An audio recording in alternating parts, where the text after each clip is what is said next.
Yo, salute, man. YouTube. What's going on, y'all, man? Just posted over here, holding it down like balloon strings, you know what I'm saying? Yeah, just over here, just, you know what I'm saying? Just doing my thing, man. Just thought I'd tap in on this damn fire. You know what I'm saying? Just update y'all what the hell's going on, the status of this damn fire, man. You know what I'm saying?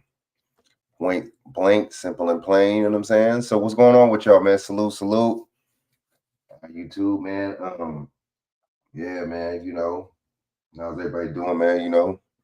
Just trying to hold it down, you know what I mean? Let me go into this damn California wildfire, man. Y'all share this out, get the likes up and share this out, man. Get the likes up and share this out, man. You know what I'm saying? Let me see. Hold up, man. All right, man. You know what I'm saying? Got some cooking in that motherfucker. Hold up. Yeah, man. So what's good with y'all, man? What the hell's I'm gonna do right now? Damn, I got that memory. Oh yeah. Okay, so let me play this real quick, right?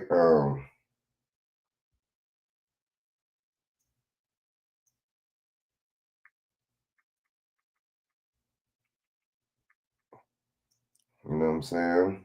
Hold on.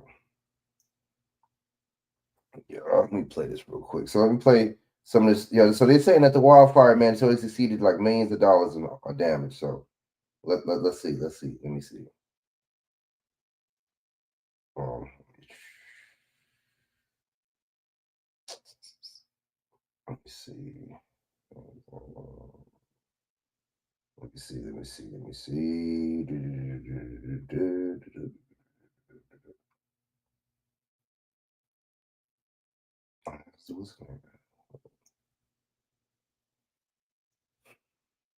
My bad, I'm over here.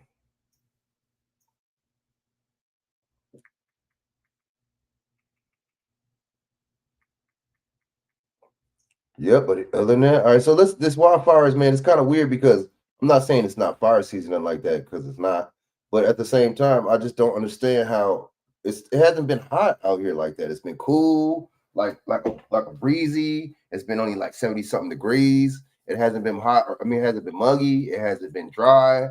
I don't know, man. I don't see how winds could. I don't know. I'm not a scientist.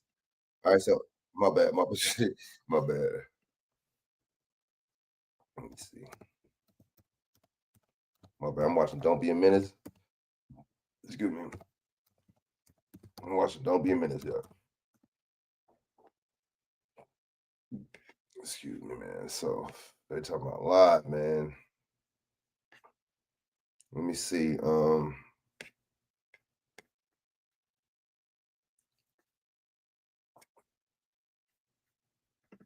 Fair use, fair use. My banner on.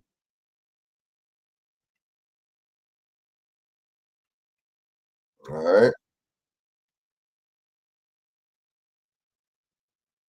Their scabs. This morning, the firestorm officials had feared becoming a reality with a third out-of-control wildfire exploding overnight in the Los Angeles area. At the end of the day, I mean, who's ready for something like this? Overnight, flames reaching the iconic Malibu neighborhood and its beachfront homes. In the coastal neighborhood Pacific Palisades, multiple homes completely engulfed in flames, with desperate residents rushing to get out. Planes flying above the area, capturing the massive reach of the inferno. The fire jumping Pacific Coast Highway, burning all the way to the ocean, even threatening the famed Getty Villa Art Museum. And two more fires igniting overnight, spreading to Pasadena, where this Jewish temple erupted in flames. It's like a bad, horrific dream. In Altadena, dramatic video showing elderly. Of course, they're going to talk about the Jewish temple, right? Patients being evacuated from a senior center. The Palisades fire igniting mid-morning Tuesday, with the area's hilly, winding roads quickly clogging with cars. The homeowners are saying they're unable to access any exit routes. There's fire on both sides of the roads. We are in bumper-to-bumper traffic right now as hundreds of people try to get out. You can see flames here on both sides of the road with very little visibility. Many abandoning their vehicles to flee on foot. policemen started telling everybody, get out of your car, leave your car if you want to live. A bulldozer brought in to clear a path, pushing dozens of cars out of the way. Smoke from the growing fire. So how does that work? Car fucked up because the bulldozer. Car insurance only covers a certain amount. You know what I'm saying? Dude, this, man, that's one thing about these different states, man. Different types of natural disaster. Well, is this a natural disaster? You know what I mean? Really? You know? That's the question. I got to ask myself, is this really a natural disaster? All right, hold on. Let me get to my nail real quick.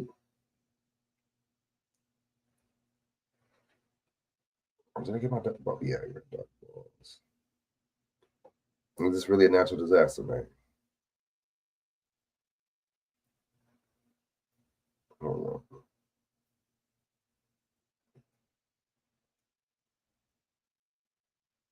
Hold up, y'all. Wow, why is this not? Oh.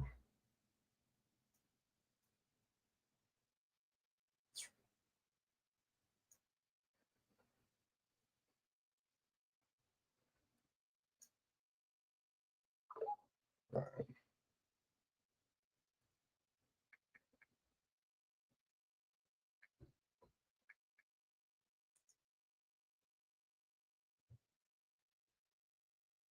Okay. All right. So yeah, you know, Fire darkening the skies. This man breaking down, desperate to reach his dogs. I've been trying to get to my house for 5 hours. Later, reunited, his house thankfully saved. Overnight, a high school up in flames. The fire hitting some of California's most famed areas, home to iconic houses and sites, and many celebrities. Chris Pratt posting overnight, please send prayers and strength to those affected. James Woods posting this video of the fires approaching his home. Beloved actor Steve Guttenberg among those stepping up to help his neighbors. When things like this occur, you really realize how vulnerable you are and how important community is. Scenes of unbelievable devastation and loss as the relentless winds fueling these fires show no signs of letting up. But just because there's wind doesn't mean it's going to be a fire. I don't understand that. I don't get it. Just because something's super windy, I don't know, man. There's no, I can see the dryness mixed with the wind, but it's not dry out here. I don't know. Whatever. And it's cold wind. So here in Malibu, the Palisades fire continues to spread. Officials say one firefighter suffered an injury, a serious head injury battling this fire. There are also multiple burn victims. LA Fire is stretched so thin right now that they put out an all call asking any off-duty firefighters to come and help them fight these fires. And the scary part, guys, we are still in the middle of this windstorm with these strong winds not expected to let up anytime soon. Savannah? Hey, thanks for watching. Don't miss the Today Show every weekday at 11 a.m. Eastern, 8 Pacific on our streaming channel, Today All Day. To watch. Right, let's get another angle real quick, and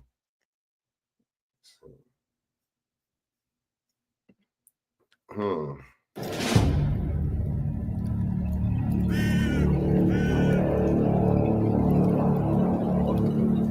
Those winds creating problems, big problems in Southern California right now. The challenge crews are facing as they battle this growing brush fire. And remembering former President Jimmy Carter, how lawmakers plan to honor his legacy today. This dude was a man. Oh boy, Jimmy Carter wasn't no good, man. Just like the rest of them, man. Honor your forefathers. That's what we want. We begin with major breaking news out of Southern California right now. A fast-moving fire in Los Angeles County, and you can see how much smoke is being put in the air off of this brush fire, and homes are threatened as we speak. Crews are dealing with those strong Santa Ana winds that can be dangerous and even deadly, and this is exactly what they were worried about heading into today. Thanks for joining us at noon. I'm Lisa Gonzalez. This fire started just about an hour and a half ago in the Pacific Palisades area of Southern California, not far from Santa Monica. And these are live pictures right now. And look at the ominous dark smoke coming up over the hill here. You can see how close it is to homes. This was first reported at just 2 acres, but it's quickly grown to several hundred acres. The fire is forcing evacuations right now. Again, this is in Los Angeles County, and I believe this shot is looking from the Wilshire area across Santa Monica, and pretty intense smoke there. And we're seeing a lot of that smoke moving in one very particular direction as they pan across here in these live pictures from Los Angeles County. Let's get right over to meteorologist Kelly Curran, who's tracking the weather condition. I mean, this is the worst case scenario that they were worried about for today, right, Kelly? Exactly. And the winds are actually going to get stronger as we get into the overnight hours. So this is kind of a zoomed out picture here from that Wilshire camera, which is in the Santa Monica area. And you can see where the smoke is. You know what's weird? This fire is by the beach, and it's cooler by the beach. It's at least 20 degrees cooler by the beach. That's kind of weird. How's a fire by the beach? You know what I'm saying?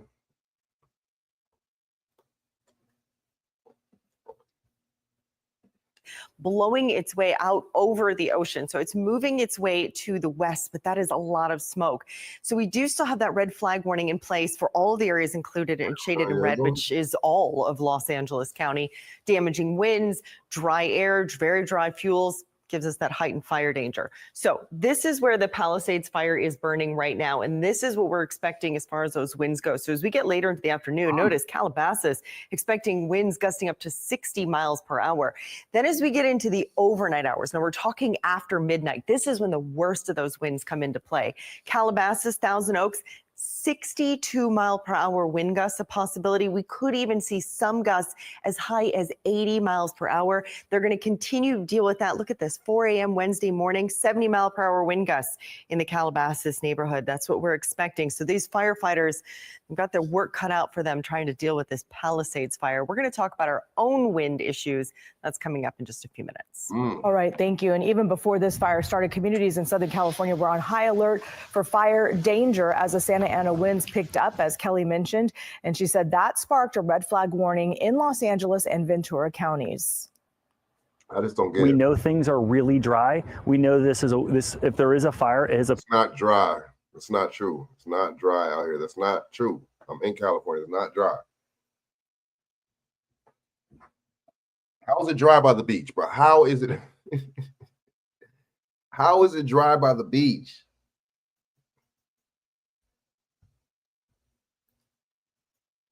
Well, we know it's dry. No, it's not dry, bro. It's the narrative that I get it. It's the narrative that they're pushing. It makes sense. Let's go. I get it. This guy over here. potential to be wind-driven, and wind-driven fires are of great concern. That's the type of fire that we had for the Mountain Fire and for the Franklin Fire. So pre-positioning equipment, as we are planning to do, is going to allow us to have resources more quickly to the need. The state is mobilizing resources from here in Northern California to Southern California right now to protect lives first and foremost, and then to protect property. KCRA3's Leticia Ordaz explains the measures that are being taken right now.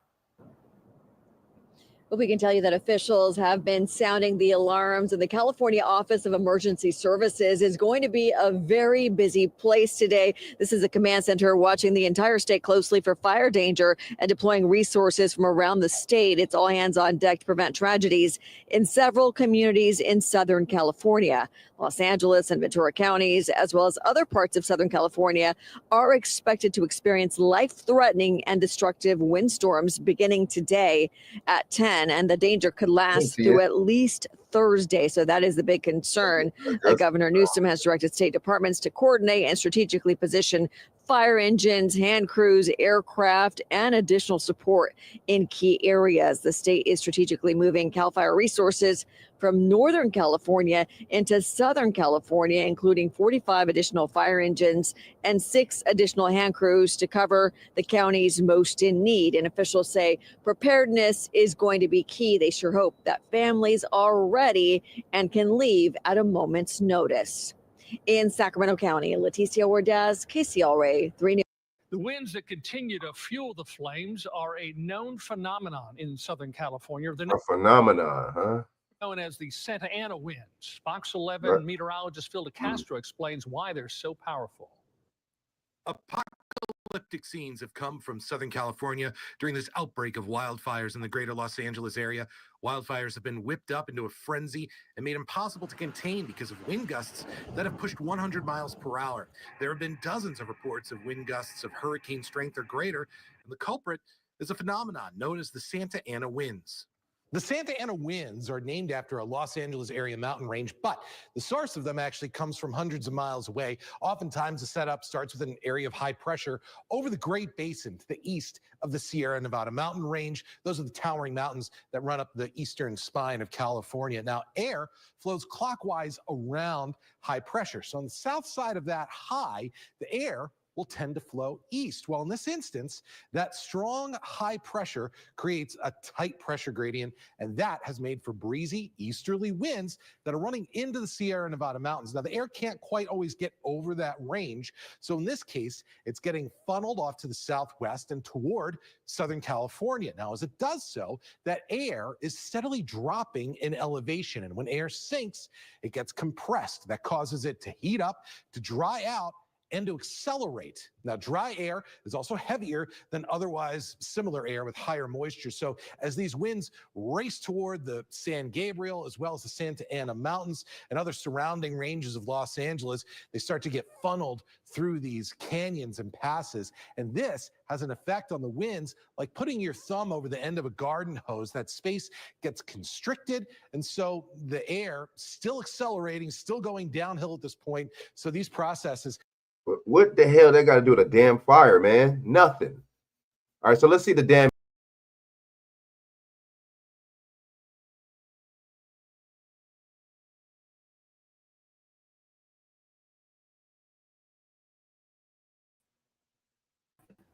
Yo, BJ in the house. You know what I'm saying? What's up, man? So salute, man. Just chilling, man. Holding down. You know what I'm saying? I know it's cold as how's it out there, man? I know it's cold as a motherfucker out there.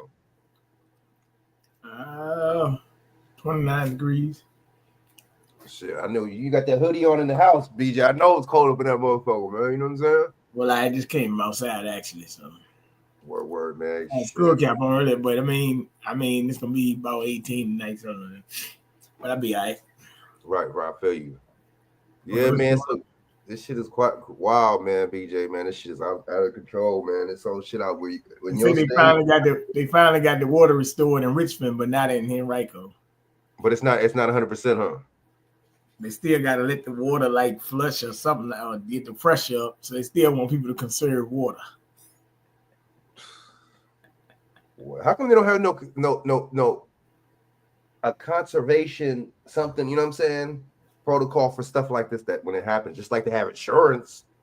You notice when it comes down to the money thing, they got insurance on shit when certain things when national. Wait a minute. Who said they got insurance? Well, you know what I mean, like they when it comes out of certain. So that my thing is, so that's that's just a scam, really. But that's how they say that's their. I mean, what I'm saying, who said they got insurance? When insurance companies is getting rid of policies and raising the rate. You know what? As I was coming down the street tonight, I realized the daggone gas prices that went up at some of these gas stations. You see, and you know what I noticed too? That's a good point how you said that. They're not gonna just because they don't tell you on the news doesn't mean it doesn't go up. You feel me? Just like the grocery prices. It's like a lot of people don't pay attention. I think people just be so caught up in the day to day, every day. You see what I'm saying? That they don't pay attention. You see what I'm saying, BJ? Mm-hmm. You know what I'm saying? But damn, gas, they sneaking them up. Well, it was like Shell, I think, a BP. But I realized something. BP, That Shell and that BP, I think they owned by some like some Pakistanis or something like that. So they because right. Yeah, because I know what's the one? I know Chevron is American, right? Isn't that what's the name? I forget who Chevron is. Isn't that BP? Rockefeller. Well, BP is British Petroleum. Yep, British Petroleum. I remember, but isn't Rockefeller and them got Chevron? I think so. And then British Petroleum. Remember that oil spill that happened years ago? That was big old controversy, huh? Yep. Was it an oil spill or was it an oil dump? My bad. But yeah, so Yeah, man, this is dangerous, man. They said like how much damage? 100-some million in that damage? How much they say? What, in California? Yeah. 10 billion. 10 million. That's no, 10 billion. 10 billion? B? With a B? Yeah. Oh, what the? I don't know about that, BJ. Something don't add up. I don't know. Something don't sound right. That's fast. Well, then how much houses fucking burned up? How many counties, man? Let me see, man. Let me see. How many counties in total, man?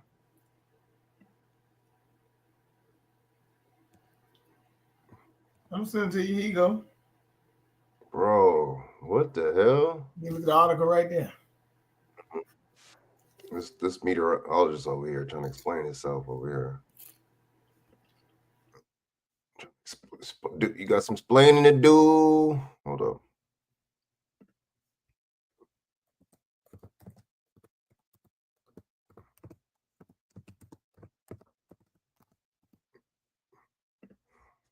Hold up. Let me see. Click to see the post. Why are they low-key hiding these posts nowadays, man? What's up with that, bro? Click to see the post. What do you mean click to see the post? Before you used to send something, it come up, it pop up the picture. You know what I'm saying? Now they hide the picture. You notice that? Do you notice that? Oh, we're gonna get into Zuckerberg. We're gonna get into him and Facebook in the censorship. Oh, cartoon looking ass motherfucker. So look, all right. So check this out. All right, look. Let me see, man. That's fucking ridiculous, but that's a fast amount of time, brother. All right, so insured losses from JP Morgan estimate. JP Morgan. That's because the houses, right? A lot of these houses, the bank. I get it. Ongoing wildfires in Southern California, but see, but most of these, that just reminded me, most of these houses are not fully paid off, so the banks still own them, right? BJ, right? Could approach 10 billion, although there is a very prominent estimate to help investors gauge the likely impact. Oh, now that's not to help investors. That's to get more money off the top. BJ, that's not no investors get no claim. Nah, that's just to get more money on the strength. You say 10 billion, it's 5 billion. Guess what? Guess what, BJ? Somebody keeping something, right? Yep. All right? Yep. Talking to something. These motherfuckers be scamming, man. Somebody keeping something though in their back pocket. I already see what they're doing, man. Writing is on the wall, man.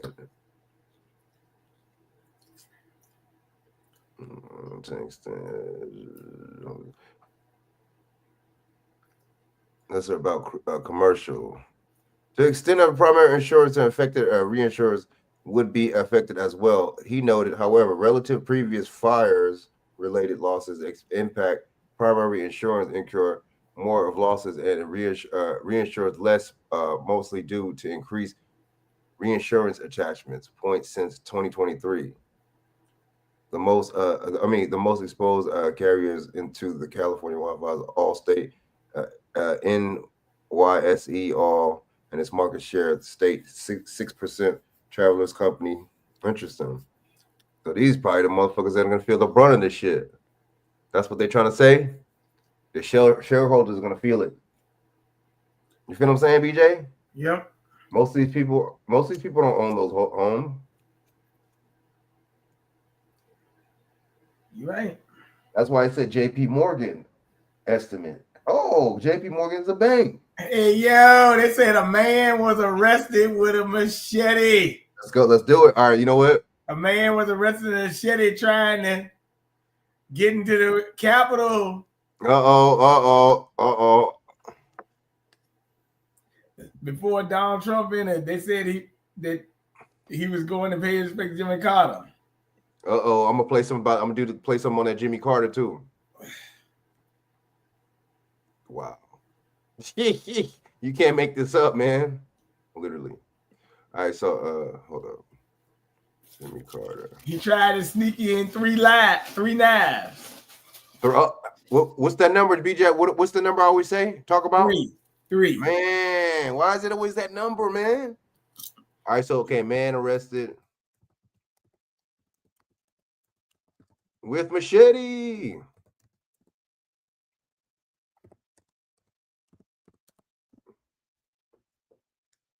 Three nines. What is this nigga doing? BJ, that bro. I don't think people hear me on that three. That number three, man, was some. They always use that in this news site, bro. Every time it's something. Either three suspects, three victims, or three guns, or three. You notice that? Three weapons. Every step of the patient experience. Following some developing news at the U.S. Capitol, police tell us a man is in custody after trying to bring weapons into the visitor center. Now, this all happened about 3 hours ago. Capitol Police say they spotted a machete and three knives in the man's bag during a security screening. That man is now facing multiple. Baby, did they give us that 33? How old was it? They gave us the 33. He said 3 hours ago. They gave us that 33. Three knives 3 hours ago. Damn, bro, 33. Bro, these people keep messing with us, man. They keep throwing out them signs, dude. You know what I'm saying? Charges tonight for carrying a dangerous weapon. Police have not yet released his name. All of this happened while former President Jimmy Carter lies in state inside the Capitol. This is a live look right now inside the rotunda as people stop by to pay their respects. This area is open to the public until 7 tomorrow morning. Carter's casket will leave the Capitol around 9 a.m. and head to the National Cathedral. His state funeral is scheduled to begin around 10 a.m. And then after the funeral, the former president will return to his hometown of Plains, Georgia. That's where there will be a private service for Carter's family at 3:45. Carter will then be laid to rest alongside his beloved wife, Rosalind. All right, in Maryland.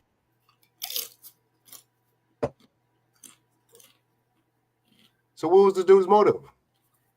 See, Following some developing news in the U.S. This is talk about signs and false flags because this might not even be true. That might not even never happen, BJ.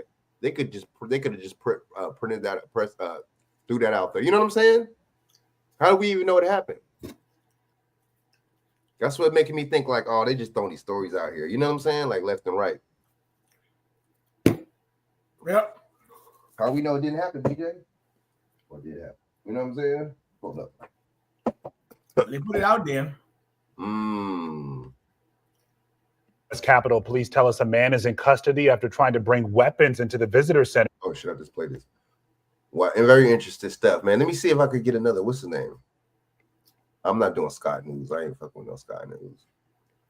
The motherfuckers talk all that shit. They ain't. You can't even have no guns in your country. You talking about America? That's funny. All right, so bring it, man. With machete gets chased down by a group. Okay, hold on. Wait. In a tense scene in. Uh-oh. What? Whoa. Now look at this. Now this is a group attack, man, with a machete in London 2 days ago. But then you got this thing that happened out here. Hackney's Homerton area. A man armed with a machete was seen fleeing from a group of men, each brandishing large machetes themselves. The chase ended abruptly as the pursued man darted across the road, managing to escape the immediate threat.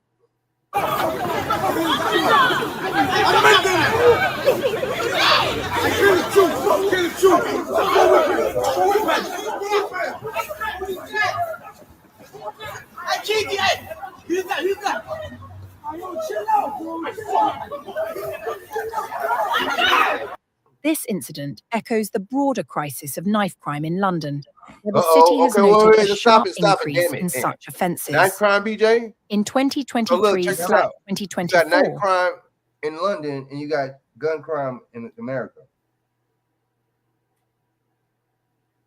Crazy, ain't it, man? What you think about this, BJ? Damn, okay, damn. What's going on with this, BJ, bro? What? So, and guess what? You just said that he got caught with 3 knives, right? And this dude had 3 attackers on him. Damn. Why they giving us the same kind of symbolism, dude? The tally reached about 15,016 incidents, a notable rise from the previous year, and part of a trend that peaked in 2019/2020 at 15,928 cases. After a Well, if you don't have no guns, what the fuck? I don't get it. They can't have guns there, so what else are they gonna? I don't get it. BJ. temporary decline during the initial phase of the COVID-19 outbreak, the numbers have climbed back, exceeding pre-pandemic levels. In this period, knife-related homicides contributed significantly to the 116 total homicides, with a 4% increase in incidents leading to injuries. The demographic most affected by this surge includes young people, with a disturbing number of teenage homicides in 2021 predominantly involving knives or guns. Certain neighborhoods like Haringey, Enfield, Barnet, Brent, Ealing, and Hounslow have become known hotspots for these violent encounters. London's knife crime rate stands at 165 offences per 100,000 residents, making it one of the highest in the UK, though not the highest when compared to areas like the West Midlands. This escalating issue has ignited public discourse and policy debates centred on enhancing police tactics, community engagement, and tackling socio-economic roots of violence. The challenge of knife crime continues to demand urgent and multifaceted responses from both policymakers and local communities. Knife crime. Damn, that's the new one. Knife crime. So I'm like, okay, that's the new one, right? And if you look into the darkness, pure focus, emptiness is key.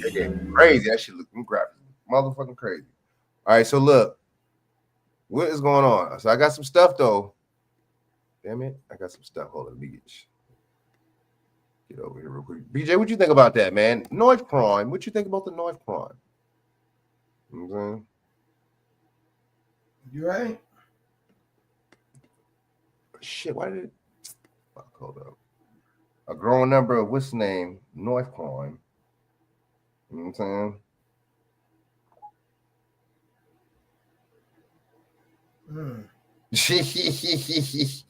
I mean, it's not funny, but I'm just thinking like, let me see. Hold up. Yo, Dawson up in the building, up in here. You know what I'm saying? What's the word, my good brothers? You safe, Frank? Or what's going on? Yeah, man, I'm good, but it's weird because it's like, what you mean? Where I'm at is I'm in a little pocket. Like I'm like 30 minutes, 45 minutes away from there, but then at the same time, I'm like, I'm just tripping because I don't see how it's.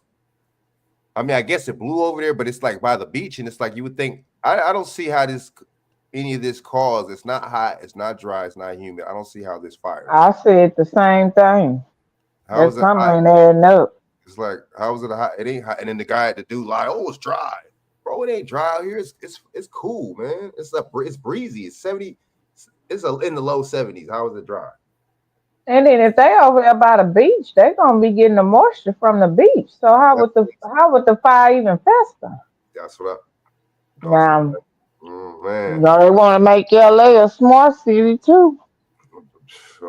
Look, I'm telling you, a lot of different things. You see what I'm saying going on right now, man? Exactly.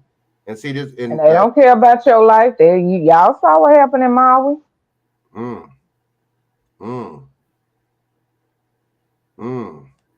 They don't care. We saw what happened in what's the storm, this hurricane in North Carolina. What's the hurricane here because they want the mining, the mountains over there get the lithium mines. Is that North Carolina? Where the hurricane magically just yep. Oh yeah. Oh yeah. Circle from. So all of a sudden, hey BJ, what's them cities you named? You said them cities you named that they're going. Which is the name you cities you named earlier? And I'm like, oh, those are gonna be even more psyops. What was the cities you talking about?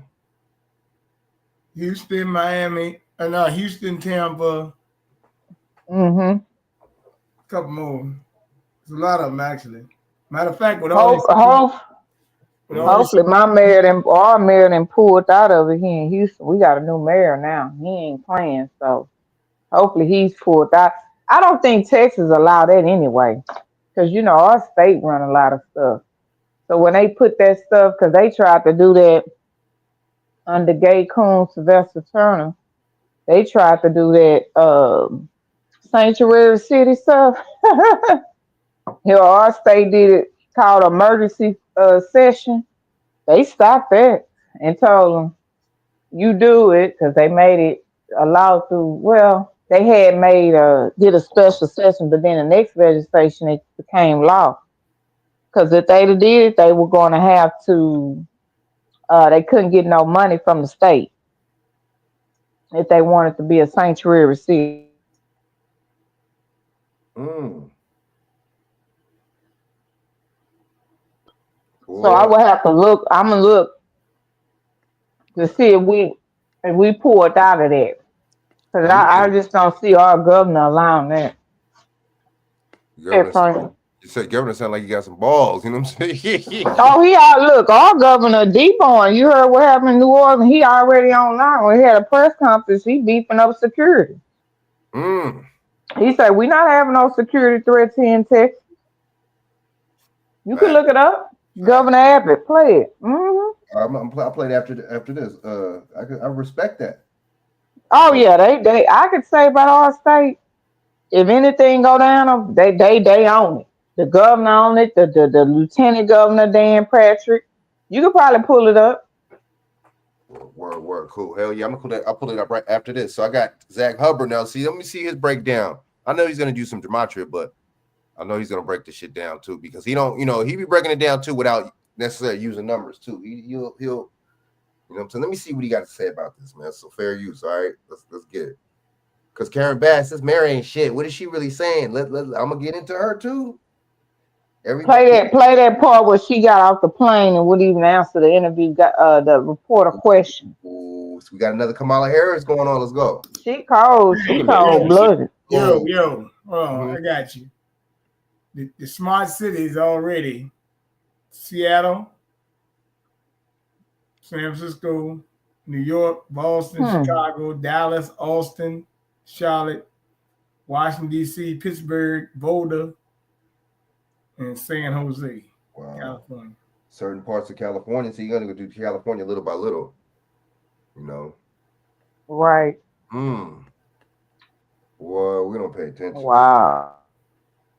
We got to now. Or 15-minute cities, either or, Yesterday. Oh, wait a minute, Dallas. Wait a minute, Dallas, Texas. They are finalists for it too. Dallas. Yep. Huh. Interesting, DJ. They kind of redneck. Oh, we'll see how that one goes. Cause they. Oh shit. The full list. They are. A U.S. cities with impressive smart city applications: Fresno, California; Columbus, Ohio; Louisville, Kentucky; Grange, Georgia. Yeah. But would that go through though, BJ? Because the administration is changing over. So where they gonna be getting these smart city money from? The WEF or what? I mean, what? Where's this money coming from? Because I'm telling you now, Texas ain't finna put no money. They have to be. I just don't see it happen. Come from WF and come from a lot of places. Okay. Excuse me. So that's where the money. Okay. I mean, actually, to tell you the truth, come to think about it, when you look at it, what? All they gotta do is just run some climate scam or something, but they got this video. Like they just did. Yep. Yeah, that's all they got to do. Matter of fact, come to think about California, they already told you today that, hey, look, $10 billion already in damages. And guess what? I think some of them, JP Morgan and some of these insurance companies, they say, hey, man, they might not have fire insurance in their daggone in their thing. Oh, no. Frank got to pull it up where they dropped the insurance. But a lot of people got dropped from their insurance a week before the fires happened or 2 weeks before. Y'all ain't seen these people news stories? Hey, y'all seen these people? You talking about this before this fire? Okay. Yes. Okay. Yes. Okay. Look it up. Looking out for okay. Look it up. Whoa. Yep. Lady on there, she said her parents like 95 years old. And a week before the fires hit, they dropped and they lost their house, by the way. Best of luck to them, yeah. A week before the fires happened, they got dropped. And not just them, a lot of other people. Because remember, they was already dropping people from the insurance in California. Y'all remember them articles, right? They was dropping people from the what's the insurance companies that pulled out of California? Was it State Farm? It was two big ones. So yeah. Hey Frank.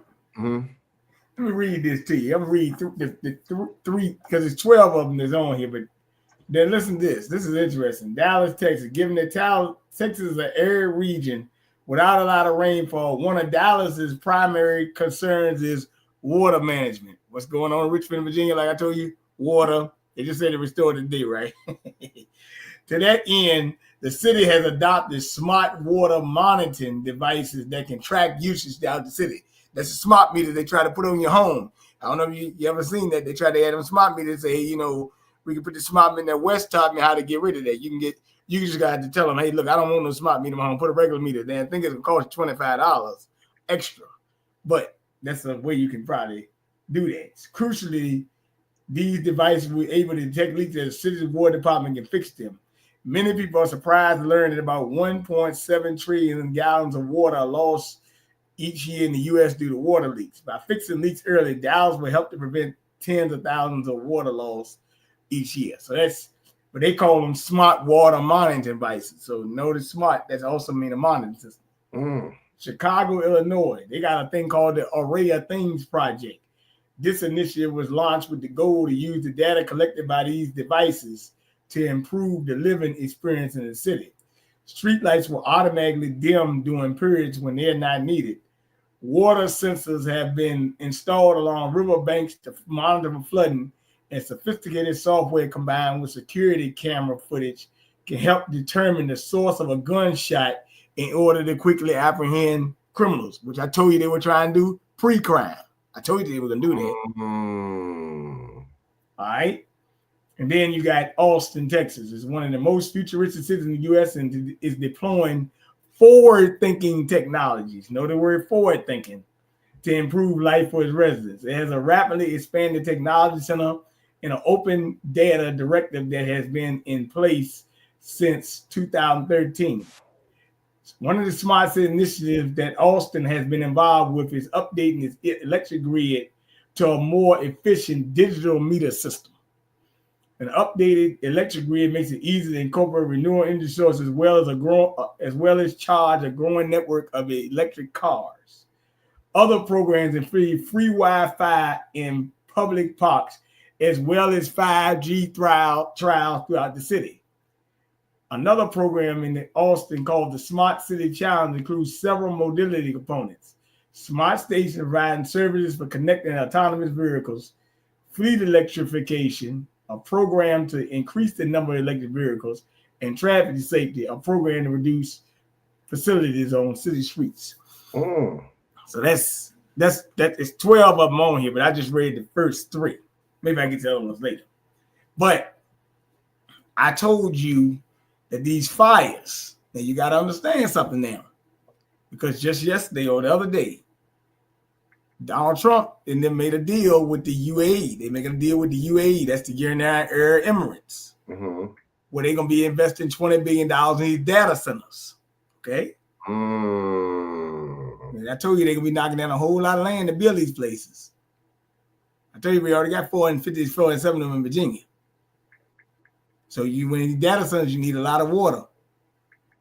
And you got to get land too. Right. That's what I was saying. I'm telling you. Yep, they made this with the United Arab Emirates. The guy name is Hussein something, but they're gonna make a deal for $20 billion to build more data centers across the U.S. It's Illinois, Arizona, Ohio. That's what I was talking about. The data centers. That's right. Ohio, It's about 7 or 8 states. I sent you a thing earlier with all the data centers they plan to make here. So you're gonna have a lot of water to get these data centers. And you gotta move people out of these areas too. So okay, that's what I was talking about. That's what I was talking about too. Them data centers, the cities with you was talking about. That's what I was talking about. The cities earlier you was talking about with the data centers. They're gonna be watch. Those are gonna be the cities that have and are gonna experience more psyops. Watch, mark my words. Gonna be experiencing these events. Let me just say that like that. Hope that makes sense. The California seeing it right now, right? Yeah, it's a deal. It's called but it's with the United Arab Emirates. That's what it's called, the UAE. It was California on that list for the water. For the data centers. Was California on that list? This is just the first phase. They might get into it later, but they already got them though. Shit. Let's see, man. That ain't good. That ain't good. You know what I'm saying? Ain't good at all. You know what I'm saying? So man, so all right, so okay, let me play this and then we'll get into that what Dawson wanted me to pull up about the other thing. Began in Los Angeles that they said would bring devastation and fire. What about the insurance thing? We talked about the parallel with this in the 2011 windstorm in Los Angeles that happened on December 1st, 12/1, where this more recent fire began January 7th, the 121st day of the state's age. Again, California established September 9th, currently 174 years old. But 121, that number sequence, it connects to the gematria of Revelation, and Revelation translates to apocalypse. And of course, in Revelation, there's a lot of fire. And there's also Revelation 7:1 about the angels connected to wind. And again, we talked about this in yesterday's stream, and you've seen since the winds unfolded and the fires have unfolded, the word everywhere is apocalypse. If you're new here, I attempted to begin writing a book in 2014, 10 years ago, called Revelation and the Birth of a Nation. And it was about how the Cabal, which is the Jesuits, how they use Revelation and the Bible as well, the entire Bible, but they love Revelation. They use Revelation like a playbook. And again, we're talking about a very sophisticated military order of the Catholic Church. For anyone who thinks that's some joke, just look up the seal of Orange County. But look up the seal of Orange County. It's literally the Jesuit order's logo. Where the fire is today, the seal for this territory is the Jesuit order's logo. And we're going to see how many sick jokes are in this. The area that's getting the majority of attention, Pacific Palisades, it's largely a Jewish area, and that happened after World War II. A lot of Holocaust refugees went there. Remember the word Holocaust? Oh, no wonder why there's a lot of attention on that area. What a coinky dink. No wonder why they're drawing all this attention towards this fire over there in that specific part of town. Okay, my bad. Means burn. By the beach, by the way. Let's go. Offering. That's the area that's burning up the most right now. They're talking about how shocking it is the way the fire impacted that area. Did you guys see the first address to burn up? It's just, again, it's sad that the information that we've been pumping out, or I should say I've been pumping out, and other people who've helped get out the information, but for over a decade, it's sad how few people know about what's actually going on in this world.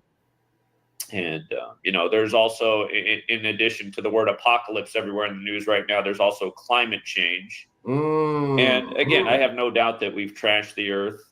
Now, you talk about a city like Los Angeles, it's perfect for the climate change agenda, because for people who don't know the history of Los Angeles, it was initially being constructed as a compact city with an electric rail system. And then General Motors and the Motor City came in and said, oh, no, this isn't good for our car sales and our partners in the oil industry. We need to break up this electric rail, and let's create some big sprawling suburbs, and let's make this the city of the automobile.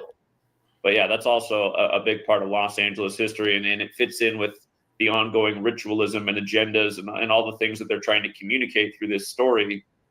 Another thing I want to remind you about that we've been talking about for years now is they put out the movie Lockdown 2025 in the time of the scandemic lockdowns. And if you haven't seen that film, a plot point is Los Angeles is burning up in Lockdown 2025. Didn't I tell you about that movie? Let's go through all this. You sure did. I sure did. I know about it. Is this life imitating art or art imitating life? Chak, what up? Then you go look up Operation Doc Winter, and then you'll find out that. Right. Chak, what's good? Salute, man. You know what I'm saying? Salute everybody on, man. You know what I'm saying? But like yes, sir. Peace. Man, this shit is no joke right here, bro. You know what I'm saying, y'all? You know what I'm saying? What we're witnessing right now in our very eyes is just trickery, technology, deception. What we're witnessing in front of our very eyes. Let's elaborate on what we talked about yesterday. I want to bring in how the mayor fits in so perfectly with this. The 71-year-old mayor. Karen Bass. The black one that don't do nothing for black people.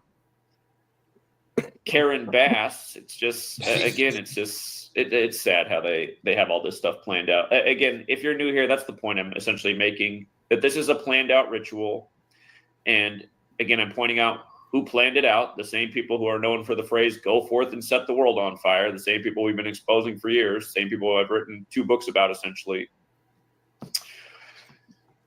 And yeah, all right, let's go through this. So again, if you're new here, the Kabbalistic practice of coding numbers into words, gematria or gematria, again, comes from Kabbalah. Look into the Book of Formation, Kabbalistic text, opening paragraph says God created the world with numbers, letters, and words. Of course, this practice is most known in Judaism, but it's been adopted into all major spiritualities, religions.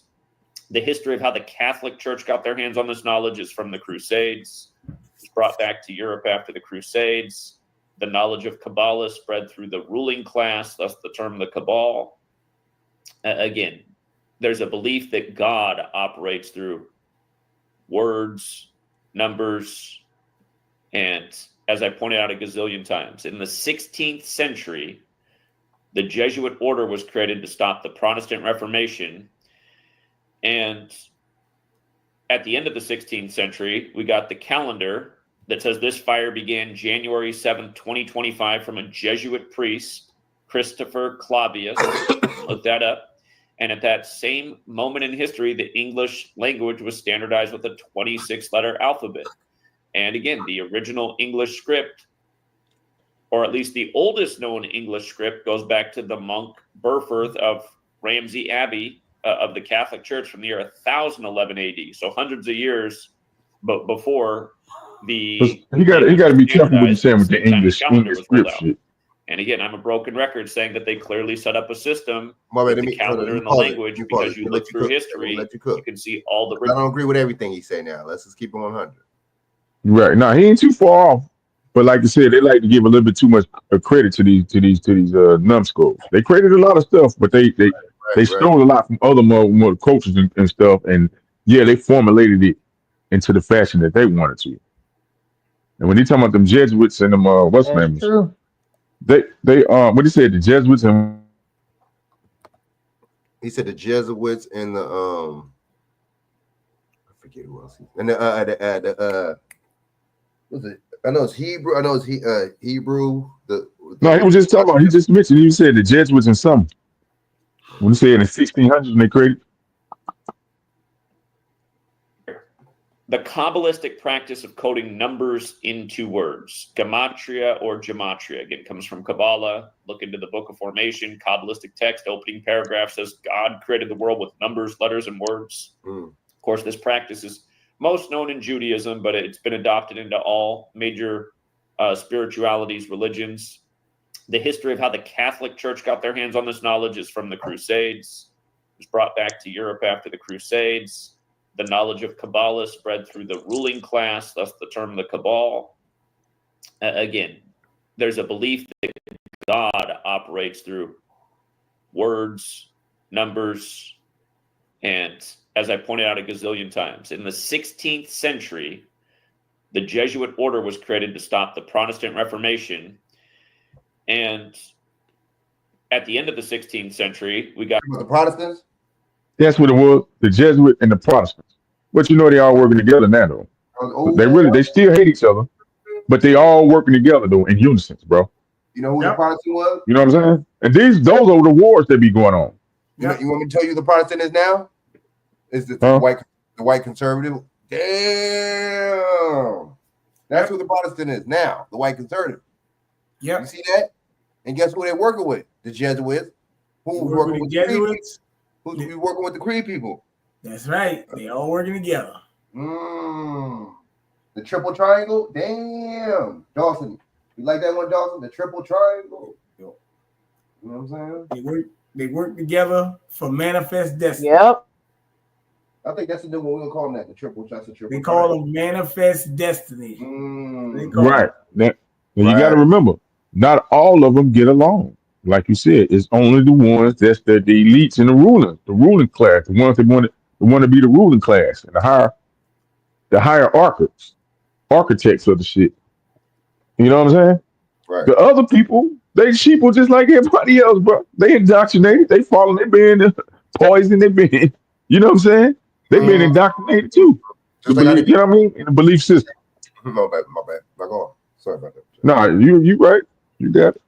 No, and I was just gonna say something real quick. Just like how you said in other countries, how they try to perceive like in other countries they don't get along, but then they come over here and then they front and play it off and try to make it see and get along to go against us. But you're right. But here go the thing.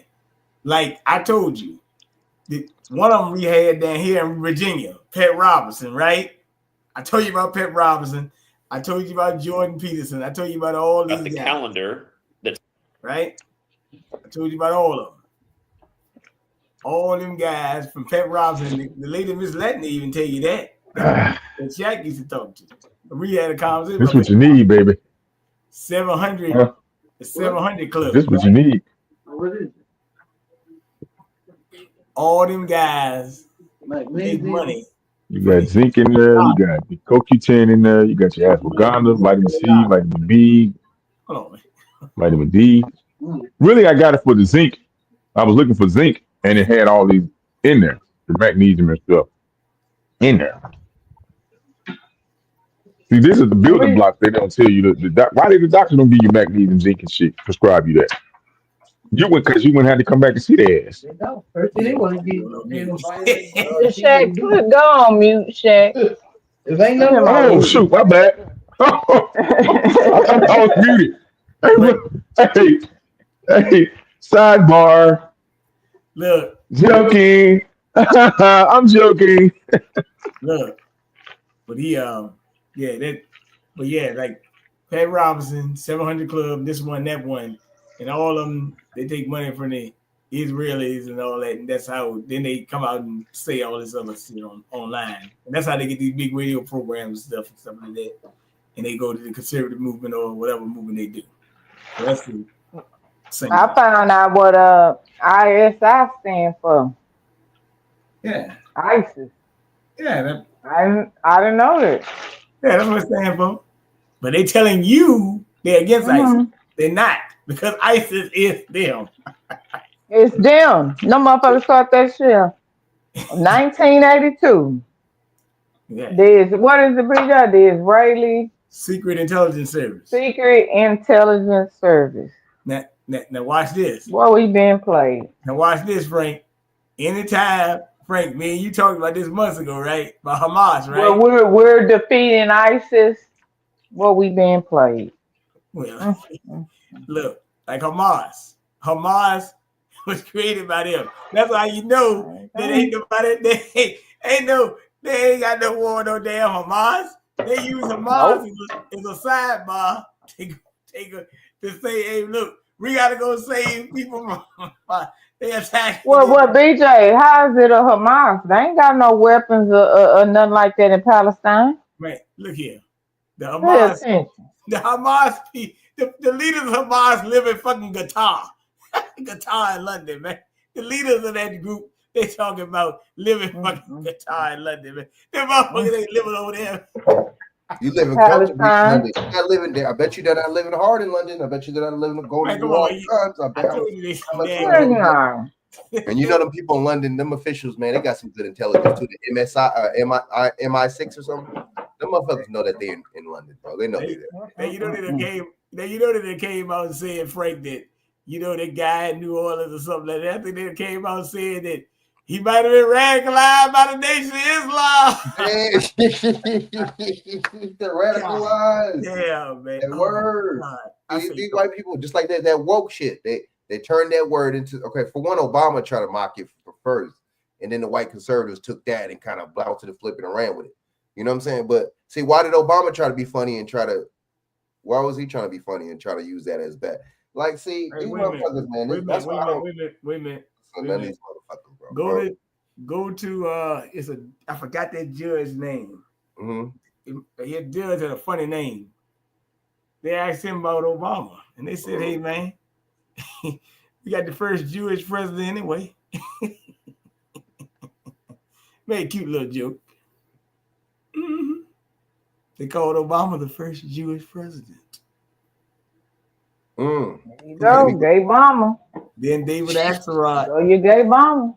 Then David Axelrod said. Okay, so that's what that was, David Axelrod. Okay, David Axelrod. Yeah, he said that he said that Obama has always identified with the Jewish community. That's what David Axelrod said.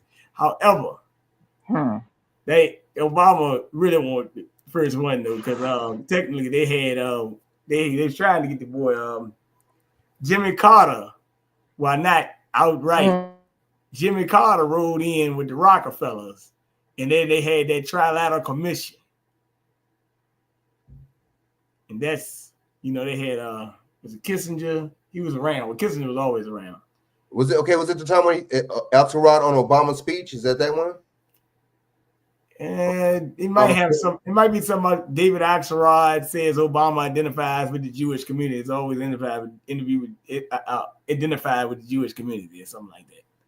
But it was a judge in Chicago that said that in 2008 that Obama would be the first Jewish president. That was the judge that said that. I can't. I try to go back and find it, man. Man, that shit's so funny, man. I'm like, yo, but it kind of lets you know, though. I mean, if you ever think about it, I mean, Obama did tell you the black don't got no standing in law. He did tell you that. So he must have been identified with something else. What you think? Dawson, would you want me to pull up again? I wanted the insurance, huh? Dawson, it's the news stories that where they were saying people was getting dropped from their homeowner insurance a week before the fire. It's a lady on there talking about her 95-year-old parents, I think, lost their home and they got dropped. It's a good story. Well, it's not good. You know what I mean? This is a story worth putting out there. How about that? Okay, owner. Yeah. Insurance. Yeah, they dropped from insurance. Yeah, week before fire. And then Karen Bass had previously cut $17.5 million from the fire department and pushed DEI. Did y'all see all them bulldagger police fire chiefs?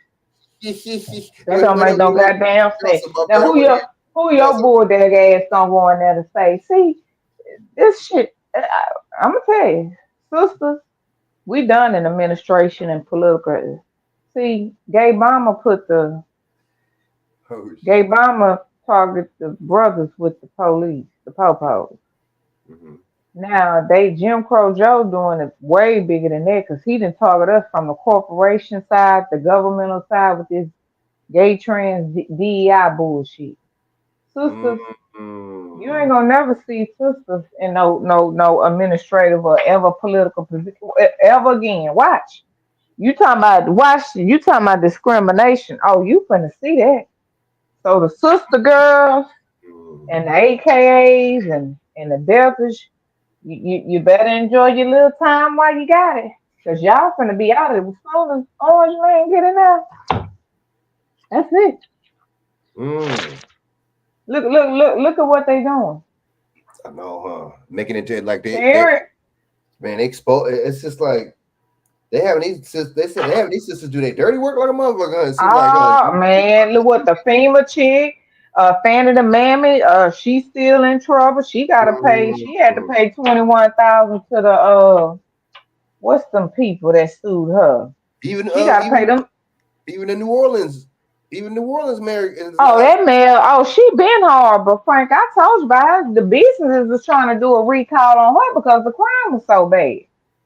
That's a friend of mine. That's her cousin. Damn, so she know that. Yeah. And she was sleeping with the security guard, and all of a sudden her husband died unexpectedly. I mean, I'm just saying. Damn, you said talking about this the other day. Damn, see, that's something. And she come out there looking horrible. I mean, just like she just rolled up out the bed and threw a cap on. What the fuck? Then the other dumb when she come out there can't hardly speak with a nose ring in her ear and her nose. I'm giving a report. This was not the sister girls. Y'all dumb. Y'all done. They be using these black. They use and they fall Frank. But that's been by design. Because what did they start? They started with attacking the brothers. The sisters going against the brothers.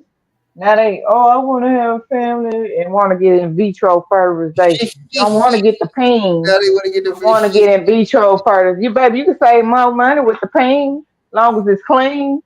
Okay, but you want to spend all that money, and you don't know the long term effects of this stuff. Man, I gotta be career driven. Okay, I was career driven. I mean, I still live my life normal. I still had a kid. I mean, it's hard, but you can do it. It's possible. It can be done. Right. Yeah, I mean, that's multitasking. Sacrifice my womb for a damn job. You crazy. Come and talk to me. I really want to know your name. Hey, so look, it's getting back, Shaq. It's getting bad because now they say it ain't just the homeowners insurance. It's not just the insurance that dropped the insurance from the homeowners. Now you got Newsom that dropped the firefighters' budget a month ago before this happened. Was that Newsom or her? Because it was 17.5. Okay. One of them demon crabs. Yeah, you're right. Now you're right, Dawson. You're right. I want to report it. Play your video, Frank. Yeah, play your video. No, you're right. I want to get exactly. That's important. Exactly what. I think it's. You can go to the New York Post, and it's right there to pull up. She cut 17.5 million from the fire department. Yeah, that would make sense. That would be her to do it before he would, because he's the governor. Yeah, because that's local. Remember, fire department. That's what your city. Okay. Right. The governor's over the whole state, and she's just over that. Right. Yeah. Hey, Frank. Mm-hmm. Now, didn't they say she was 71? You break it, man. Somebody can come. Revelation 7:1. 17 million. Flip it back. 71. There and I told you the fire station number had 38 on it. What's 38? The murder.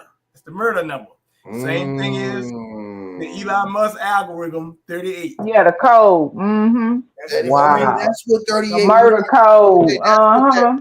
The 38 on the truck. Yes, that's right. Yep.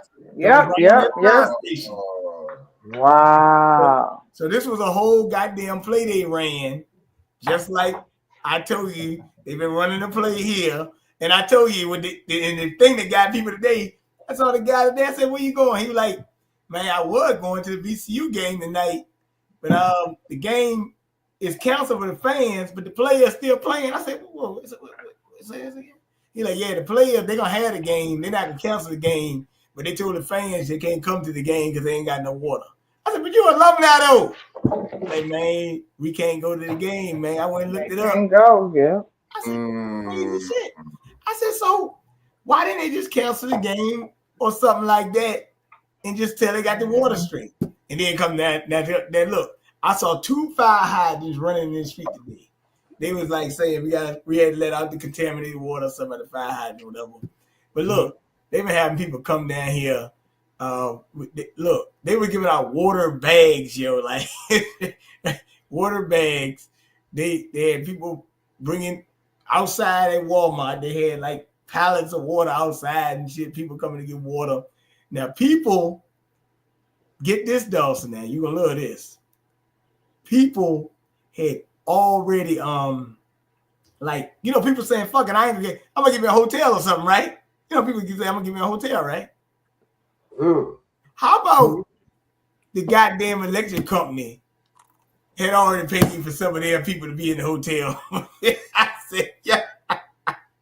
Yeah, they do that. They do that because they do that here. Like if the power grid go down for a storm, they have first dibs to people if they come down from the state or different electric companies coming from different cities. Yep. Or state. So that's something that they do normally. They do it. They don't. That's a priority over a citizen. I'm just saying, you know, we have so many storms in Texas, so it's nothing new. Yeah, they do it. But here go the kicker though. The girl that worked at the hotel, right? They did prioritize the rooms and things, but guess what? A lot of them people never showed up, so the room's still empty. You know what I'm saying?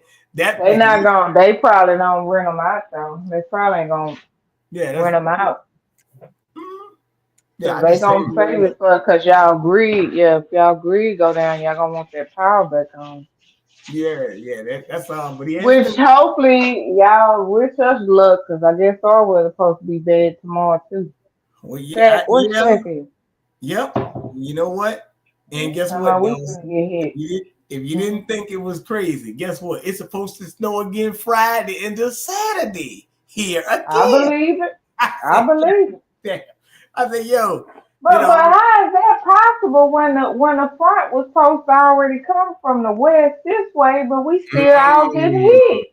Hey, attention. Something ain't right. Something ain't right, y'all. Something ain't right. Like you were saying earlier, we were talking about earlier with the fire out here. How you gonna get a fire that goes to the beach? Too much. The coolest part of the damn city, right? There you go. Yeah, because my family was San Francisco. That's why it would be so cool by the beach. Yep.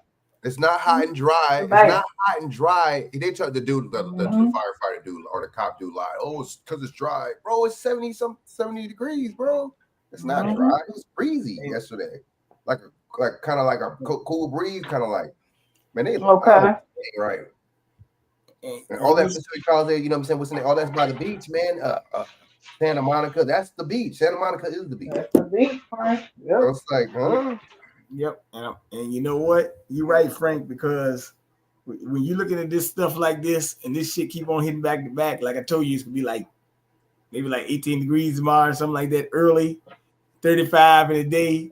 You guys sit there and say, what the fuck is going on? Like, and then, like I told you, these storms come back to back. Dawson, I got to tell you something. A guy told me some crazy shit today.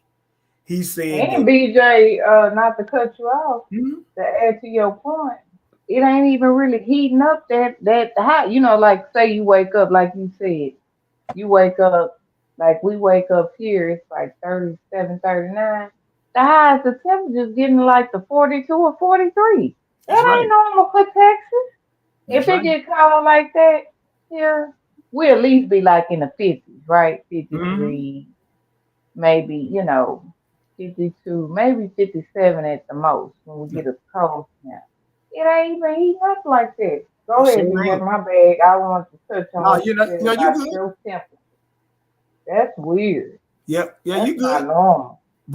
And I'm gonna tell you something else. Like today, the guy went to a local Wawa. Now, look, this is some nasty stuff. I'm just being real, because you know, like a lot of times after this stuff when it's cold like that, homeless people go, I told you, people trying to go to the bathroom, they find anywhere to use the bathroom. That man said the man shitted on the fucking wall, yo. I said, what? I believe it, BJ. I believe it. Yo. I believe it. It happened.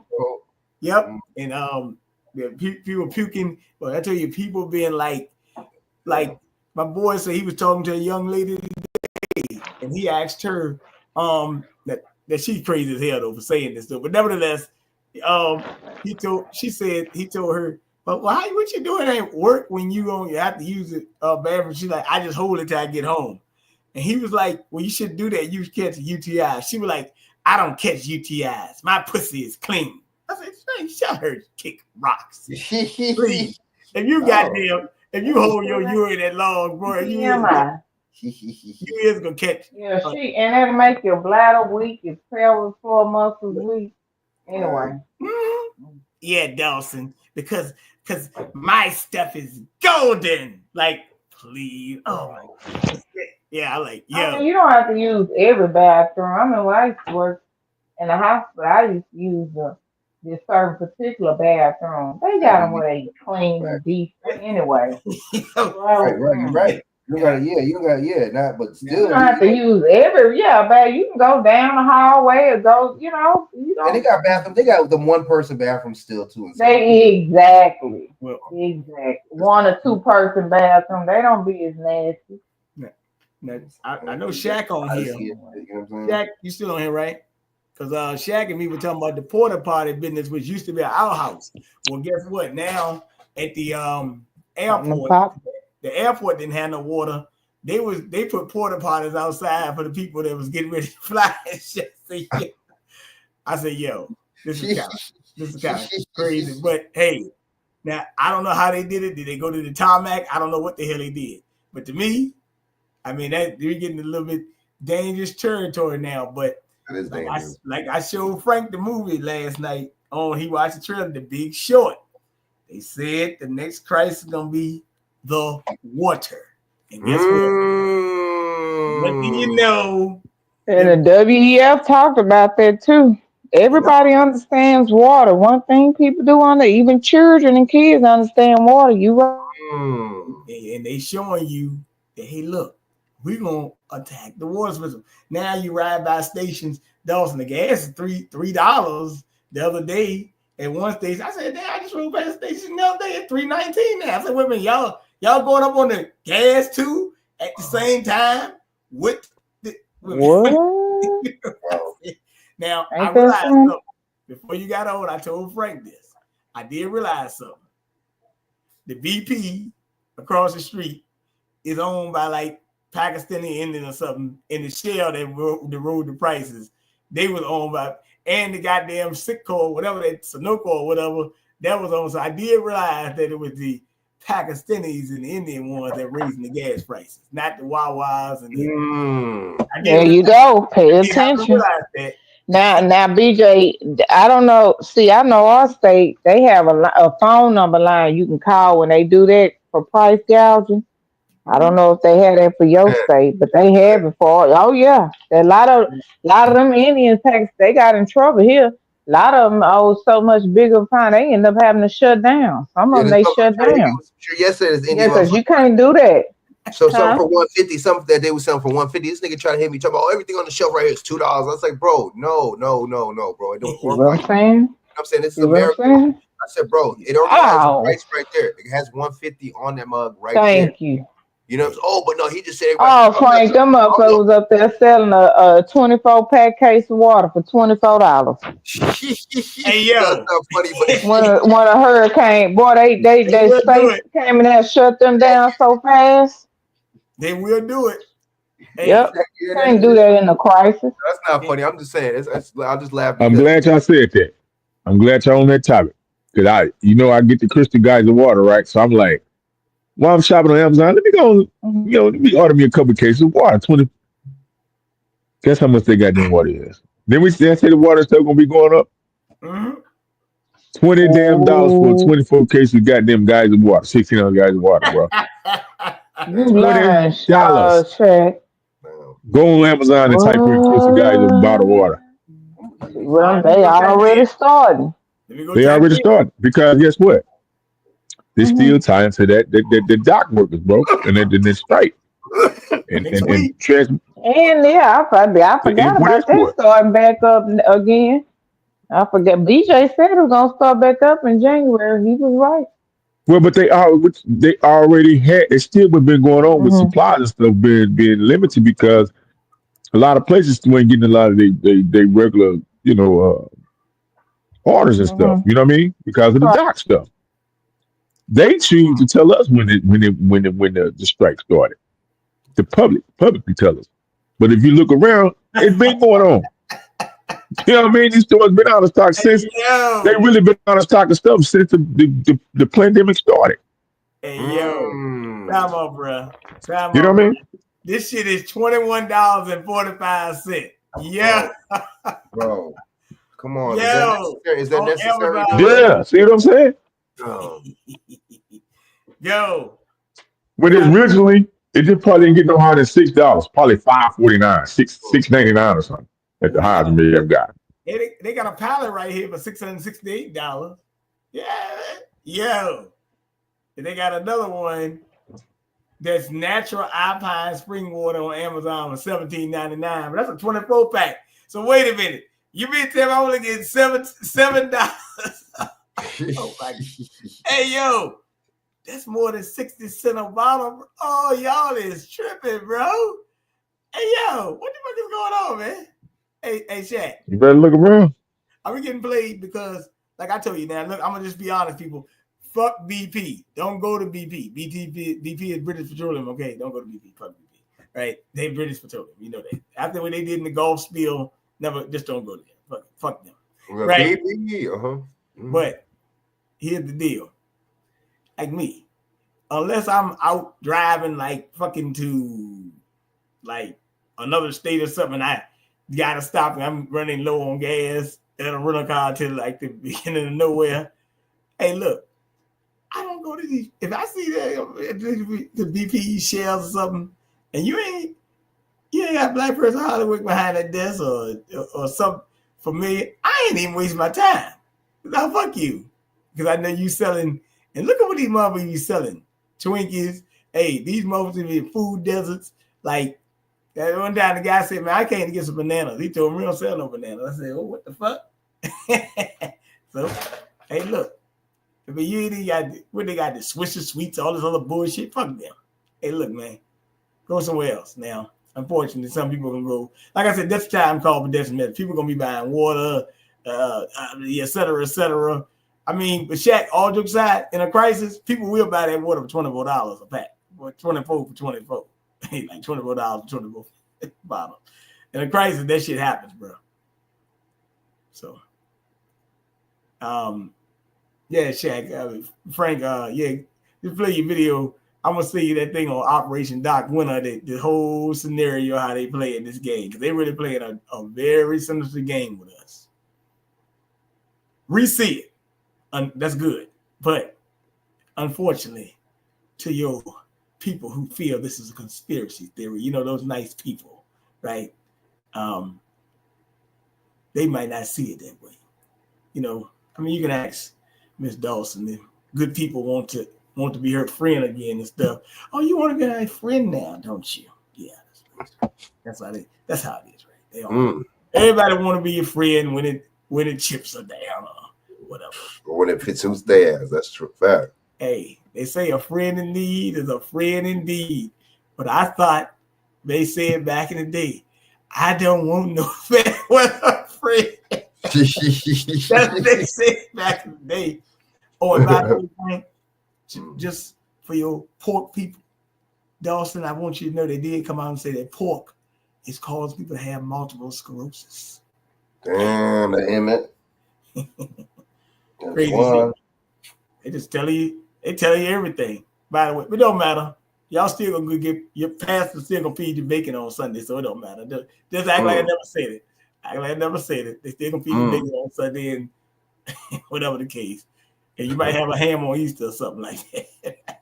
You know. Well, we get caught into it, man. You know what I'm saying? All right, so they saying that these help fire coverage. Okay, so And then let's see what's up with Gavin Newsom, or excuse me, Karen Bass cutting the budget. And we are live. What's up, everybody? This California wildfire situation, madness. So you got insurance companies dropping the insurance policy months ago, suspiciously. You got fire hydrants are empty all of a sudden. You got, we're finding out that Gavin Newsom refused to sign this bill that would have diverted water to the areas that are on fire right now. Instead, they've just been dumping water into the ocean. So a lot of stuff to get into here. Wait till you see what the mayor of LA is doing right now and what she said about this. And then wait till you see the, I guess, backstory of the was it fire department chief. Like, it's layers and layers and layers of craziness. So first and foremost, guys, what's your level of awareness of this? You look into it at all, or you're kind of just catching up now? We got Cam and Dylan here, by the way. What's going on? I've tried to catch up a little bit with it, and I've been doing a little research. I have a couple things on it, but yeah, it's good. Look at it, interesting. I'm a blank plate almost. I got one little crazy theory, and that's it. Love it. All right, so first, let me just show you what the mayor said, because by millions of dollars, Madam Mayor. $17 million. Yeah, cut the budget by 17 million. Well, have you absolutely nothing to say to the citizens today? On their end. Elon Musk says that you're utterly incompetent. Are you considering your position? Madam Mayor, have you absolutely nothing to say to the citizens today who are dealing with this disaster? Come on. No apology. He just kind of caught it right before. Do you think you should have been visiting Ghana while this was unfolding back home? She hasn't said a word. Is that on the way back or is that on the way there? I think she just returned. I think this is like at the airport. No, she just Marshawn Lynched them. Yo. She got the little blonde hair going on. Whatever color hair she. Not one word. Not one freaking word. Damn. I guess it's better than choosing. Madam Mayor, let me ask you just again, have you anything to say to the citizens today as you return? Like, what a freaking coward. Madam Mayor, just a few The words. door's just awkwardly locked. They can't get her out by any way. Just keep that in dead end. She didn't even know how to get out. Wow. Like, unfreaking believable. How do you process that? That looks trash. Cam, you had it. Are done? You got it? Oh no, I would just say that it seems like she just would much rather keep her mouth shut than say a blatant lie. Yeah, I mean, like, I guess you like at least say, yeah, we're handling the situation, we're on top of it, you know, like sound like you have the control over the situation, you know, like there's just like bullshit lines that like are nothing talking points that you could say to at least sound like you're confident you have a handle on the situation. But like, what y'all think about that? She didn't say nothing, huh? Dawson, you wasn't lying. I'll commentate. We got this. So what? So what? Then she didn't say nothing. She just was like, man, she. That's what I'm saying. Mm-hmm. She like, see, I mean, I can see what they were saying, but that's just disrespect. That's just plain out. You don't think you owe the people an explanation, man? That's right. That's right. You know what I'm They allowing this. Okay. Well, and it come on. It ain't no coincidence, Frank, that all of a sudden this go down, but she ain't Ghana. Pay attention. Right. Y'all start dropping people insurance plans a week or 2 weeks or months prior to the fire. What the hell is she doing in Africa anyway? You know what I'm saying? In the winter time at that. Yo, what are y'all? Nobody go to Africa. People go to vacation Africa in them places like when it's spring and summertime. Anyway, just ain't had enough. Bro, BJ. So was she really in Ghana? Exactly, because that's what I'm saying. They can just say anything. They can say anything. Timbuktu. They don't, you know what I'm saying? So what y'all think, man? BJ, man, that's not looking good. Chak, How you the mayor and a major fire, you not in your city? You ain't called, did no video conference. Hey, don't we got technology? So if you so-called in Ghana, okay, they got internet over there. Okay. You got a cell phone. You can't do a video press conference. You can't be brief. You can't speak to the people. We are in 2024. It's Please. black women politicians, black men politicians too. But I see how what they're doing with the women, like The women are using that. Frank, use like weird shit, using them and shit, you asked me where I'm from. I'm gonna say the same thing I told these fools down here.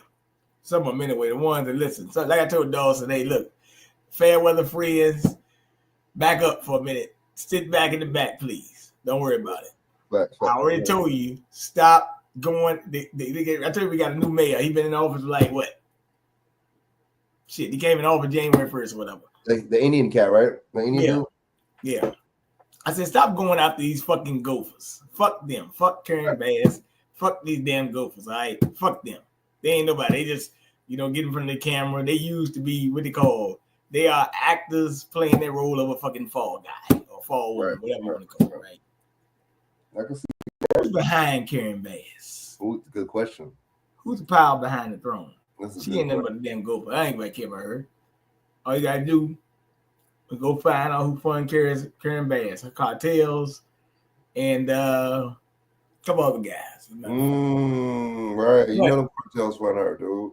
But don't worry about her so much. I was her.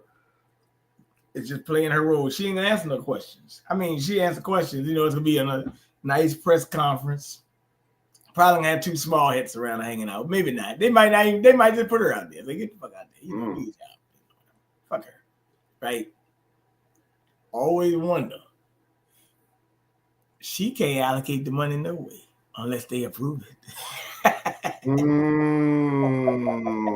Facts. Yeah. That's a good point. Good point. So, but if she in Ghana, she knew what was going on before she left. Right. She knew what was going on before she left. That's a good ass point. Right. That's a good ass point. Is that why she left this motherfucker? You know what I mean? Kind of like make you think. Why did she really leave, right? Make sure I'm safe. As a matter of fact, you better watch out who them people is. Houses who burn, because I guarantee some of them people, everybody ain't broke, and some people don't mind having a house because if they can get an insurance claim. Now they can't get an insurance claim, they might be stupid, but some of them get an insurance claim. Right. That's what happened in Black Lives Matter down there in Wisconsin. That dude, they talk about people burning the shop. The dude actually wanted that shit burned up because they can get an insurance claim on that shit.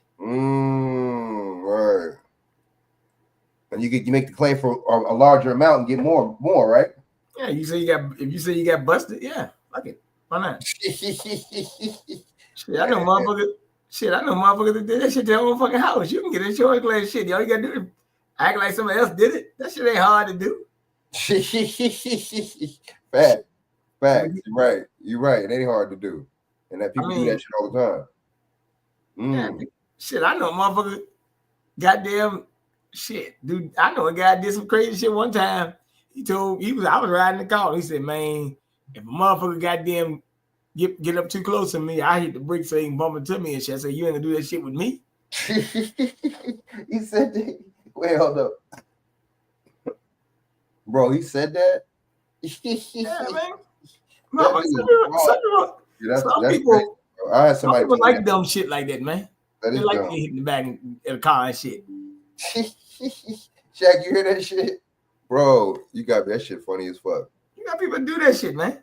I've heard people say that too. Like, why would you do that, bro? I mean, like I said, I'm just saying, hey, look, if they want to do it, that's on them. Bro.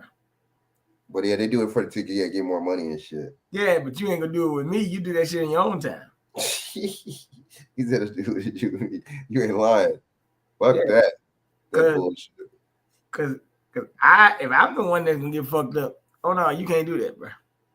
Man, I don't know, huh? Because you get seriously injured from doing that shit. Neck, all that shit. Back, you know what I'm saying? Doing that bullshit, man. I don't want to hit my ass before. I know. Facts me too, man. Yeah, shit. Hit my ass and goddamn head and knocked me into a fucking tree. Oh shit. Oh. Damn, bro. Was you alright or what? I mean, I had some cuts and shit. I mean, I went and got me a law firm and shit and got me a couple bucks and shit. But the shit wasn't cool, man. Yeah, that ain't cool. These motherfuckers. But look, she hit me and they hit two other cars and she kept on running and shit because the car stopped and shit. And I saw her, and the only way I ever got to see what she looked like, they showed me her on a virtual screen when I went to court. I said, "What the fuck is going on here?" Jeez, yo, my bad. I ain't laughing. That ain't funny, but you said they showed on the virtual screen. Yeah, because it was during COVID or whatever. During the time when they had shit like that, like I actually had to go to a courtroom and actually look at her through a fucking screen. They had her virtually doing her case. They didn't even bring her out to cell, yo. Wow. What was she? What was her? She was a woman on meth. Oh, she was white. White lady? Yeah, man. I'm telling you, this woman hit me with a fucking van, yo. Kept on running, went on to Hall Street, hit one other car, then hit another car, and then finally the car stopped and shit. Damn, this lady was that's that meth shit. So she must have she must have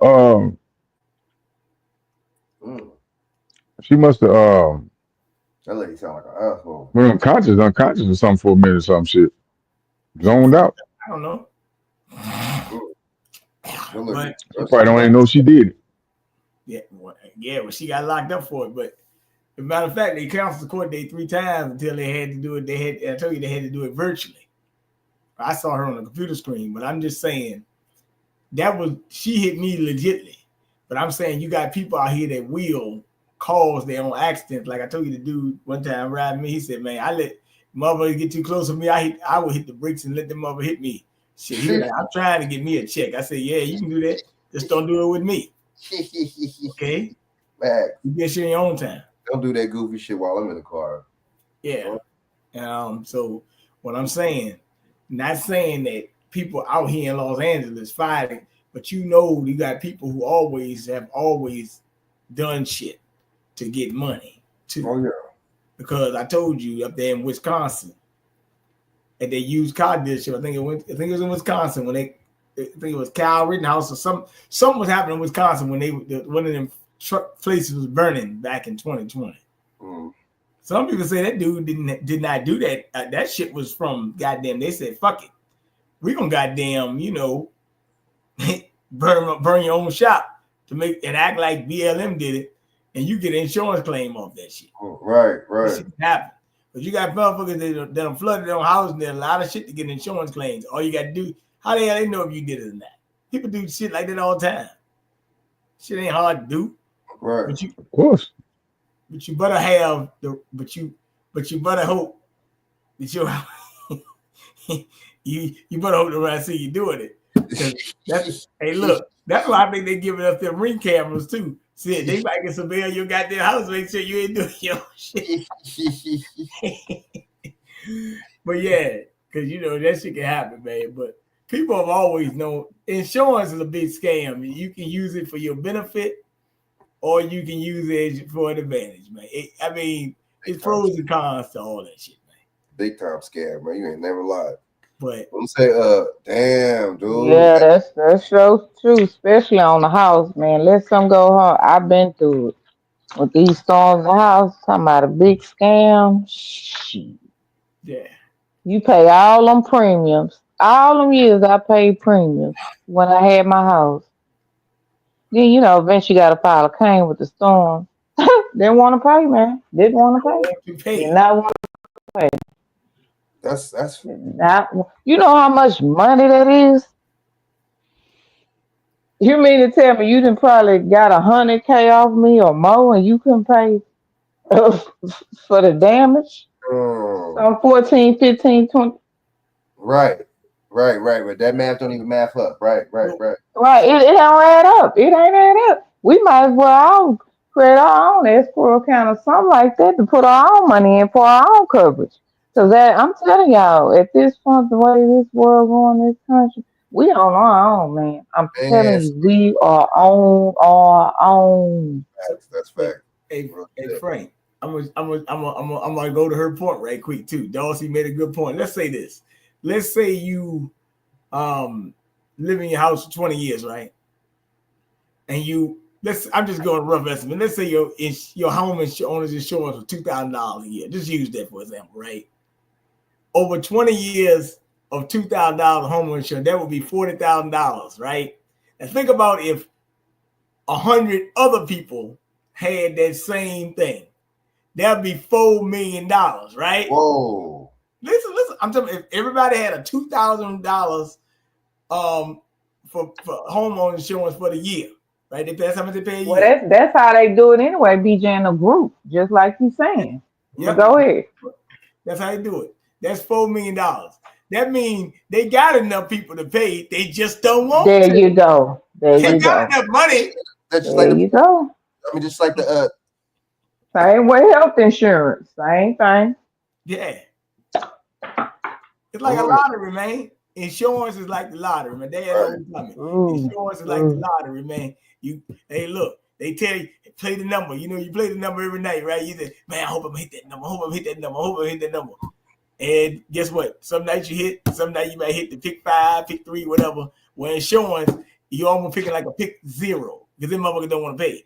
They might pay a few people. Hey, man, you know what, man? We give if you don't get no accident with Allstate, we give you a $200 rebate at the end of the year, something like that. What the fuck is $200 back? What is that? What the hell is that? What is $200 back and you don't take your money the whole year, right?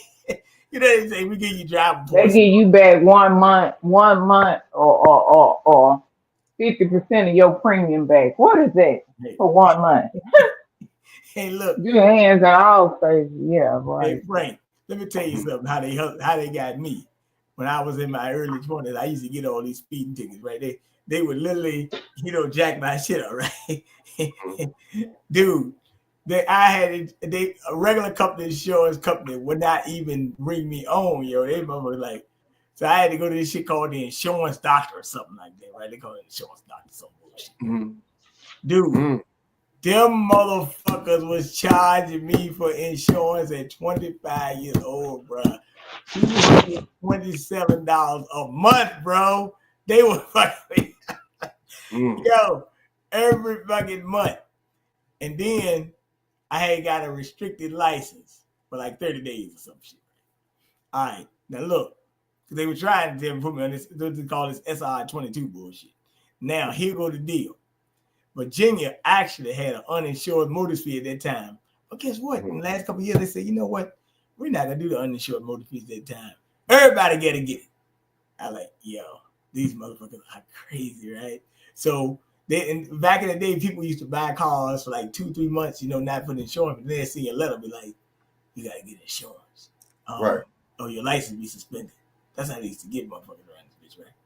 So motherfuckers say, either I go to DMV to get the fee or I get the insurance company. So what I'm saying, the insurance company want to make sure you in it because, but here's the thing though, they don't want to pay. So it's kind of like your job is really to pay me if I get into an accident. They say these what they call these adjusters and all this stuff. You've been in an accident before in the car. You know how it go. They say these adjusters, and you actually. Oh yeah. Oh you. Okay. Yeah. To the home. Mm-hmm. Yeah, they send an adjuster to you. And you know what these fuckers do? Because I asked the guy, I told him straight up, you seem like you asking me. Wait a minute, this guy hit me, man. You asking me all these questions. You act like I hit him. They'll try to. It don't matter, BJ. Even if the other person in the wrong, I've been through that. And I told my stupid insurance company, I said, do not pay that girl. I'm telling you, the girl was in the wrong. Do not pay her. Some fools go pay her. Yeah. Oh, Miss Dawson, I'm sorry. You were right. She was in the wrong. Yeah. I had witnesses. They had to pull me out of my vehicle. Okay. That's how hard she hit me. Yeah. Then in the end, yeah. I told the guy, right when you get hit, I had to tell my car. you button that, write everything down. That's all I'm gonna say. And she didn't have no insurance. How about that? The lady happened to me. The lady had no insurance. Yeah. Anybody who ever live in Texas don't get no liability, get full coverage because these people, a lot of people around here with no, you'll be stuck. Well, the good thing is when I was in, Our driver's too bad here. you know what? I will say I do remember driving on that Texas highway, and I do. And I do remember man. at damn 5 o'clock, man. I said, "What the hell is going on out there?" Yep. Oh yeah, right there around that time. Oh yeah, you definitely finna see it. You definitely finna run into a couple of bad drivers. People coming all in your lane, riding on your back of your tail. Yep, cutting in front of you. We got some horrible drivers here. Yeah, just like Virginia. Matter of fact, but I gotta get it. I gotta say one thing about Virginia drivers. These motherfuckers got there not only you got 3 lanes here, sometimes 2. I think Texas had about 4 in that area anyway where I was at. But nevertheless, I know one thing about these motherfuckers. This shit with this insurance and this, like, one thing about it. See, back in the day, people just they set them people up, man. They set them up. People used to focus on the road. Now people be on the highway texting this, that. That's right. Ooh, that texting's cold on the highway. No, even on the streets is dangerous. That's what happened to the girl who hit me. She was on her phone. On her phone. Telling you. Yeah, on her phone going to TSU. Hey, I swear, you need that accident. I know you be. Don't you ever feel like you just whooping that person up real quick, man? Just like, man. But it's like, let me do this the right way, and let me get the information. Yeah, might well, cause she hit me so hard, my airbag's deployed, so I couldn't do nothing. Was you all right or what? Yeah, I was all right. The guys got out. The guys, 2. It was like 3 guys got out. It was 2 white guys and a black guy. They got out and got me out my car. Pulled my door open and got me out my car. See, we ain't like New York. We don't just stand around and let people get caught on fire or get harassed in the subway. We helps here. Right. Yeah, that's good though. That's good that you got you out there though, man. That's good to hear. Yeah, they got me out. Yep, they sure did. She ain't lying though, cause I'm gonna tell you something. And these motherfuckers right here, they some of them will help, but I'll tell you, like you see the cop on the side of the highway, everybody taking pictures of their phone, trying to. I'm like, look, y'all gotta stop this rubbernecking stuff. The accident is over there on the other lane. We don't gotta rubberneck this far together. Like, just keep going. Look, but that's how it be, man. I understand, but we gotta when it comes to these accident stuff, we got to make sure because I also said we are on our own when it comes to these shyster insurance companies, okay? Because they would do something. As a matter of fact, I think one of these banks that was on cards and insurance company. Oh, you know the name, Dawson, called J.P. Morgan Chase. Oh yeah, J.P. You know what? Yep, J.P. Morgan is a part of it. Yep. Then they said 10 billion. Damn, let me play a little bit more of this, and then I was gonna pull up something else that Dawson wanted me to pull up, and then BJ, you can pull up some stuff. Okay. What do you think? To say nothing. I'm not gonna play this pretty long though. You know how I feel about it. You know what I'm saying? Like it almost looks like she doesn't speak English or something. It's like okay, it's like a spoof video. Nah, like it's I like mean, one of of those points. It's like at that point, even if you give the political answer, you know what I mean? Like, hey, we have the people, thoughts and prayers to them. You know what I mean? Yeah. I trust in my fire department and whatever EMS. Some kind of say something, right? Even if you would have given something, even just gave that answer, not answer. You know what I mean? Just said something, but just stay quiet on it is weird. And she's just standing there, like open this fucking door. Yeah, like that looks so bad. And then I mean, on top of that, you got she cut the budget by where is it? She cut the budget by 17 million. Which where'd it go? Where'd it go? that is a good question because there's another pile of mystery money. Yeah, there's a lot of missing money in California. Like there was that. Yeah, well, was it that money 24 be billion gone. that went missing. That was supposed to go to homelessness. And Mm-mm-mm. look, here's a chart of straight money laundering. things that got more money and things that got less money in California. So police got a shit ton more money. I mean, crime's not doing much better, but all the way at the bottom, fire got. That's not true, man. Don't believe when these white motherfuckers talk about crime. Don't listen to them. Crime has been down in LA. That's not true. That's a lie. See, you gotta watch what these people say. That's what I'm saying. That's not. Come on, I'm out here now. Let's be honest. You know what I'm saying? Crime is even hell. Didn't they just say crime is down 18% in New York? But see, they're putting emphasis on the subway. So I mean, come on. Yeah, makes sense. Crime is down. They trying to centralize it. But see, to one location. You notice they don't never. Okay, let's talk about in these white areas. They don't have that same energy. They don't got. Man, you go ahead going on what they full of dope and meth and all high five and all kind of trailer. Man, they be killing each other, eating each other. I just don't like that narrative that well, crime is up. No, it's not, bro. You're not in California like that. It's not up like that, bro.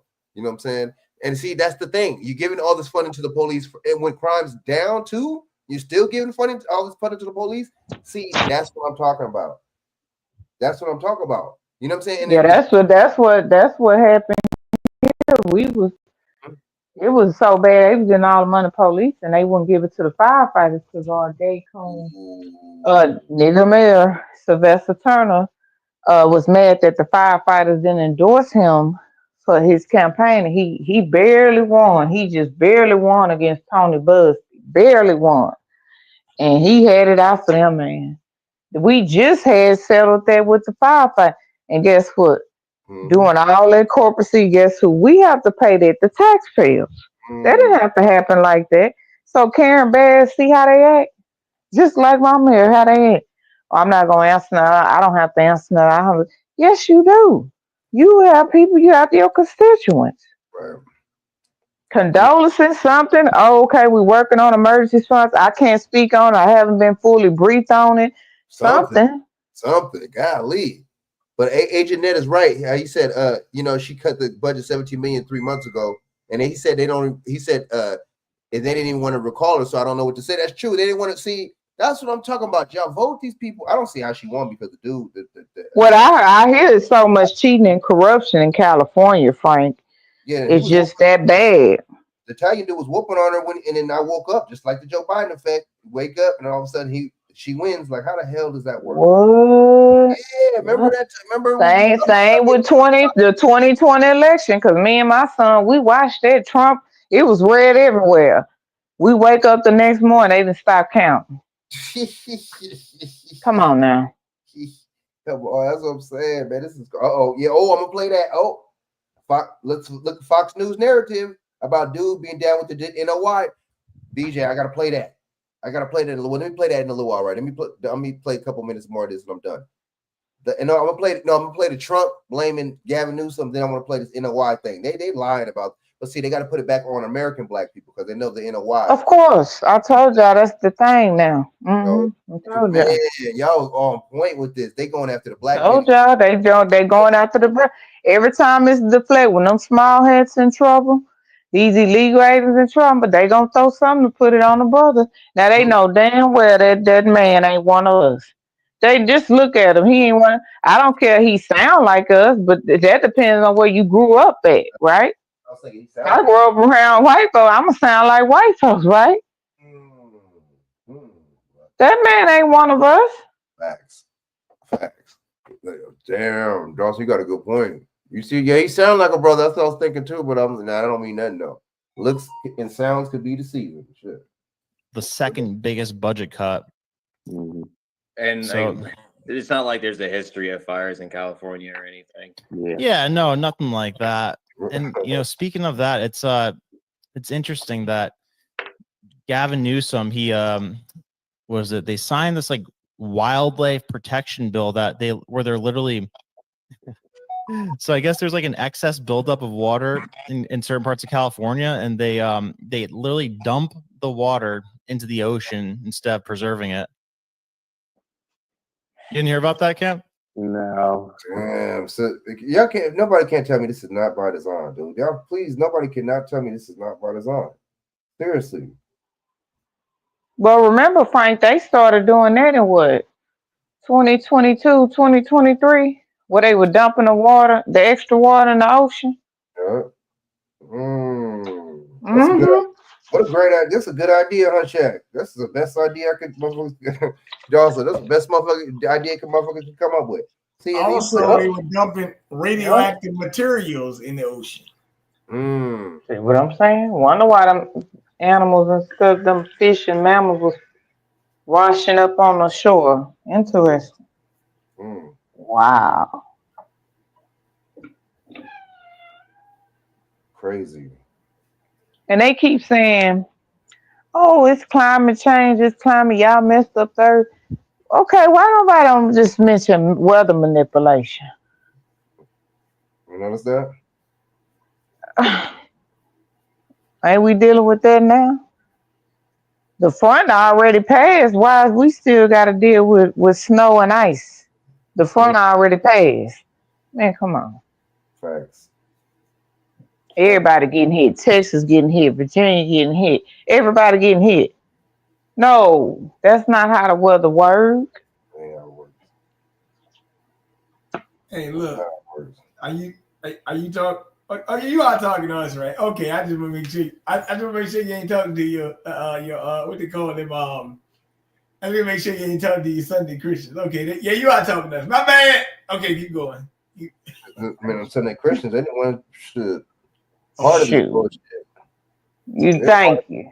They're part of it. Them churches, the Catholic archdiocese.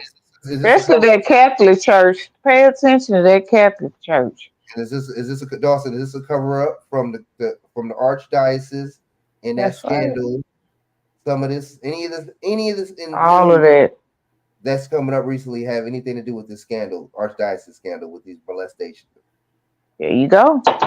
And then remember, the small heads had just got caught. What, a week or two more, got that bus in Guatemala where they arrested all them for sexually assaulting them, essaying them 175 kids, ran by an NGO of all Save the Children. Okay, pay attention. Yeah, Guatemala. Okay, so Guatemala. Mm-hmm. What is it, Guatemala? Mm-hmm. Trafficking bus. Okay, sex trafficking. Bus, yeah. I think it was like 175 kids. Mm-hmm. And by the way, they talked about it for a day and a half, and they let this shit. Yeah, it was short, Frank. It wasn't long at all. It was short. 4 weeks ago, 5 Guatemalan humans smuggled U.S. 2021 mass casualties event. Is that what they talking about? Choppers? Yeah.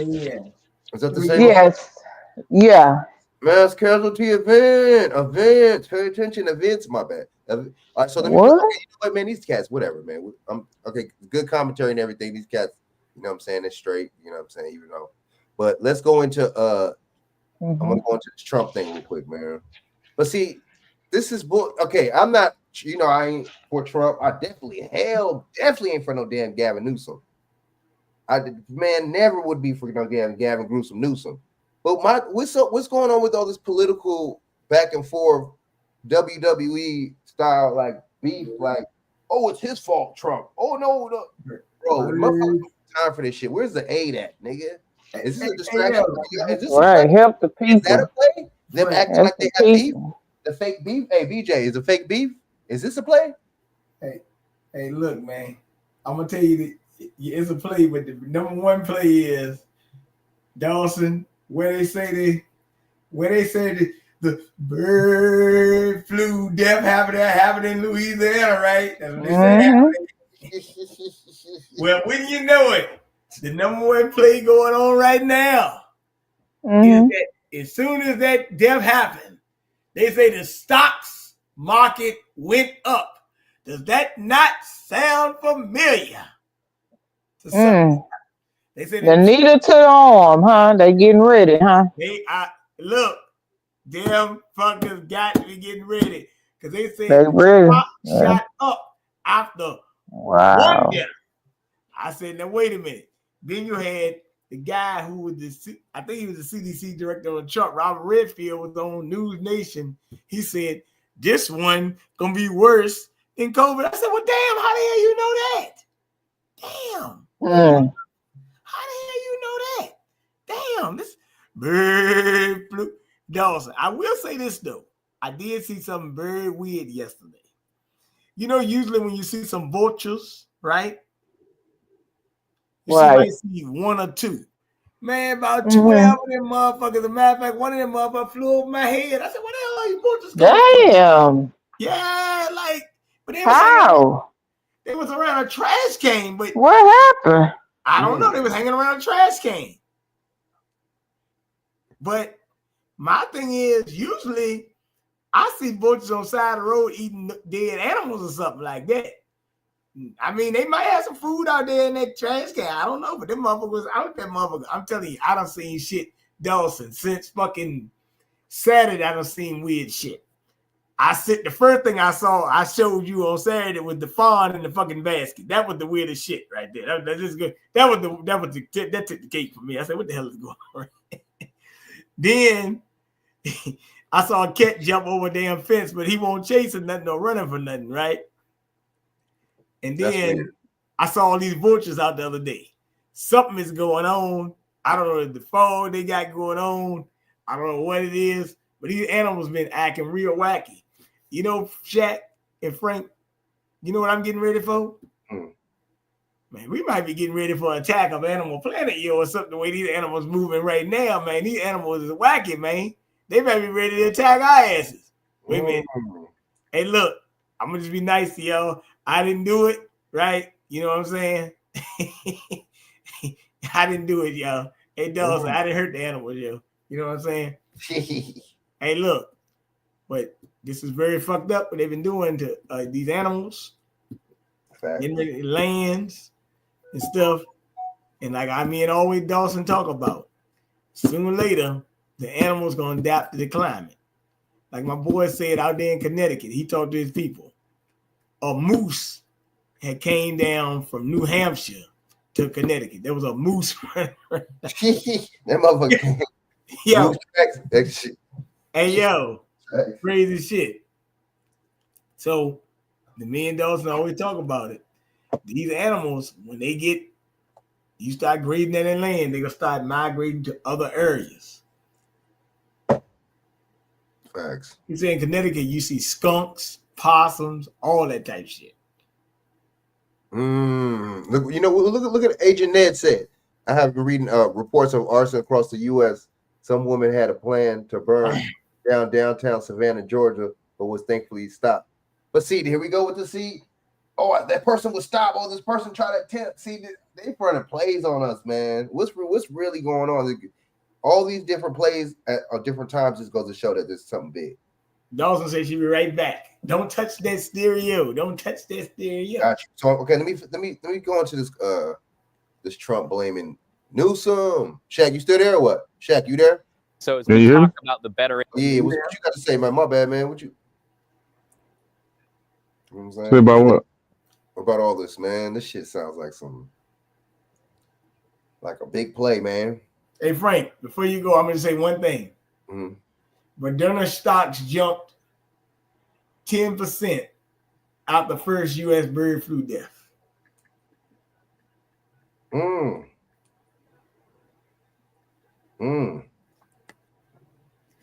But their stocks are down 12% last year. Oh, damn. Okay. There's money in this. There's money in tragedy. There's money in trauma. There's money. There's always money in war. Ain't that right, Chak? Chak, war is money, baby. So, Chak, once again, are we getting played?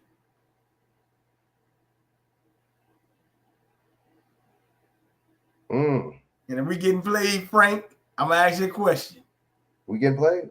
Who the hell is getting paid? And we got. You know what? We can get into the insurance companies, right? What you got here? What's up? Oh, okay, got you. Okay, got you. My bad.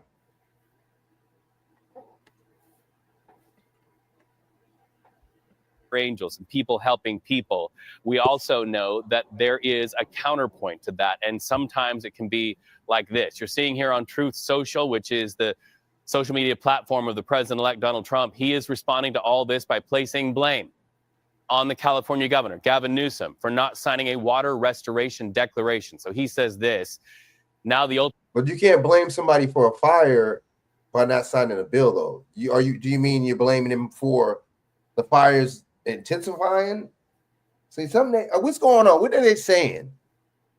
You see what I'm saying, PJ? So you blaming him? What's going on? What y'all know we don't know? Because you can't say just because he didn't make the water restoration bill, you can't say that that's the reason why there's a fire. You know what I'm saying? You can't say that unless y'all know something we don't know. Did y'all start the fire? Did the government have something to do with this? You see what I'm saying? Mm-hmm.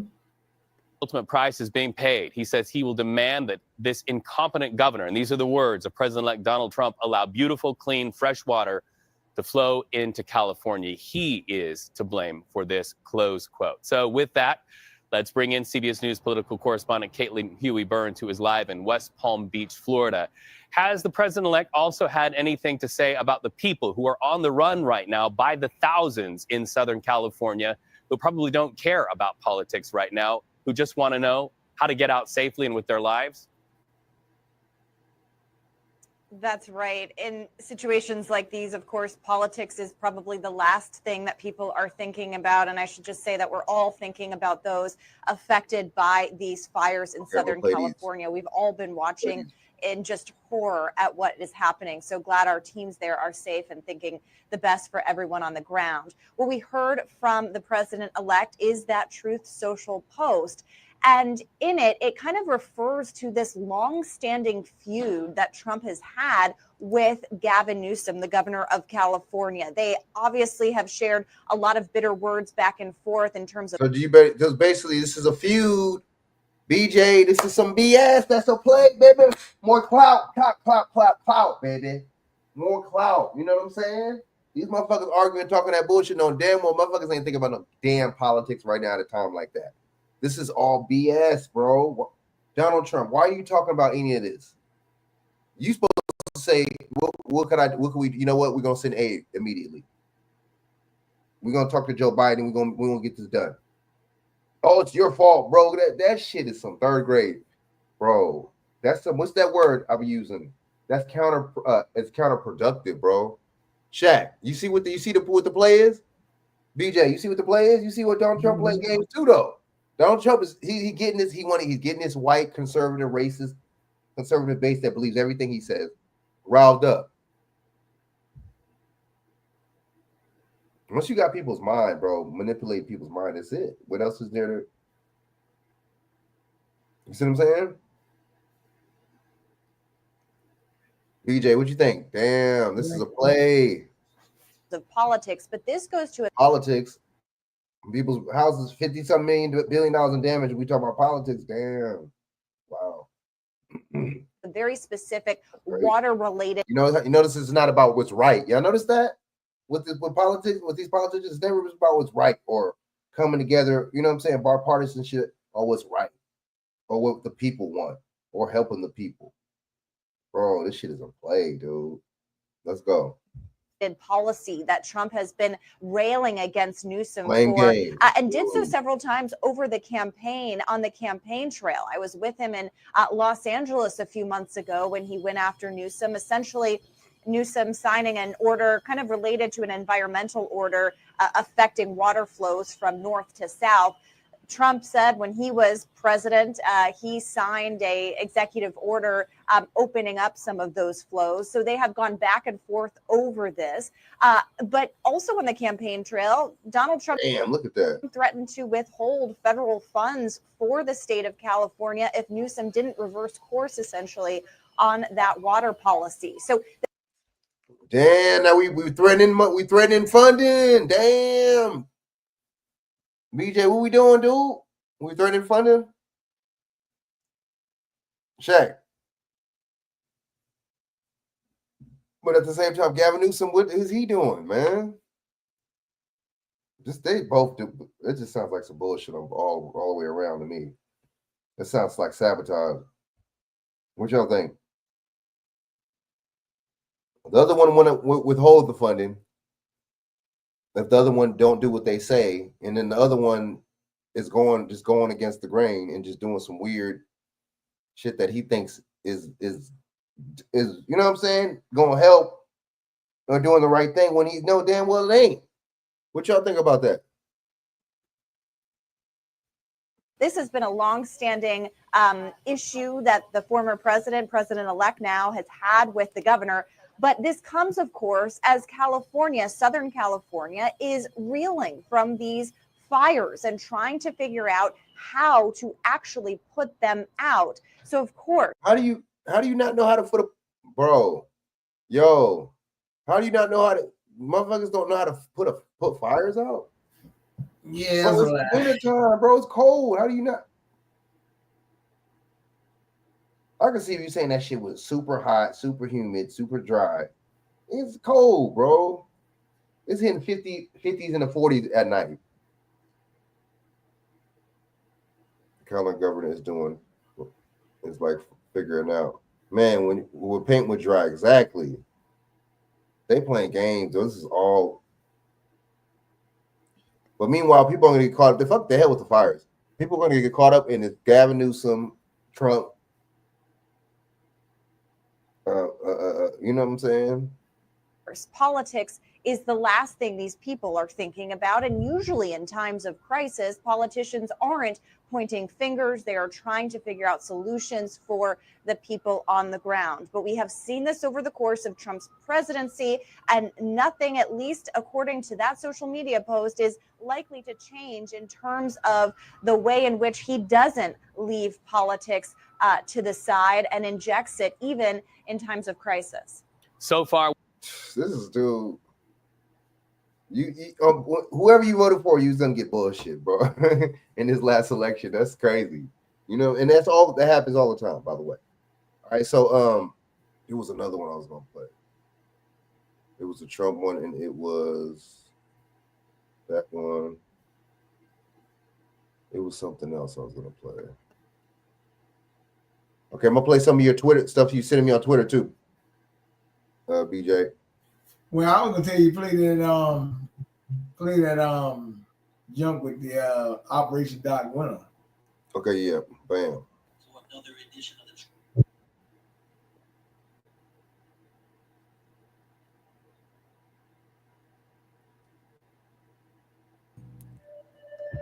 Instead, something more unusual. Dark Winter was a germ game. In 2001, the US military, government, and media launched a mock battle against pathology. The premise was simple. A bioterror organization released a deadly virus into the country, and smallpox is spreading quickly. The US government must now react to contain the outbreak and stop further harm. How did we do? The results were disastrous. Within 48 hours, the government failed its objectives. The loss of human life was high, and when Operation Dark Winter ended 3 days later, a summary of recommendations were given to implement across different levels of government to better prepare in case of a future dark winter. But a dark winter never came. Instead, 4 months later, 9/11 struck the United States with a different type of fear, and the government and our focus shifted away from home to land conflicts in Iraq and Islamic terrorism abroad. But Dark Winter wasn't the last germ game. There was a second, and that's what I want to discuss with you here today. In Baltimore, Maryland, in a house 5 blocks south of the Capitol, in 2018, Operation Cloud X began. The scenario was similar to Dark Winter. This time, an influenza outbreak has occurred in Venezuela. It is likely to reach the US in a few days. The government must react. The simulation ran for 5 days. Day 1 began with preliminary reports and the government grappling to respond to uncertain information. Day 3, the sickness was confirmed in the United States. Day 5, the simulation ended. The process is fascinating, and there's a lot to dig into. But one interesting note is that Cloud X was documented. There are recordings throughout the entire germ game, and I recommend you all dig through their archives to learn more. But now I want to play you a portion from that last day of the Cloud X simulation. It's slow, but I ask you to pay close attention to what they're saying. It's important. We are now 3 months since the last meeting, and the pandemic has rapidly worsened globally and in the United States. The number of cases and deaths are increasing exponentially. Remember, this is a simulation. Here is the current U.S. situation. Approximately. Man, I remember this, dude. That was all a little play, man. Just a shadow test run. But how do we know that they don't do these test runs that's not what these events are, man? That's my thing. That's right, huh? Good. Interesting now. What'd you say? Keep going. This is interesting. I'm showing to you. This is funny shit, man. This is a whole. They told you it was a simulation. This is 3 months ago at the last meeting to nearly 60,000 cases now. Global markets have plummeted from its high 5 months ago, and the Fed is now projecting a deep economic recession.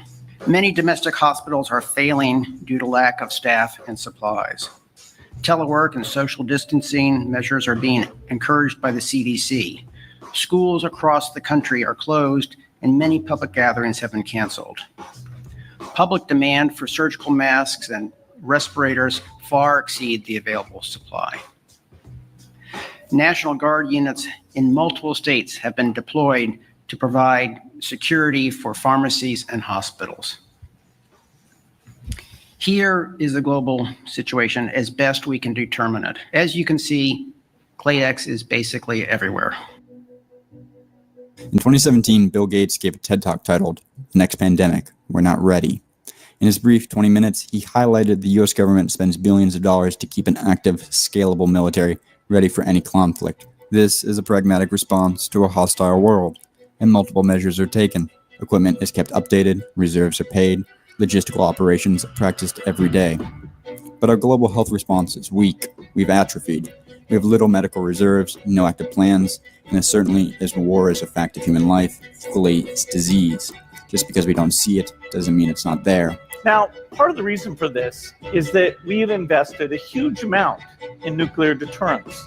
But we've actually invested very little in a system to stop an epidemic. We're not ready. Operation Cladex revealed in clear terms the extent to which Bill Gates was right. Our government is unprepared for pandemics. In the simulation, hospitals were overwhelmed, quarantine proved futile, and we ran out of ventilators. The outcomes from a global pandemic were knowable in January of 2020. Our weak points have been discovered from Operation Cladex in Dark Winter, but we did nothing in the intervening years to fix them. Whatever you think we need to do to avoid this downside, you have to consider doing it, because this is existential. I mean, America's just wiped out in the last 6 hours, basically. You're losing 60% of the GDP. On December 20th, 2019, a year after Cladex, China began to report a new form of coronavirus in the Hubei province. Transmission rate and mortality were unknown. However, in the following weeks, it would be called COVID-19. Dubbed it COVID-19. And spread across the world. Tens of thousands of people would get critically sick in my city. This is a recording of the New York governor 3 months later, March 19th, 2020. There is a federal stockpile of medical equipment. That stockpile has about 12,000 ventilators for the nation. Again, we need 30,000. Federal government has 12. I mean, this is a bad situation. When the CDC starts putting out guidance, you can use a scarf as a mask. It's time to make more masks. But why does this all matter? What's this all about? Well, here's where I want to speculate. I live in New York City. COVID-19 cases are exponentially climbing as I record this. New data from China now indicates that coronavirus is infecting people with the blood type A at a much higher rate. We don't know why, but I am A positive. I will likely get sick in a matter of weeks. Survival is probable, but not guaranteed. The effects this virus is having on our society's operating system are catastrophic. Markets have tanked, supply chains have frozen, borders are closed, states on lockdown.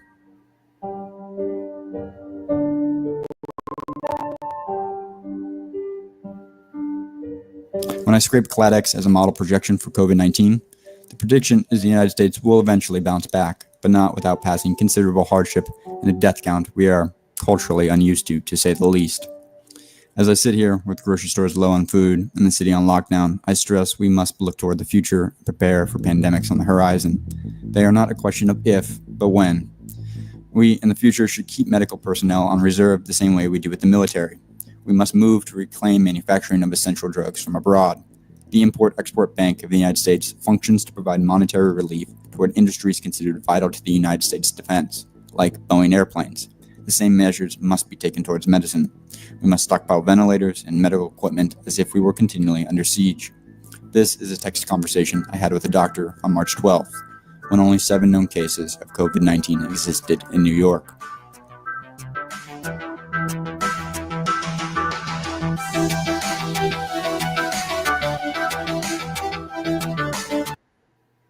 On you.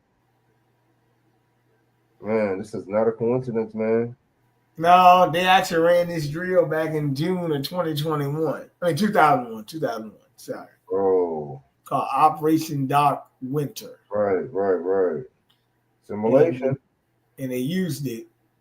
And they talked about, you know, it would be shortage in the hospital system, people fighting over medication, it would be a collapse of governments, et cetera, et cetera. People would lose trust. Same thing going on there, just a simulation. Right. What a game. And they did a study at Johns Hopkins Hospital in Maryland. Just like Johns Hopkins University, baby.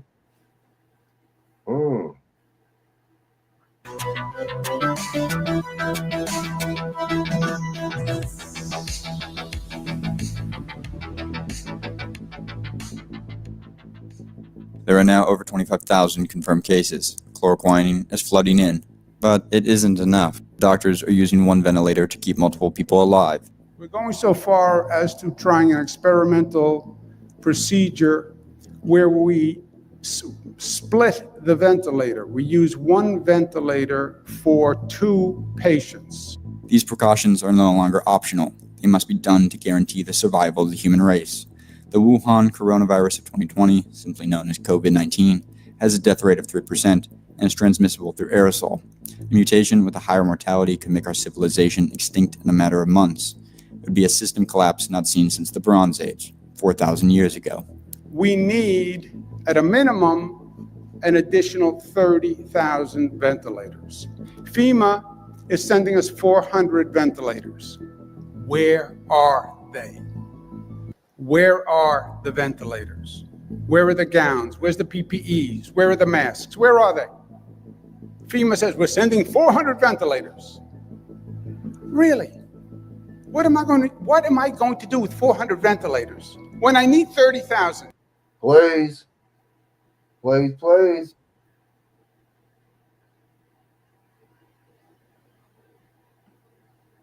the crazy thing about it is these cats be having IMDb's, baby. So when they hit you with stuff like this, how do you know it's genuine? How do you know it's sincere, man? You know what I'm saying? You're right. How would you know it's genuine, sincere, baby, when these cats got them IMDb's, man? Damn, they're running plays on us, man. He was acting like, because didn't he do that?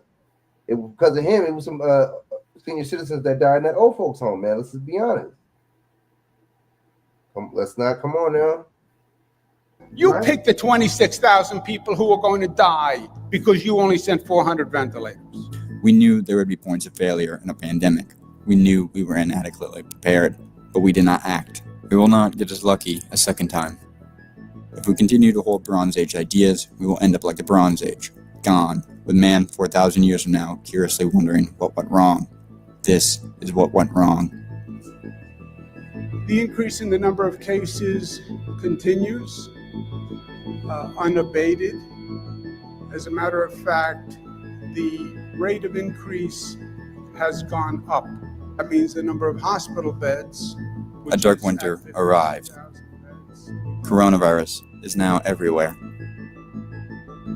now for the height of the curve is 140,000 hospital beds. I will turn this state upside down to get the number of beds we need.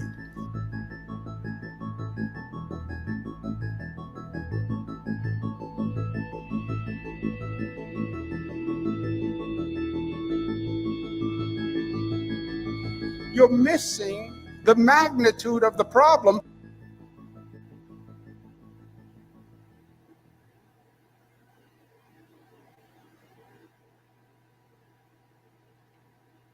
Man, that's crazy, man. Yep. Yo.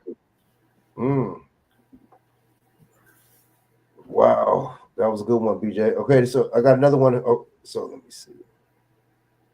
I got, what's the name? Guatemalan smugglers, baby. The scandal. I'm Nicole Argentieri, Principal Deputy Assistant Attorney General and Head of the Criminal Division of the Department of Justice. Today, the department announces the arrest of multiple Guatemalan nationals for their alleged involvement in a mass casualty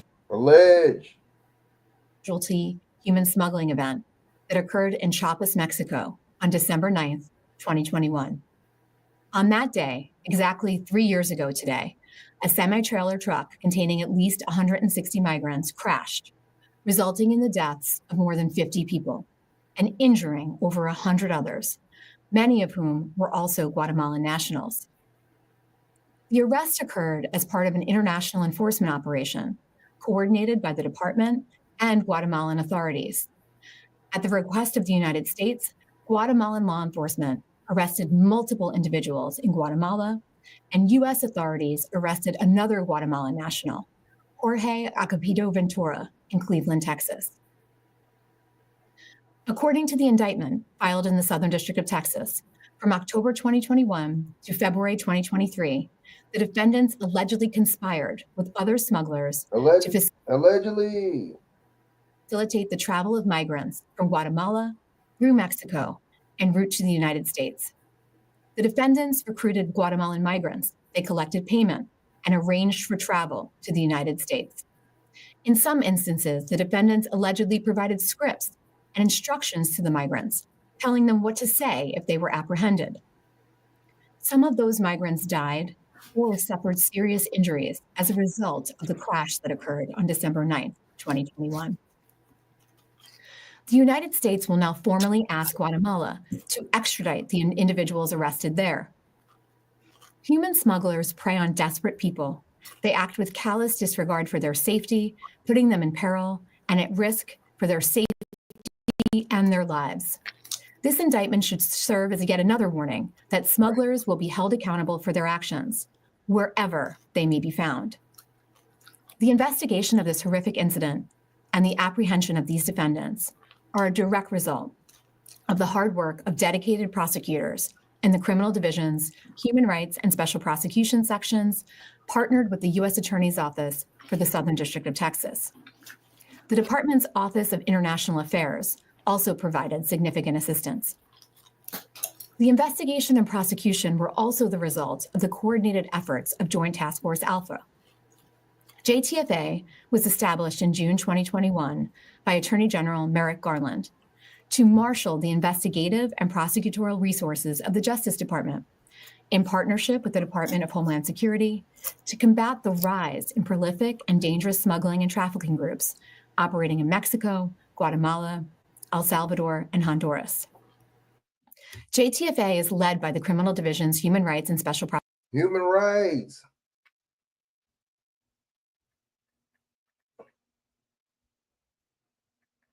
Wow. What about our rights, though? We pick and choose. See, why is there no human rights lawyers here, but there's only civil rights lawyers in America? But then they're protected of the guy. These immigrants are protected under the guise of human rights. Yo, Chak or BJ or Dawson, anybody answer me that question? Why is it like that?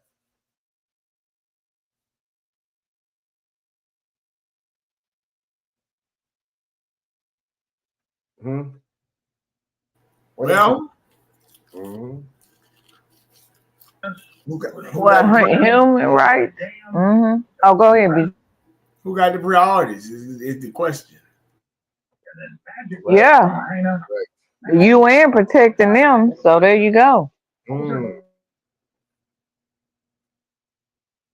Mm. Damn, that's facts. The UN. That's a good point. And who's protecting us here? Nobody. And who we got to protect us? Civil rights attorneys. You know what I'm saying? Wrongful death attorneys like Benjamin Trump. You feel what I'm saying? Leave no merit. You feel me? So interesting. Prosecution section, which partners with dedicated prosecutors from U.S. Attorney's Office along the southwest border, including the Southern District of Texas. JTFA is also supported by many other sections in the criminal division, in addition to substantial law enforcement investment by DHS, FBI, DEA, and other partners. I want to express my deep appreciation to our key law enforcement partners in this investigation. Homeland Security investigations, including HSI's Human Smuggling Unit, Customs and Border Protection, U.S. Border. But Homeland Security, they're too busy going after P. Diddy. Homeland Security is too busy going after P. Diddy. Did that rhyme a little bit? You know what I'm saying? Straight up. Instead of doing their job and going after these smugglers, right? Patrol, and the National Targeting Center. I would also like to convey my sincere gratitude to Guatemalan and Mexican law enforcement officials who were instrumental in furthering this investigation and prosecution. Thank you. Wow. Very interesting stuff, man. Very interesting stuff. You know what I'm saying? All right, so BJ, I'm about to play the stuff you. I was going get a couple of things on X.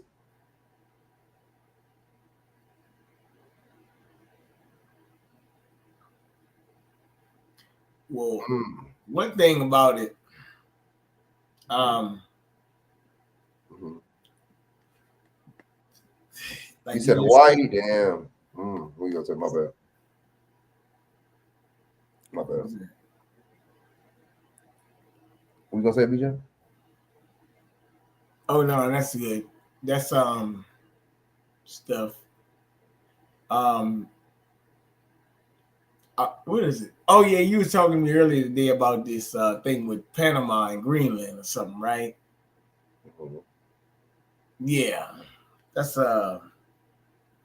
they kept. I was talking about Canada. They got a thing called the Amiro. That's why they talking about making Canada possibly a 51st state. Yes, sir. That I was been saying that the American Union. That's that currency. Yeah, it's called the Amiro. Yes, you asked me about it. Yeah.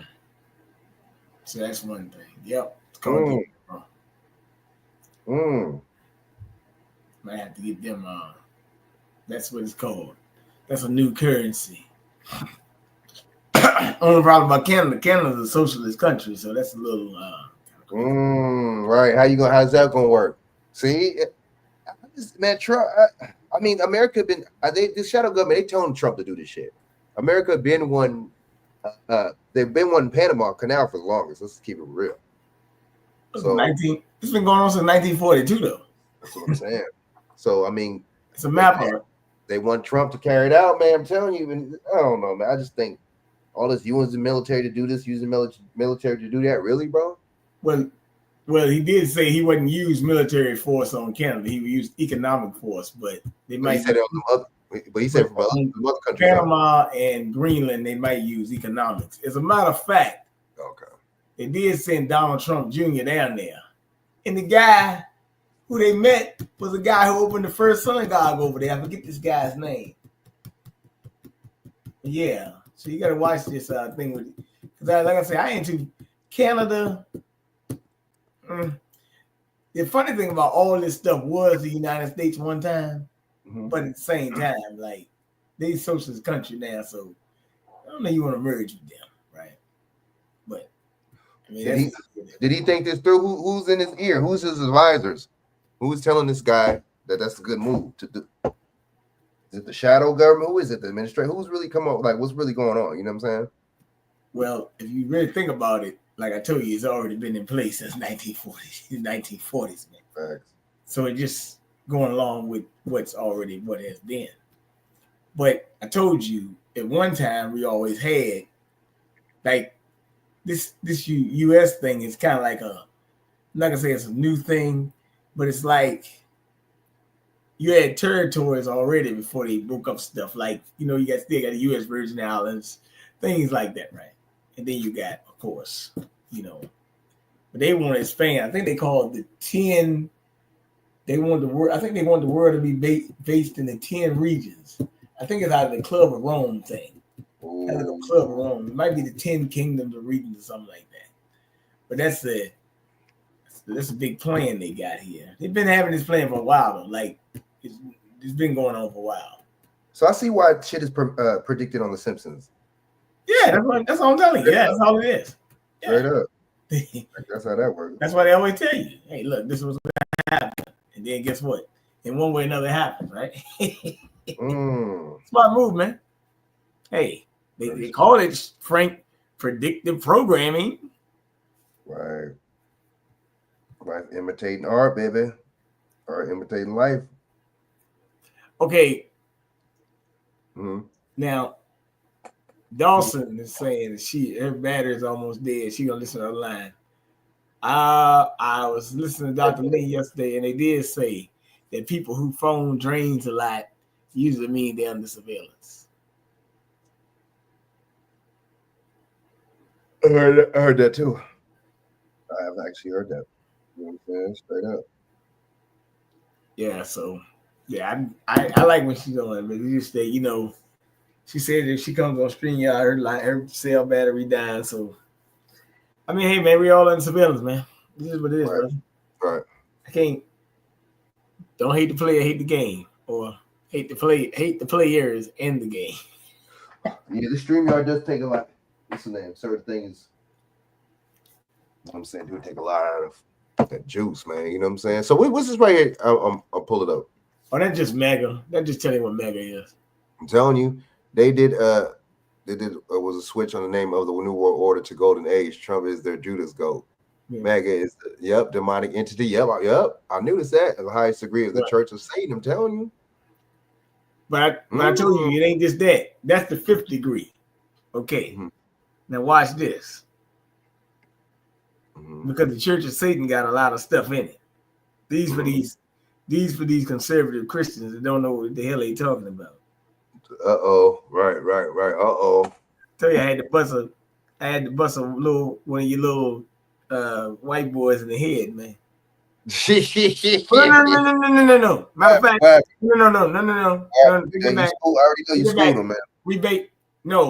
Take that back. We didn't bust him in the head. I busted him in the head because I knew some stuff that he knew, and we started talking about it. And he was like, "Oh shit, you know that?" And then we started talking about the Rothschilds and all this other stuff. Right. Yeah, right. So you gotta we got to talking. We got to talking and stuff like that. And he was like, "Dang," he was like, "I talked to your friends and stuff. They don't believe me, young brothers. You know, they don't believe nothing. They like, you know, that's crazy, right?" So, yeah, but he and him had a good time talking. Watch this. I'm going to show it to you. Oh, let me find it. Hierarchy in the Church of Satan. And the Church of Satan is Anton LaVey. Anton LaVey. Guess who was down with him? Sammy Davis Jr. Yep, he sure was. So a registered member has no degree. An active member is a Satanist, a 1st degree. A witch or warlock is a 2nd degree. A priest or a priest is a 3rd degree. A magister or magister is the 4th degree. And MAGA or magus is the 5th degree. Oh, so that's the 5th degree. Got you. And watch this. MAGA. But it has nothing to do with exactly them, because guess what? If you go look at this 5th degree, now watch this. Are you ready for this? This gonna blow your mind. agents of the Church of Satan are individuals who have been trained to serve as contacts for local media and other interested parties. I'm telling you. So that go to show you that your media is already a satanic organization. Okay. Gotcha. Facts. Gotcha again. So that's why. Mm. And as you go through it, any story that the media is intentionally covering, right, for a long time, is a psychological operation. Are they covering the New Orleans shooter? They're covering. Yeah. Anytime you cover something for a long time, it's a thing. Like go to that thing with them talking about Nation Islam and them. Oh yeah. Thanks for reminding me. Damn, Fox News is pushing that narrative. Damn, that's why I don't mess with Fox News, bro. I don't mess with none of them, man. I don't say. I said that I didn't say that some of these organizations didn't have a problem, but Nation Islam is mostly black men, so they would use that as some type of psyop right there. Oh my God.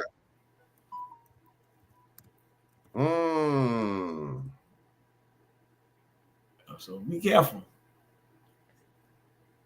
Damn, hold up. That's Fox. I gotta get Fox News. Hold up. Fox News. Fox News be like them narratives, baby. They love it. VJ, you know what I'm saying?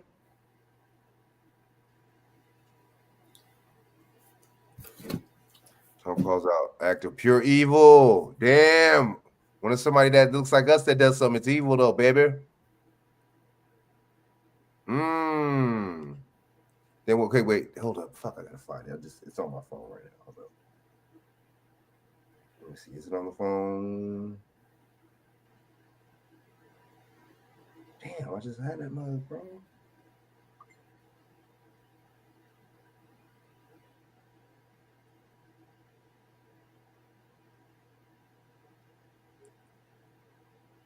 Damn it, hold on. Let me try to find it. Now I can't find it. Hold up. Hold on. I'll just do this.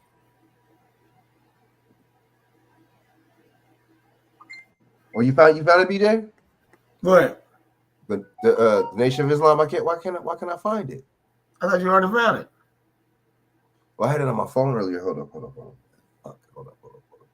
You know what? Let me it might show up in the damn news feed. Hold up.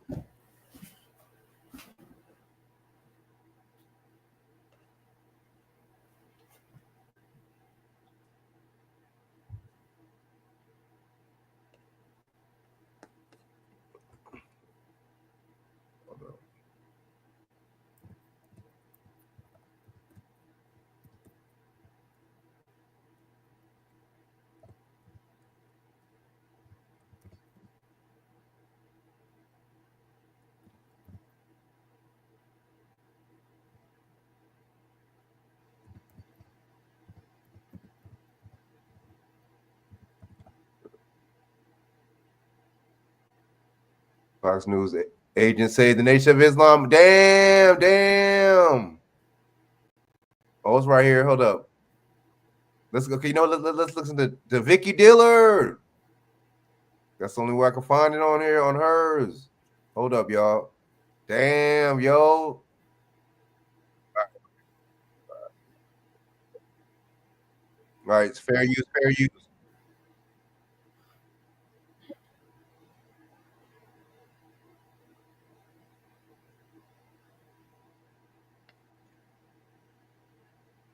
Words for base value. We have to look into stuff, right? Now, watch this.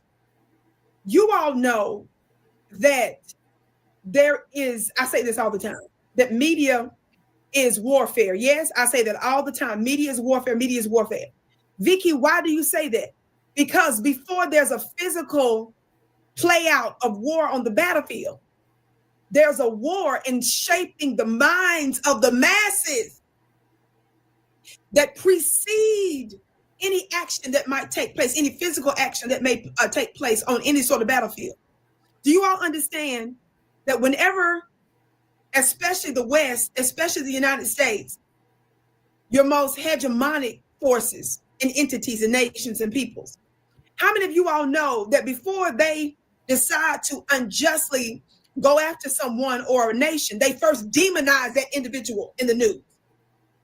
The reason they do that, family, is they demonize a person when the United States or when the West or whoever the oppressive entity or force is, whoever the perpetrator is at the time, when they go after them, they know you're going to be silent. Because in your mind, you're saying, oh, they're authoritarian, oh, they're a dictator, oh, they're racist, oh, they're this or that, right? So they first do that because you serve as a form of an ally to their attack. You actually become complicit in the undoing. You don't see nothing if they use your taxpayer dollars, when they start shipping your sons and daughters off to unjust war. Talk black to me, somebody. When they refuse to give foundational Black Americans, the people that created and labored and shed blood for America, they refuse to give one red cent. But you can sit here and justify sending hundreds of billions of dollars for Nazi Ukrainian soldiers. Nazi Ukrainian, damn, it was the Algov, damn. VJ, that's damn word. That certain section of the bro.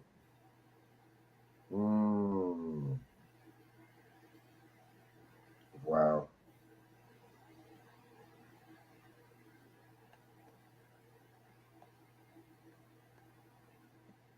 You can justify sending billions and billions of dollars, using billions of dollars for legal and illegal immigrants in the United States.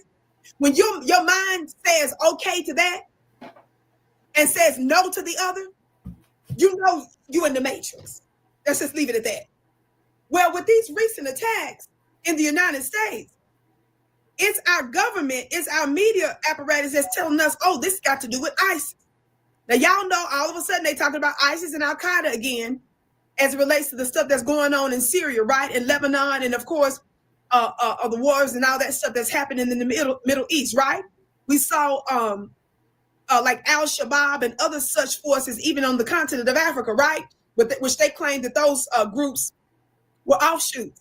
How many of y'all remember years ago, I did a broadcast right here on this network, and I've since done several times since then, reminded you that even under the Trump administration, when Trump was president the first time, his State Department spent a lot of money for nonprofit organization to study Black soldiers, specifically Kenyan soldiers.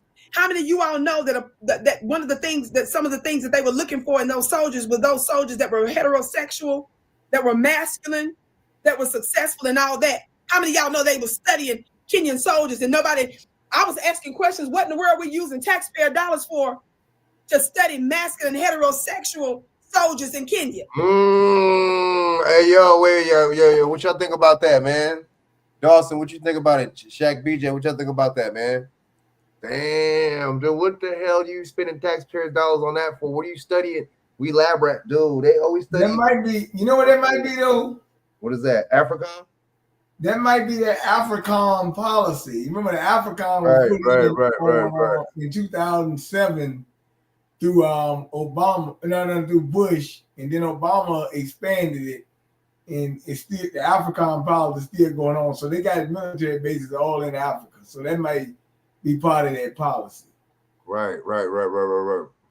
That policy been in effect since the early 2007. Yeah, so it ain't nothing you can. I mean, you can do it, but it's not. You know, it's like one of them things where they put a policy in, and the policy not broken, so it's gonna keep on going, program and schedule. Like, right. Just like the what's the name? What other? There's a couple policies that what was damn. Just like they kept in there, what's the name? Oh yeah, they kept that what's the name in there? That Patriot Act. They kept that bad boy in that mug. Ain't nobody gonna touch it. They haven't been tampered with, huh? They ain't gonna touch. They ain't gonna touch They're not that really gonna picture. touch it because, I mean, they're gonna say it's for national security. Shaq, what you think? Shaq, what you think about all this, big dog? Shaq Walla, you still there? What is that, some mustard or something? What you squeezing out? It sounds like you squeezing out the last of the ketchup or something, bro. That bug. No, that's me, man. Clear my throat, dude. Clear my throat, man. Oh, okay, my bad. Hey, Shaq, you still there, big dog? Or what? Hold on, I'm gonna play the rest of some of this. Go ahead. Talk black to me, somebody. Talk black to me. Now, they were specifically studying those groups because they said that these are the ones that are more likely to join resistance groups.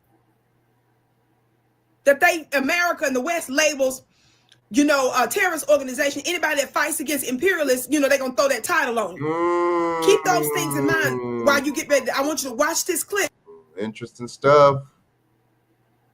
They do stuff to think like they're benefiting or you benefit from some, or they're helping out some kind of cause, but when they're really taking your rights. Wow. In just a moment. So just before we show you this very brief clip, because I got to show you the play. Those of us who are foundational Black Americans, those of us who are natives to this country, and even some of you that are in other parts of the world where you say, well, what does international news have to do with me? Well, I'm gonna show you in this clip. Fox News is getting ready to show you what's going on. But before I do that, let me give you a little background. This is a piece I'm reading now from CNN. What does it say? The headline, and this is the one that they just updated today.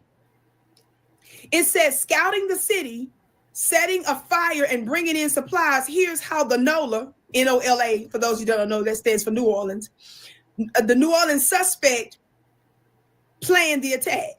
Now, I want y'all to watch this. Just listen to just a little bit of background. I'm not going to read this whole article. I just want to give you a little background so that those of you that are not familiar with what's been happening here over the past few days and weeks, I just want to bring you up to speed. From the new year, so not weeks even, just barely a week. Nearly a week after, it says Shamsuddin Jabbar rammed a pickup truck into a busy crowd celebrating New Year's in New Orleans, killing 14. Details of how he planned the attack are becoming clear. Y'all listen. As investigators piece together his movements and motivations, it appears that Jabbar, whom officials have said acted alone and was radicalized. Now, you can't see the article right now because I just decided to do this at the last minute.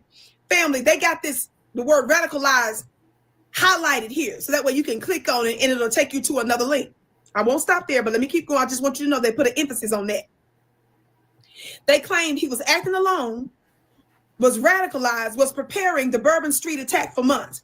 He visited the city multiple times in the months prior.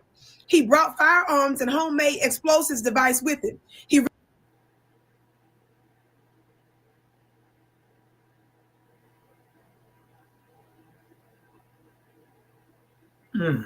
Yo, what's up? My bad. I said, what if you had firearms on him and guns on him? What would it even matter? Because he was in the army, so wasn't he allowed to have guns? I'm confused. Oh, he had firearms on him, like as if a Black person not supposed to have guns on him. I hate when they be doing that, bro. They always do that to where we cannot have. They like push that narrative like we were not supposed to have guns, bro. Like that motherfucker was in the army. Of course he's gonna have guns, bro. Motherfucker in the army. He was the fucking veteran, supposed to be, I guess, right? Mm-hmm. But let's hear this narrative. Let's hear how they shape this shit, man. Rented a home on Airbnb and attempted to burn it down in what officials believe was an attempt to hide criminal evidence. Here's what we know about how Jabbar planned his attack. It goes on, as it just mentioned before. It says where this section talks about how he scouted the city months before the attack. It says that he visited New Orleans at least twice in the months prior to the attack in October and November. It says FBI New Orleans Special Agent in Charge Lionel Myrtle said on Sunday at the news conference, the attacker stayed in the Airbnb, what I just mentioned before there, beginning October 30th. It gives more details in this section, but I'm not going to read all that. It says that during his trip, to scout the scene, it said he used Meta smart glasses, according to FBI. The smart glasses can take photos and videos, so they put all that in there, right? It says he wore glasses and all that. All these little details that they just telling you to make it look like this is legit. I mean, look, just follow me, family. It goes on to say he set fire to the rental about 15 minutes after midnight on New Year's Day, just before carrying out the attack. It says it changed roughly 2 minutes after he left because the thermostat indicated that the temperature was rising inside the residence, and he tried to keep up. He tried to keep up with the fire that was growing inside. Officials believe Jabbar was hoping to burn the entire house down, hiding evidence of his crimes. He used an open flame in the home's linen closet. Child, it's giving all these crazy details. That's all. That's just some miscellaneous stuff. The next section says he constructed IEDs. For those of you that don't know, it's about these improvised explosive devices. That's what that is. It says he used in coolers. He used those in coolers on Bourbon Street. So it's just giving a lot of detail. Putting it, damn, why would you put it in the cooler? You putting something hot in the cool, something cold. That's crazy. About that, right? He talks about the supply arms, including coolers, firearms that he had with him. It's just going on and on and on. It talks about the 16,000-pound truck that was rented. That's a different section, but I wanted to put an emphasis on the fact. You know, it's quite funny, BJ. That same truck was in front of the cyber truck that blew up. Oh, and you know what's crazy? How was that same truck in front of that cyber truck, and those things both happened on the same day? When one was in Vegas and one was in New Orleans. So how do you get there that quick? Damn. That was a fast drive, huh, BJ? And now they're saying he acted alone, and they're emphasizing the fact that he was radicalized, right? Now, some of y'all may have forgotten that when this first came out, folks was trying to say it might be a connection to others. Other folks came out with the law enforcement had actually come out talking about how, no, we don't believe this person acted alone. How many of y'all remember some of those reports? So this is all intentional to confuse and to throw a whole bunch of stuff out there. Oh, yeah. Family, put your seatbelts on.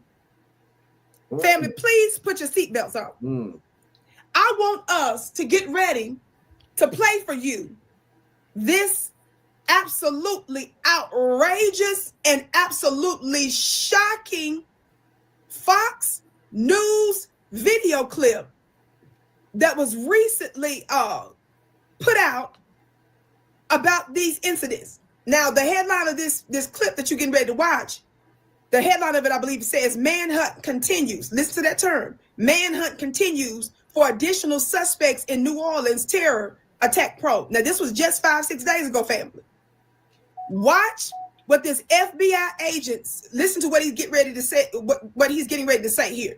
Again, be sure to hit that thumbs up button, beloved. Share the broadcast, would you? I know sometimes the notifications may or may not go out. Y'all know how that goes. So we're going to be intentional about that. Family, prepare yourself to watch this clip now. At the neighborhood. So are you hearing anything from your people in law enforcement as to how widespread this could be? I have a good source that was telling me, but I have not been able to confirm it through a second person. But this is an investigator that this individual is not Arab. He's a Black American, and that this is a nation of Islam. Hold up. Who is this? Whoa. BJ, we gotta give him some cover, bro. Chak, Yeah. up, man. Wait, what? What is a see? That's why I don't use these black. I don't talk like that. I'm telling you.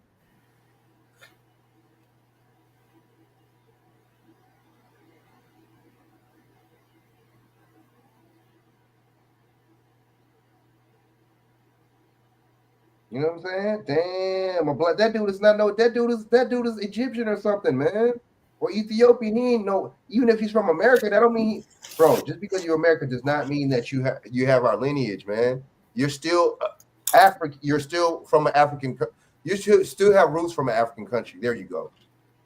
We don't have roots. My roots ain't from no African countries here. You see this dude, this white dude, these white conservatives.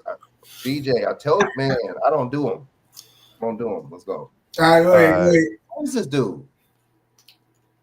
Jonathan Gilliam, former FBI. Oh, and this is an FBI agent saying this bullshit. Damn, that's dangerous. FBI spitting that propaganda.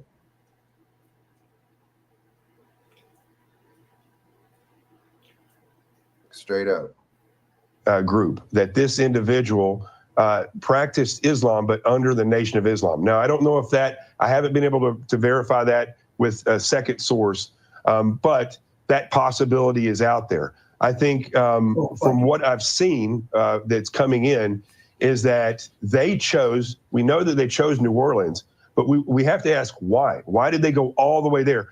That night, they could have chosen in any state the ability to kill numerous people, but they chose that state and that venue. I think we're going to see a link somewhere why they chose that. Either somebody was related to that area, somebody else lived over there that coordinated it, and he just drove the truck in. But there had to be a coordination in some way, shape, or form to New Orleans.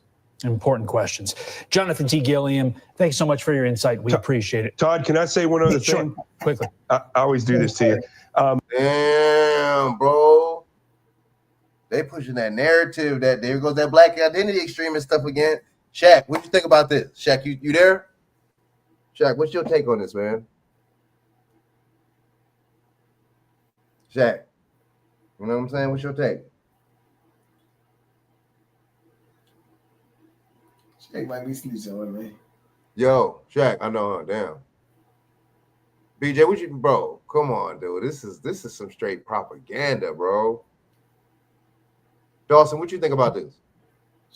Well, wait a minute, she's not on there. No, I know, but she said she was on the line, right? Oh yeah, wait, she might be. Yeah. Like, come on, dude. This is some bullshit, man. Just straight propaganda. That's why I don't. CNN is the PSYOP network. You know what I'm saying? All of them are. I don't do neither one. But Fox is dangerous, bro. They just, man. I think it's very imperative that Donald Trump, just like he put Tom Homan as the deportations are, I think this is a very important thing because Tom Homan is an expert who worked in that field. We need experts who worked in the field of these types of operations that, like the old Red Cell, Navy SEAL Red Cells, where they worked as terrorists, planning these ops so they could reverse engineer them and share with everybody. Reverse engineer him? So he was engineered. That's what you saying? He was engineered. BJ, is this what this funny looking white dude was saying? He's engineered? Reverse, which a reverse, you got to be engineered, right? What is these people saying to us, BJ? I caught that. I had to catch that one right there. How, when, where, and why a terrorist or a school shooter or these types of individuals would attack. If we do that and people take it seriously, we could form an entire threat assessment throughout all industry across the country, and it would be so family to do that it would blow people's minds and effective if people would do it. No. Wow. Okay. Wow. Now, did you all hear that madness? I told you to put your seatbelts on. I told you to get ready. This was shortly after these attacks happened. You already have the man that you just heard from there. Let's break this down. Is Jonathan Gilliam. Jonathan Gilliam took his funny looking self on Fox News. Who is Jonathan Gilliam? He's a former FBI Federal Bureau of Investigation special agent. Dangerous. That's how these motherfuckers feel about us, man.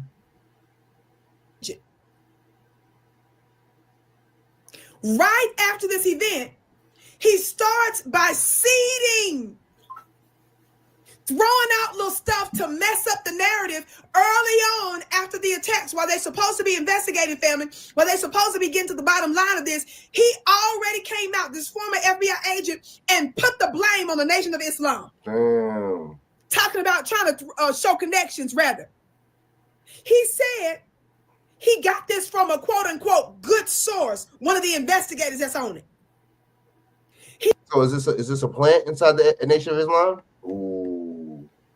What are you trying to say? VJ, what they trying to say, man? I don't know if it's a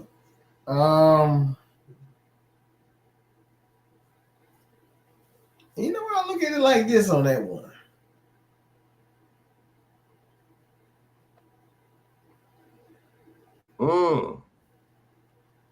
Break it down, brother.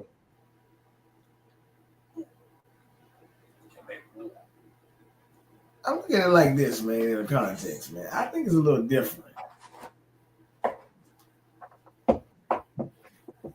I look at it like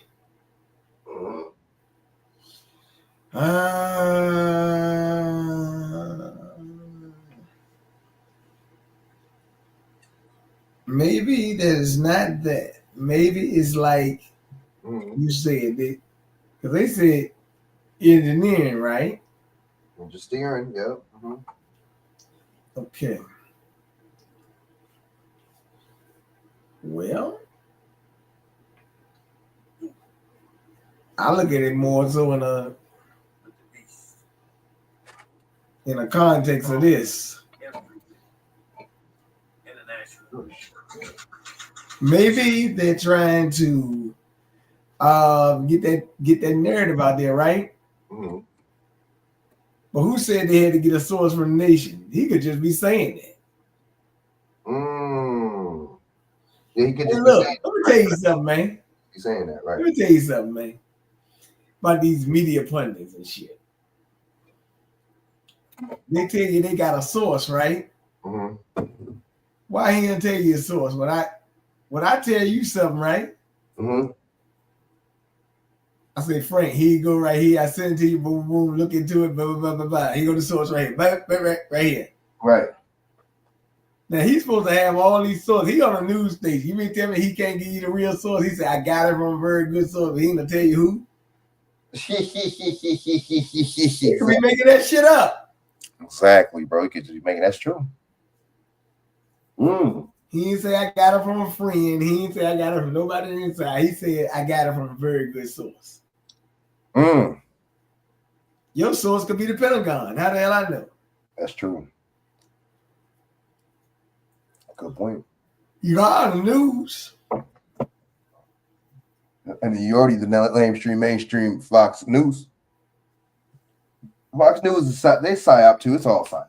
It's not just you know what I'm saying? I'm not the kind of guy. Oh man, I never realized they brought the Nation of Islam, but I said, yeah, that's kind of funny. But now break it down. What you think about that part? They brought it up just out the blue, man. Oh yeah, Nation of Islam, blah blah blah blah blah. Blah, yeah. But it's crazy when he said he's a Black American. Damn, we need to stop calling ourselves that shit immediately. That shit is too broad, ambiguous and shit. Now look, now check this out. Now what get me with this thing is the Jew boy out there in Nevada was looked at as a hero, and they used the black man as a terrorist. Ain't that crazy?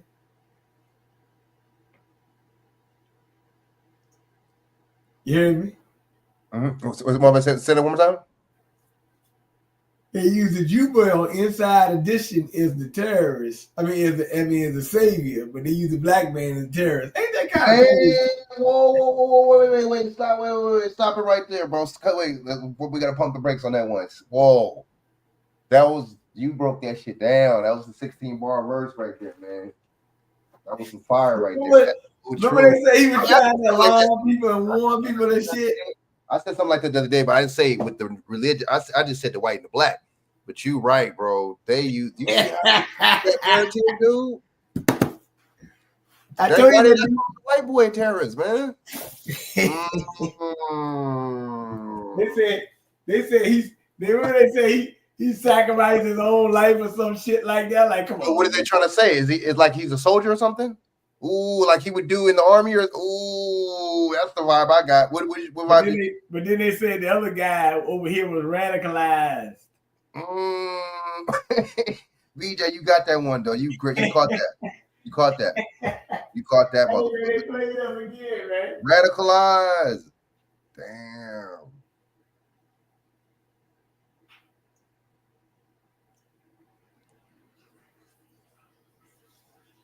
Damn. Damn, BJ book. That was a 16 bar verse right there. That was a dope verse. He admits to you he has not confirmed this, and that he said he ain't even heard this from another source. Yeah, that's dangerous to say. You can't say stuff like that if it's not confirmed, dude. That's very dangerous. That's slanderous. You can't. And professionals don't do I'm that. telling you that lying ass boy might be making that shit up. That's what I'm saying. That's slanderous, man. You can't.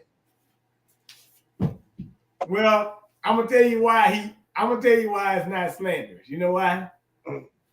That's why he ain't naming the source. Oh, okay, you're right. Oh, right. You can't. Right. That's right. That's why he telling you. I mean, you heard what she said. He said I can't confirm neither. I said, wait a minute, man. Hold on, man. Wait a minute, huh? I said, wait a minute, man. I said, come on, man. What kind of game you running, man? See, they run these games on us. And like I said, I always do two things when I listen to these fools. You know what I do? I listen to what they say, but then I listen to what they're not saying. Then I listen to who they talking about and who they not talking about. That's what you got to do with these people, because these people are very tricky with these words, bro. And if you're not careful, they'll get you believing the damn psyop. Bro. I know you got family and friends and shit, right? Don't you sometimes talk to them and they saying the same talking points that they hear on TV? Bro, that shit gets old. No, but they participate in the psyop. That's what they're doing. They're psyop. They're participating in it, but they don't know it.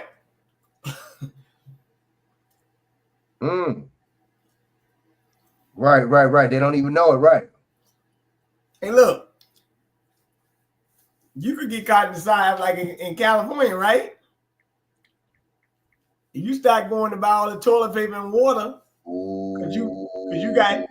because you got scared, you participating in the psyop. So they can make you participate in the psyop, right? Hey, like I told you, what they did down here, they shut the EBT cards off in one of the stores, man. You couldn't use EBT, so that means you had to buy the water straight out, man. See? They can get you to participate inside if they want to. By cutting some shit off. See what I'm talking about, man? Right, facts. But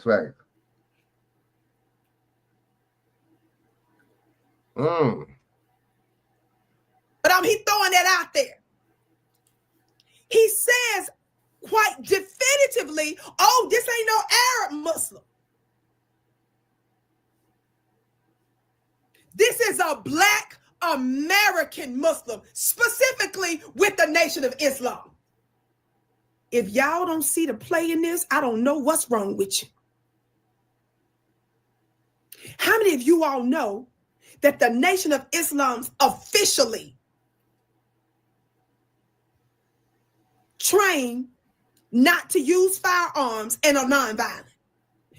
See, this is why we got to inform the domestic and international family about what the hell is really going on, in case you run out here and start believing this madness that these oppressive voices are sitting here saying. How many of you all know that in their 80-some year history approximately, since the Honorable Elijah Muhammad founded in the United States, that's been their modus operandi? Now, they're not going to let you mess with them. Now, you're not going to beat them up and not get dealt with that. Which falls right quick. Hit that right quick. But how many of you all know that they specifically teach them not to? As a matter of fact, one thing, if you go in any mosque, you cannot bring no weapons, bro. Right. Facts. Right. And the members, from my knowledge, like I know one of them that did security at a place. He did have a gun on the job. But as far as when you on that NRI post, they don't use no weapons, bro. So, unless I don't know about it, but what I'm letting you know is that's how you know that daggone crack up there was lying. Oh, facts. Fact. Fact. Everybody with common sense could have pulled through that damn shit that he was talking. I could have got through his head in 2 minutes. You like I won't sit there with it. I say, hold on, bro, you lying, man, because these people ain't trained to use no weapon. Now, what he did outside of that is what it is, right? But now look, they can prove me wrong though. They might find some. They might say, oh, you know, they might come out 2 days later and say, hey man, he tired of Farrakhan, he tired of this. Oh, he was reading all these. Man, come on, man. How the hell you know? Right. You know what I'm saying? How the hell you know? You just got all this information. You ain't have. See, when these motherfuckers don't have this information when the story first come out, that means they adding to the story as they go. They putting this shit together to give this shit some good looks, man. Right, yeah. Dress it up on Fox real quick. You got to condition the white conservative. And they know they're not smart anyway, so they really got to dress it up. You know, put a nice bow on that mother. You know what I mean? Cause they gonna believe it. Cause they gonna believe that shit. Oh, you're gonna believe? Oh, bro. That's why I be trying to tell people. These people are not. I don't give them credit like that. I don't, because I know that. And then see, this is what I noticed. They got us so bad to the point where they got us pointing out how hypocritical and how biased Democratic and liberal black people are, but we don't point out how biased and hypocritical conservative white dudes are. White people are. It's really weird how that shit is weird to me, BJ. Really weird, bro. Strange. I think it's brainwashing, right? Would you say? Like I told you what they do, man. You know what they do? They got the black ones out there to fool us. They got the conservative ones out there to fool them. There you go. You said it. You said it. It's the same thing. Like, if you tell these white boys, hey, man, we both you got a social security number, I got a social security number, right? Our social security number is run by the Vatican. We both fucked off. That's all you got to do.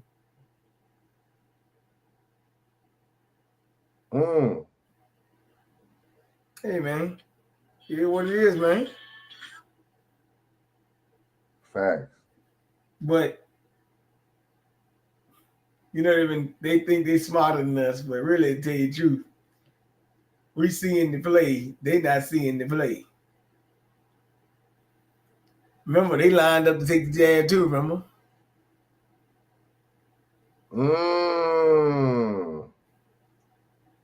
Damn, they lined up, boy. They did.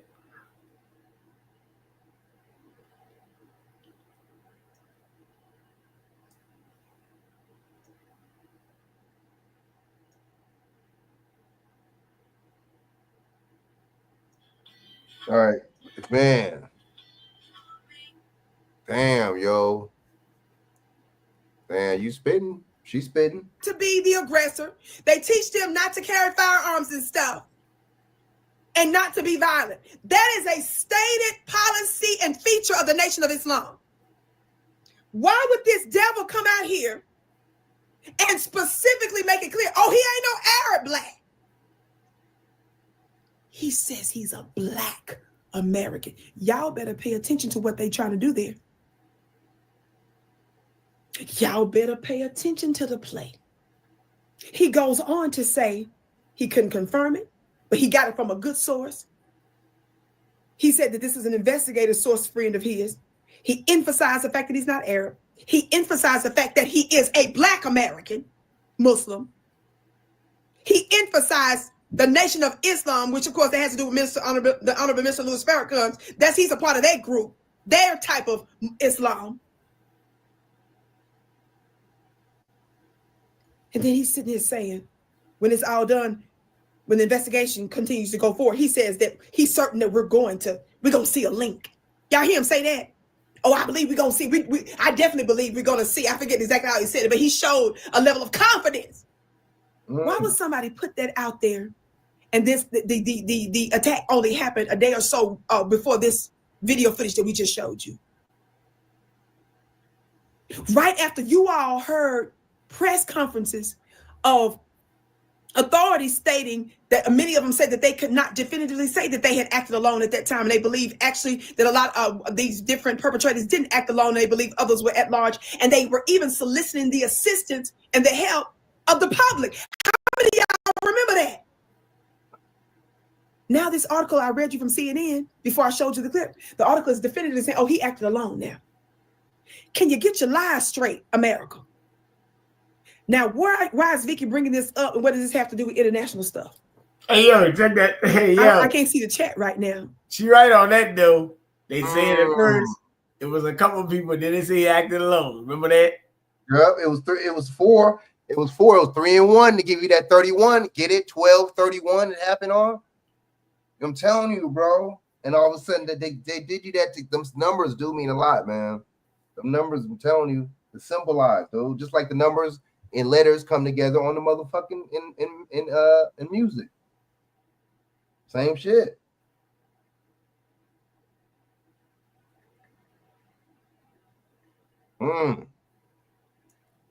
That's a good point. I know we just went live a few minutes ago, but I want to say this to some of my family that looks at this live, or those of you that will be watching this replay later. How many of you all remember a year ago or so, I covered the United Nations General Assembly address, where nations from around the world come to make a formal address during that particular General Assembly summit? How many of y'all remember where I did back-to-back commentary on, for example, some of the nation heads that came there to speak on behalf of nations of the Sahel, for example? How many of y'all remember that our brothers from over there during the UN General Assembly said before the world, and I covered and I showed you a clip of it right here on this network, where they told us they could give us evidence that France and in other instances, U.S. Forces, the Western forces, were actually the ones that were sponsoring and creating those so-called terrorist organizations in their country, and that they had proof that it was them behind it? How many of y'all remember that some of those very leaders in those African countries, specifically West African nations, it wasn't just one country, that's why I'm using general terms, it was multiple African countries that alluded to this or specifically said this. How many of you all know that they said they provided the Security Council with evidence of it before they made that address? That they gave them receipts. I believe specifically this particular one speech had to do with France's involvement. And France is a member of the Security Council.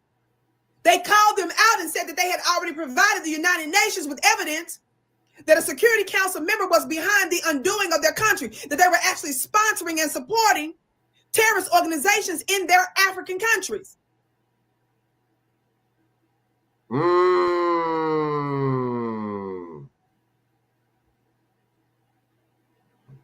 Just a quick update, just in case a new fire starts inside at home in Studio City, LA, Ventura, and Winsett, starting to look more really suspicious. Right.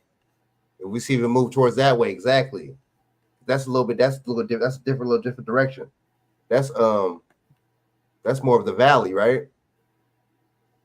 If I'm mistaken. And nobody's saying nothing. That's relevant here because we see a similar play where the powers that shouldn't be are hiding their little dirty hands. How many of you all know that Burkina Faso, Mali, we're seeing many other African countries that are kicking out France, right?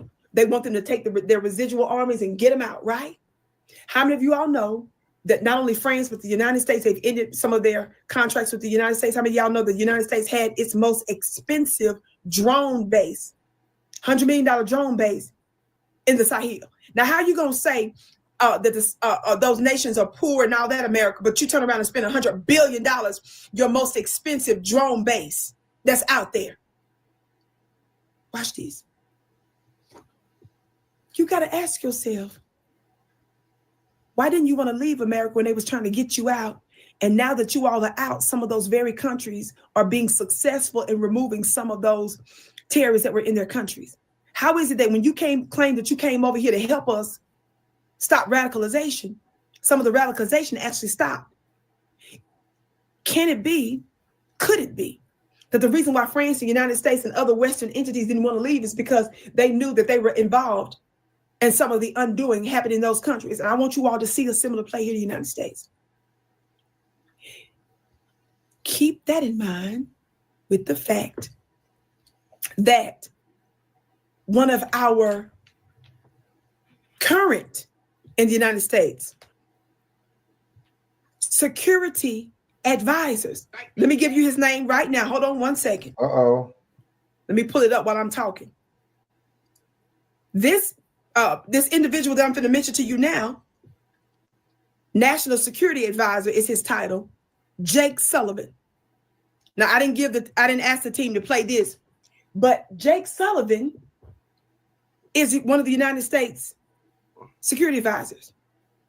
He also was a top advisor to Hillary Clinton. When you see Hillary Clinton, when she did that big testimony in that hearing before Congress some years ago, one of the people that you see advising and talking to her is just Jake Sullivan guy. Now he's a top security advisor in the United States, right?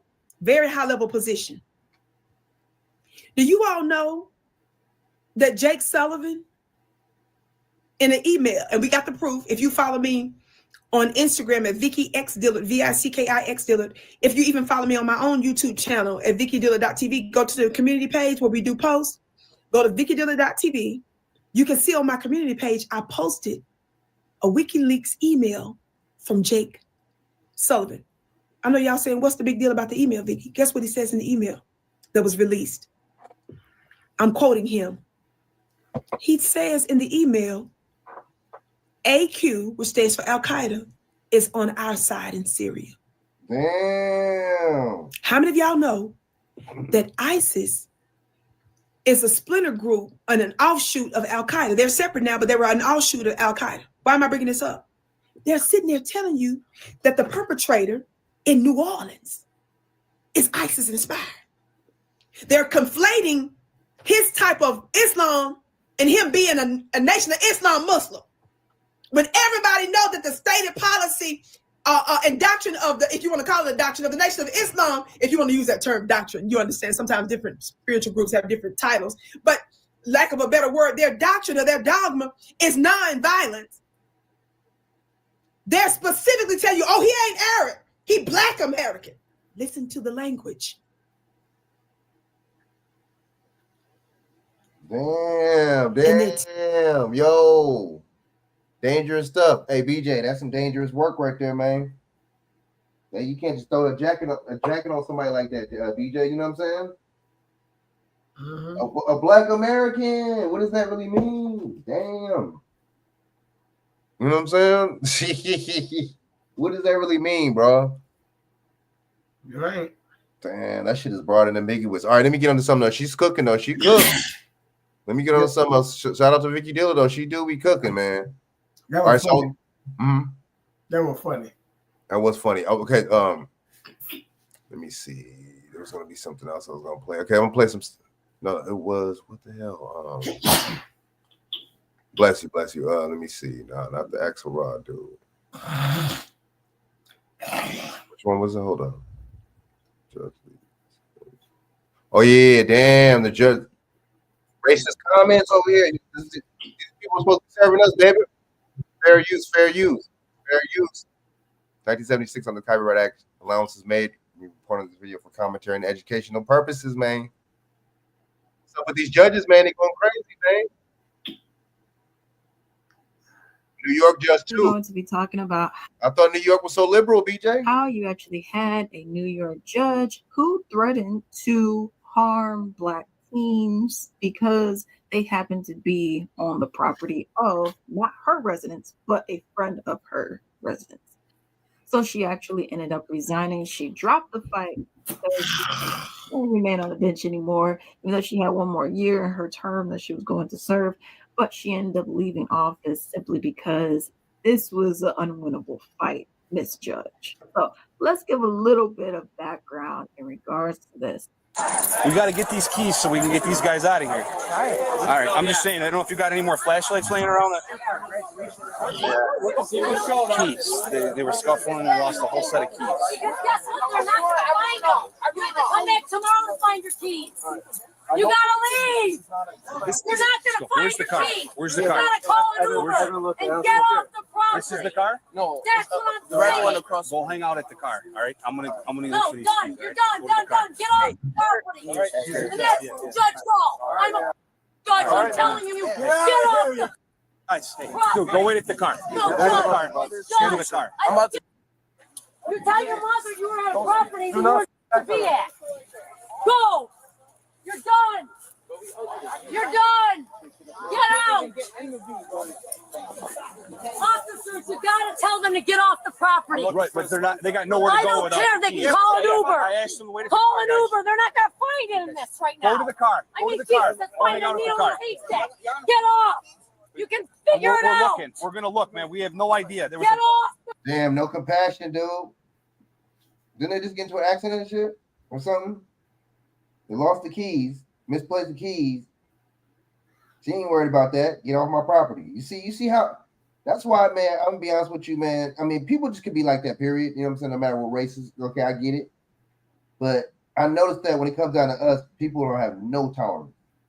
Certain people, you know what I'm saying? A lot of different groups. I'm not saying all these people in these groups, but I noticed that the tolerance is no compassion, no sympathy and empathy. You're not a person at that point. You know what I'm saying? I noticed that, just like how you said with the BJ, just like we were saying with the what's his name, with the terrorist cats, the white one. They didn't label the white one a terrorist at all, bro. Damn. But the black one's a terrorist, BJ, for sure. You know what I'm saying? Yeah. He a terrorist. You see how they do that? I was like, dude, that was a good one, man. That was a good one, bro. That shit wild, man. That narrative, that's a cold narrative. That's a cold narrative, man. She's been screaming at the top of her lungs. Why is she so upset? Why is she so angry? Across the street. Go on a golf ball. Just go hang out up in the road at your car. Get off the property. Oh my God. There's a fight here. Can you let the cops do their job? God, the cops is calm. Can you go down the road here? Get off the property. Damn. You're more masculine than the motherfucking men. On the property. If I have to clear it out, I will. Wow. They're not going to find keys. They'll find them tomorrow. Wow. I'm not looking for keys. Guys, don't look for keys anymore, please. I don't care about this kid's. Damn. You're supposed to be a judge, baby. You're supposed to be unbiased. What's the other word? Impartial, baby. Just what about a partial racist? Keys. I do. So I don't. relax. It's not even your house. Chill out. Well, the homeowner probably. It's my jurisdiction, though. Okay. Yeah, it is. Yeah, it is. Yeah, it is. Don't laugh. I'm What's not. your name? Capelli. Capelli. Okay, I'll make sure I tell you. I mean, seriously, you're worried about a trespass in a adult key. I mean, a bunch of adults. And you're looking for his keys. So did all the adults giving all these kids booze. So what do you want? What was that? So did all the adults giving these kids booze. No, we don't even know who this kid Well, is. that's what I'm saying. Let's just chill out, all right? Adult gave his kid booze. Let's chill out. Let's get rid of them. All right, they're going. Still looking for his keys. Because he wants to get his car out of here. You don't want to hear all day, right? I don't care. Tow it. Give it a ticket. We're trying. Give it a ticket. It shouldn't be We're there. trying. That's why we're looking. Kelly, this is ridiculous. No empathy and sympathy, baby. That's why I don't do them, baby. I'm telling you, I don't know what everybody thinks, man. I just don't do it. That's why I think, and that's why I am who I am. Not everybody's like that.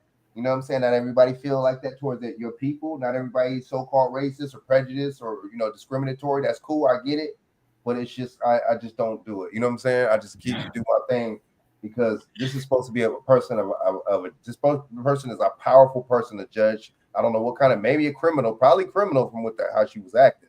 It didn't sound like she was a probate judge or you know what I'm saying, or a family court judge or nothing like that. It sounded like this lady was probably a criminal judge, court judge. You know what I'm saying? So these people are supposed to be impartial, fair, you know what I'm saying, non-biased, and they the exact opposite. You see what I'm saying? So I mean, very dangerous. She didn't have no sympathy and empathy for that kid. It got to the point where she was getting on the damn police's nerve. But that cop should have said a straight look. You know what I'm saying? You supposed to be a judge. You acting like he should have really. He didn't do that because she was. I think because she was white. He was white. So he didn't really even say, "Oh, come on, the kid has every right." You know what I'm saying? He's in the public, dude, just like you. He didn't say none of that shit. He was just like, "Oh yeah, well, we getting the key. Look at the key, so we could tow the car." Like, what grounds did you have to tow the motherfucking kid's car? Anyway, that's besides the point. It's just no sympathy and empathy, man. These people hold these positions. He holding that position in just to smack niggas around. I'm gonna play a couple more videos. I'm gonna play a little bit of dramatic. He says, "Hey, I found whatever. I found the I'll key. call Can you if give I them to find. us? Yes, but I'm not looking for a key. Yeah. Why is her it looked like her husband or her dude, whoever he is, why is he not acting like that? Why is she getting more emotional and upset? That's weird. Interesting. Wow. Obviously, the best case scenario would be if the key turned up and we had it and we gave it back to them. They won't come back here looking for it. That's what I'm trying to Well, say. if they come back looking for it, I'll call you when they're on the property. Because you want to find them on the property, I'll call you when they're on the property. That's what I'm sure If they did, they'll be arrested or they'll be shot on the property. Well, I'm just letting you know that Because the best case when they scenario. trespass, you can shoot them on the property. Just come here and just no. I'm just saying. I'll shoot them on the property. No. Hello, this is your partner, Big Boy's Neighborhood. Can you believe it? Big boy looking. I've been partnering with Nissan for over 2 decades. And healthy. what's even more exciting Right. is that I've known my man. That's crazy though. So according to Daily Mail, Justice Aaron P. Gell threatened to open arms shoot on any Black partygoers that were around. Okay. The former judge also gave props to her team because he was throwing those hands as well. Okay. And she kept saying, I know this isn't my house, but it's under my jurisdiction, as though she owns every house and she could make rules for every person here. That's not how that works. All right. She was going to fight her suspension in the state court appeals, but she has then changed because she figured out, like I said, this ain't gonna slide. They're gonna say, I don't know about this at all. I think you need to just go ahead and retire, girl. And she was like, okay, fine, I'm gonna just go ahead and do it, okay? Because it's just too much public pressure on her as well. All right. The decision to no longer pursue and abandon hope of remaining on the bench has been extremely difficult, is what she ended up saying. It says the former judge went to a friend's house party with her husband and their 3 teenage children back in 2022. All right. Several fights broke out when a few uninvited guests showed up around 11:30 p.m. Okay. Mind you, this is not her house, too. Police were called about an hour later as the chaos ensued. Police tried to clear the property, but 4 Black teens who had showed up after being invited by a guest at the party claimed that they were stranded because they had lost their keys and during all this madness that ensued. So they were actually trying to look for their keys so they could get up out of here, right? But they couldn't find them and it's dark outside, so you have all that going on.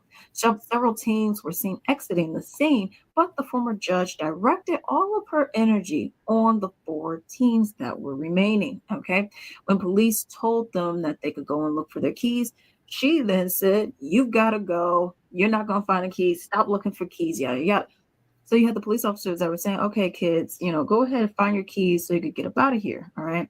And she's saying, no, they don't need to find their keys. Just get up out of here. Go and get an Uber. I don't care. I'm not paying for it. Go and leave. The police officers are saying, that's nice and all. Thank you for giving your unwanted opinion, but they need to go and find their keys. That's what they're doing. We're going to help them search, get some flashlights out. She says, no, they ain't got to do that. I don't want them doing that at all. Get them out of here, right? Of course, starts being very rude as well. On top of all of this kind of stuff, the police officers even saying, you don't even live here. Can you just tone it down? Because, what are we doing? Okay, you don't have to do all the extra. And she's like, you can't tell me what to do because this is all under my jurisdiction. Like, as though she's, the president of this whole area or something. No, you're a judge, which that's a big position. But let's not make it seem like you own people now, okay? But obviously she's on a power trip as well. All right, so overall, what's going on, she was just being very rude, not judge-like, in my opinion. She was being very rude, condescending to all these people, saying these kids, these hoodlums need to get Well, see, they're not like that. It's a judge. That's what they're not. That's they judge. They come on. Look how Kamala Harris was treating people. She's a prosecutor. She wasn't answering no questions. Nobody couldn't ask her to stuff. She wasn't trying to answer to nobody. Nah, same kind of ish.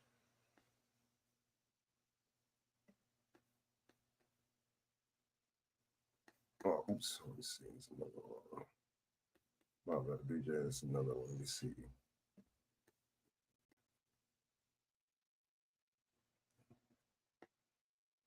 Then, hey, so BJ, you want to? I'm gonna share this real quick. One of the things you told me to send on X. You wanna break this down, BJ? What I got? Oh, that's basically the North American Union. That's all. I already told you about it. I said they want to make the mural. That's basically that Canada, Mexico. Trump posting that on social media. He said, "Oh, Canada," and that's the United States. The mural, yeah. Well, get the currency, yeah. Trying to combine Mexico, Canada together. But only problem is they wouldn't be safe. I mean, they would be part of the United States there. Right. So they'd be part of the United States, so these people wouldn't be immigrants, right? So how many people are you gonna let in this country, baby? How many people are you gonna let in this country, baby? Bam. Well, it ain't just that. That's a new world order, man. You're right, because this is the American. That's gonna complete the American Union. They already got a European Union. They already got an African Union. It's trying. Merge, baby. That's it. Well, but if you really look at it, it's like this, man. I look at it like this. Think about it. Look at all these companies merging together and stuff. So all this is to me, it's countries and companies doing the same thing to me. It's countries doing the same thing these corporations do. Yeah. So when you say America's a corporation, damn right here. Wow. They're doing the same thing. Let's say what's a big store out there in California? Give me a big store.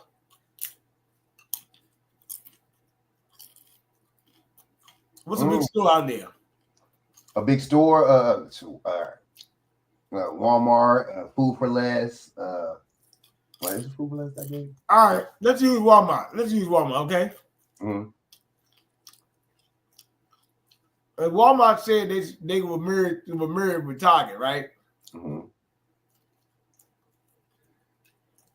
This would be basically the same thing as the United States merging with Canada. Right. Facts. Both of these are very big companies.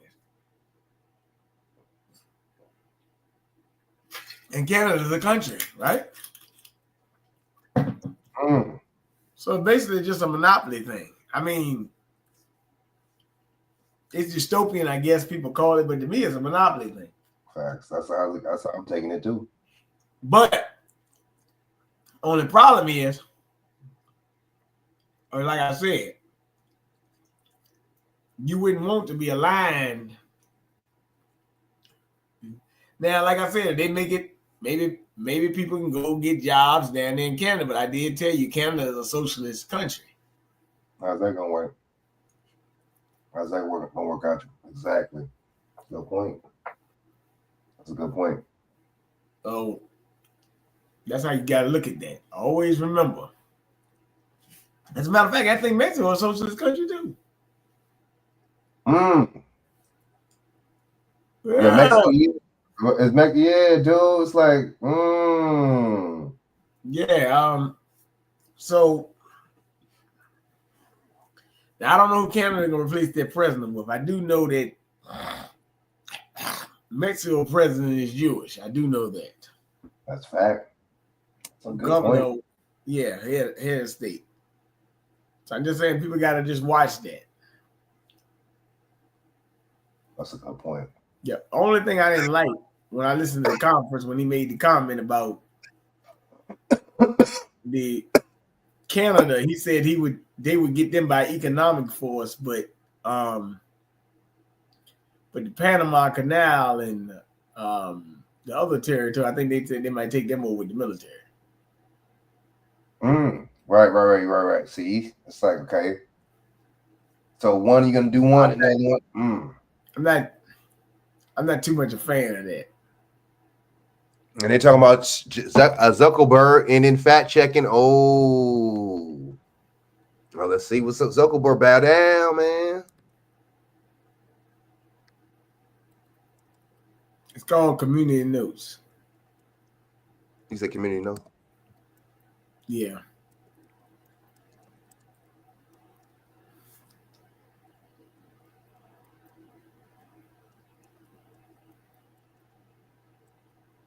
Damn. Meta. Let's do the CNN because CNN puts a stank on it.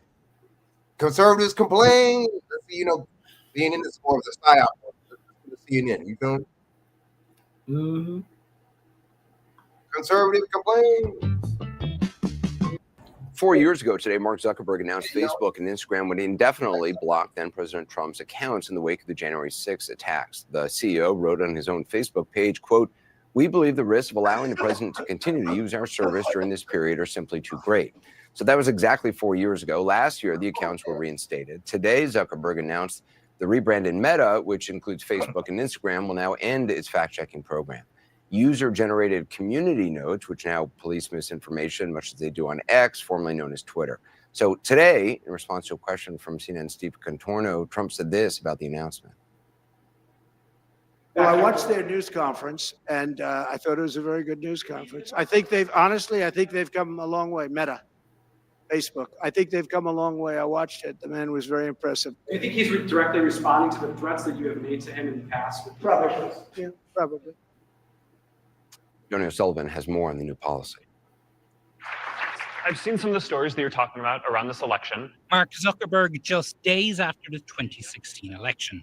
The idea that fake news on Facebook, of which it's a very small amount of the content, influence the election in any way, I think is a pretty crazy idea. But 12 months later, as the full scope of the role of misinformation and Russian trolls became more clear, Zuckerberg apologized, saying his comments were dismissive and that he regretted them. What's clear is that in 2016, we were not as on top of a number of issues as we should have, whether it was Russian interference or fake news. By the time the 2018 midterms came around, Facebook was showing off its so-called election war room. It's really the culmination of 2 years of massive investments that we've made. The company also launched a global fact-checking program. No one tells us that they want to see misinformation. Right? That's why we work with independent fact checkers to stop hoaxes that are going viral from spreading. The fact checkers, I don't trust them. But soon many conservatives and Trump supporters specifically took issue with fact-check labels appearing over their Facebook posts. Anything I put on there about our president is generally only on for a few minutes, and then all of a sudden they're fact-checking me saying this, that, and the other thing, which I know is not true. Their fact checkers wrong. But Zuckerberg made one group exempt from being fact-checked on his platforms: politicians. So you won't take down lies, or you will take down lies? I think it's just a pretty simple yes or no. Congresswoman, I'm not talking about spin. I'm talking about actual yes, in most cases, in a democracy, I believe that people should be able to see for themselves what politicians that they may or may not vote for So are you saying, won't take judge them their down. character for themselves. In 2024, as candidate Trump gained in the polls, he had this to say about Zuckerberg in a book published 2 months before the election. If he does anything illegal this time, he will spend the rest of his life in prison. After Trump won the election, Zuckerberg met with him at Mar-a-Lago in late November. Then on Tuesday morning, hey everyone, Zuckerberg announced he was shutting down Meta's fact-checking program in the US. After Trump first got elected in 2016, the legacy media wrote nonstop about how misinformation was a threat to democracy. We tried in good faith to address those concerns without becoming the arbiters of truth. But the fact checkers have just been too politically biased and have destroyed more trust than they've created, especially in the US. Too politically biased. that was a very disappointing thing to hear. Alan Duke, a former CNN journalist, runs a fact-checking organization hired by Facebook. If in the 6 years that we were fact-checking for Meta, we had been politically biased at all, they never said anything. We never heard one example of where that had happened. Were you surprised by Mark Zuckerberg's decision to shut down the fact-checking program? I was and I wasn't. There's been a lot of political pressure on journalists generally and fact checkers specifically from the Trump administration and its supporters. I'm surprised that the tech platforms in general are being so accommodating to the government. The pursuit was to find the answers to three basic questions. Who am I? What am I? Why?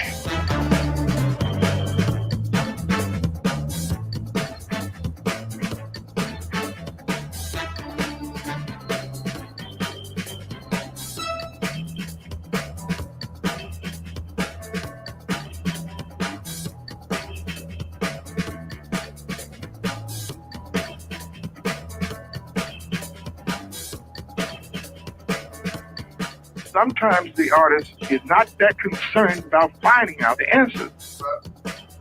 But the search is so beautiful. Oh, shit.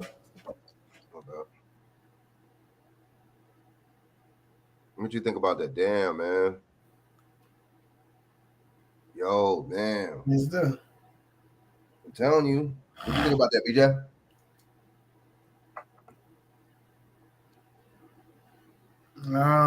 Yeah, it's kind of crazy, man. Very interesting.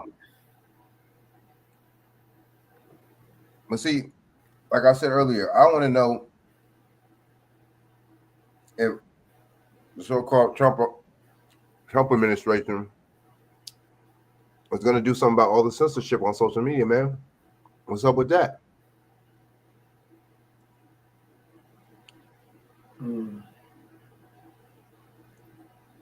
Right.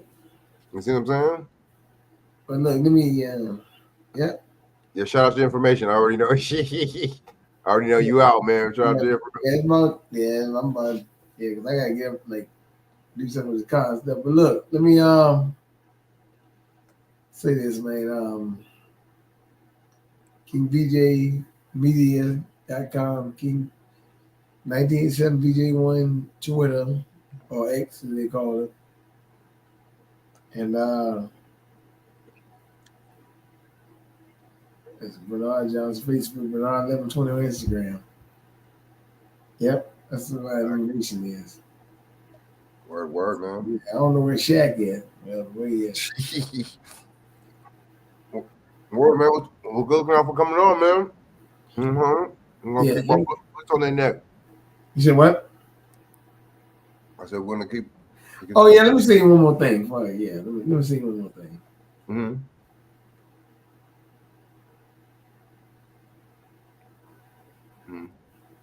If I can find it. Mm-hmm. Most of the banking industry, not just the Federal Reserve System, but Shit. private banks. What happened? Try to send this to you. Mm-hmm. Let me. Yo. Wait a minute, man. Hold on, man. Hold on. Trying to be funny with it now, so they being bullshitting.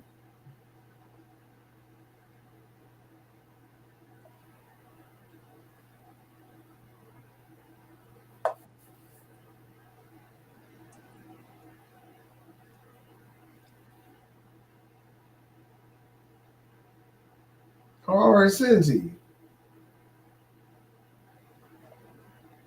Hey, go back to your messages. It's a guy named Andrew Russo. Oh, Andrew Russo from back in the day, bro.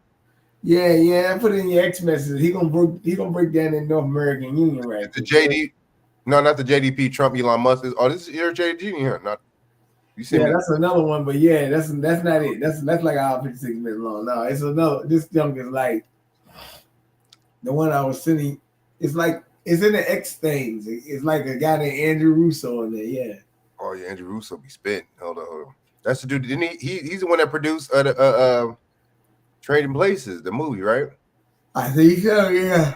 He produced that shit. Is it the second one? Might be. He's in there. Oh yeah. You see him?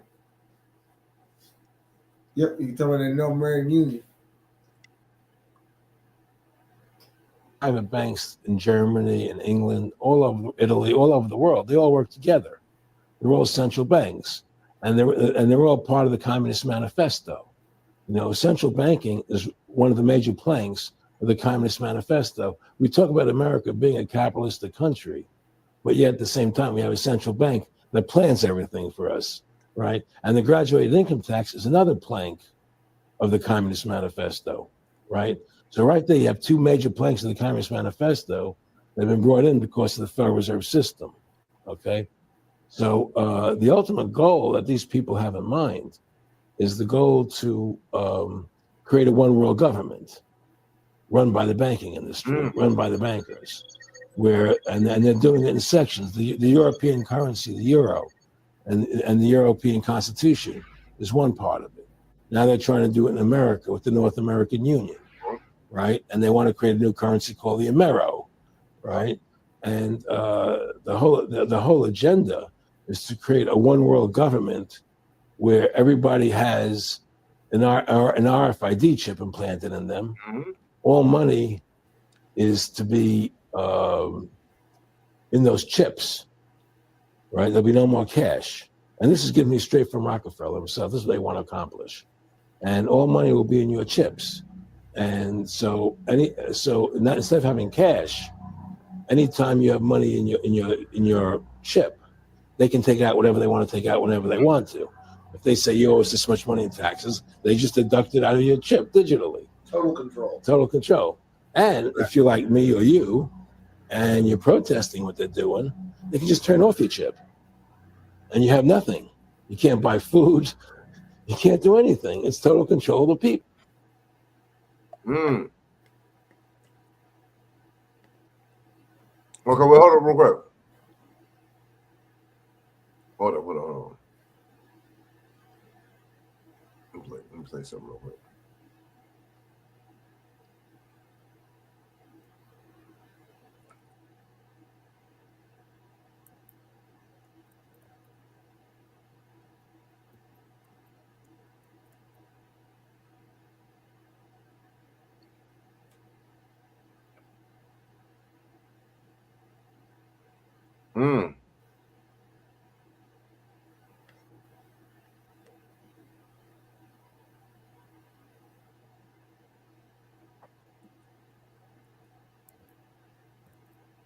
Oh, wait, hold on. Let me play something from back in the day, bro. Damn. You remember this, BJ?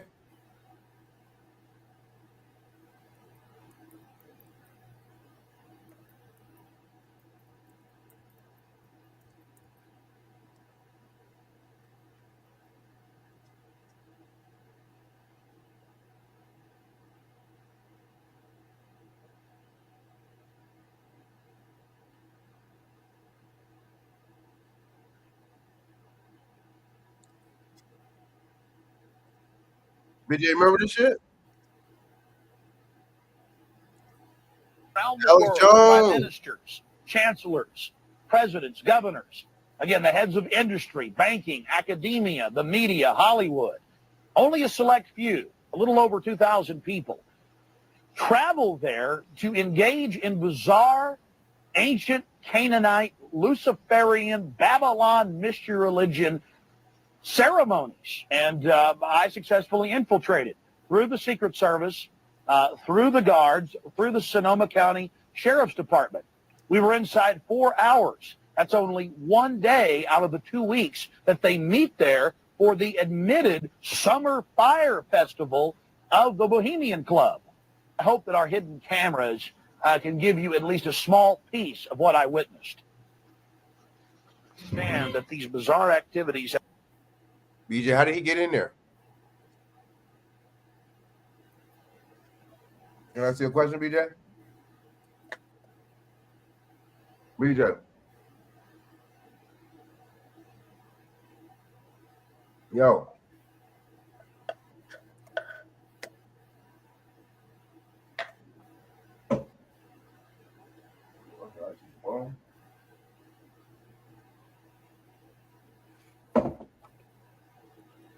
Yo, BJ, you still there?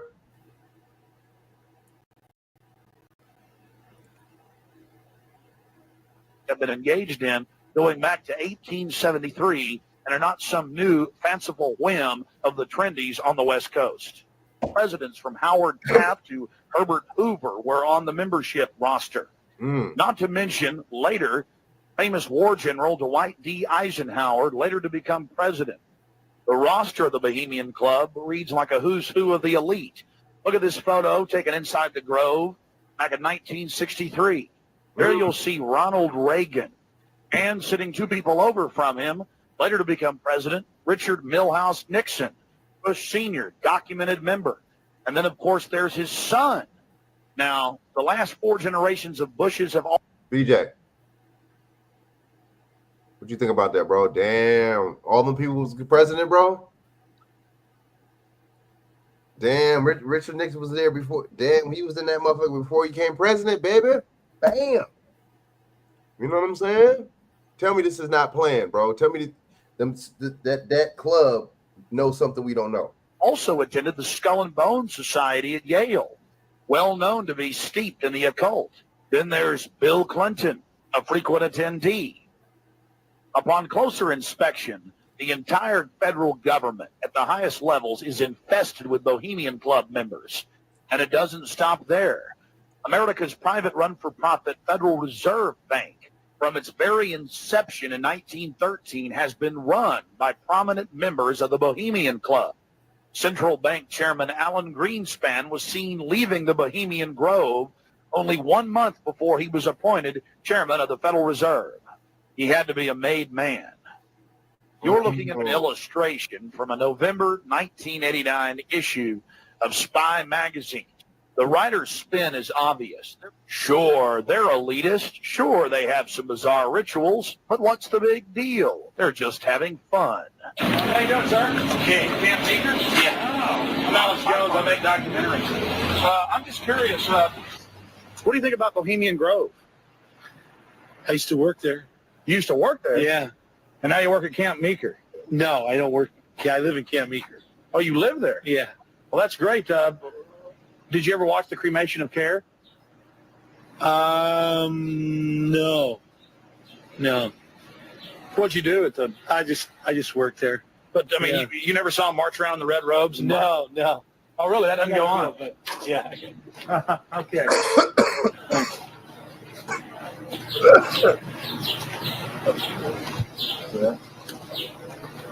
The long history of men enjoying themselves has even been written about in the gossip column of the San Francisco Chronicle, writing that a man on his own often gets invited back to the camp by gay bohemians.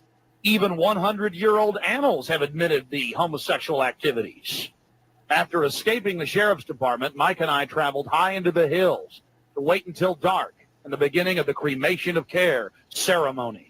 First off, I wanted to draw your attention to the program that was given out to the spectators or the viewers. I guess an occultist would call them novices. Figure of a human body burning in the flames. In fact, I've shown it to people that are experts in anatomy, to actual doctors, and they say that the anatomical size is that of a baby or small child. Notice how large the cranium is in comparison to the torso, that is the ribs. Understand, ladies and gentlemen, this is from the program itself given out to the establishment lackeys witnessing these sinister activities. Remember, in Babylon and Tyre, they would throw their children into fiery pits. Look at the size of the hands compared to the rest of the body. Only children show these anatomical details. Now,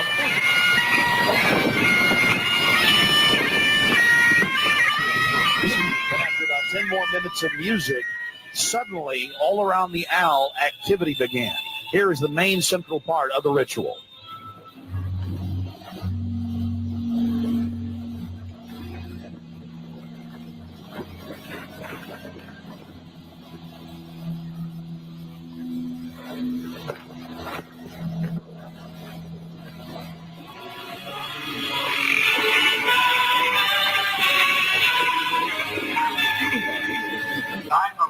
Which would pursue us here, has lost its power under these friendly trees.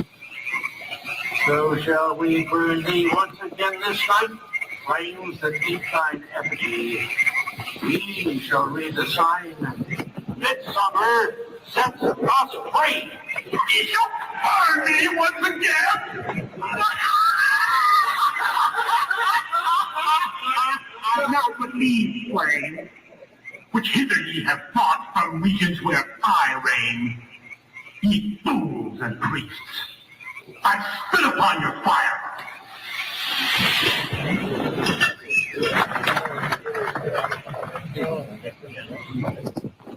Wow. Prince of all mortal wisdom, thou of Bohemia, we beseech thee, grant us thy counsel.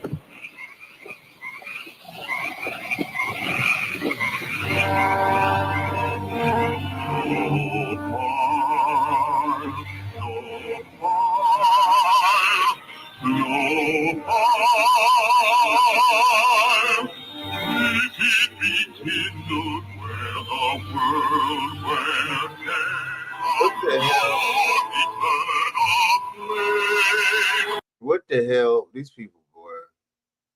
But see, my thing is, how did Alex Jones get inside there? You know what I'm saying? How did he get inside there?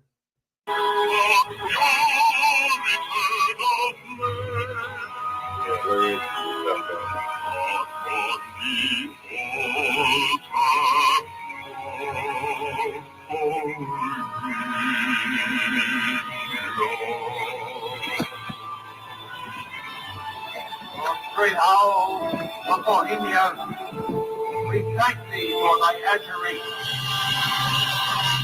Begone, dull care. Fire shall have its will of thee. Begone, dull care. And all the winds, victory with thy dust. Hail, fellowship's eternal flame. Once again, midsummer sets us free.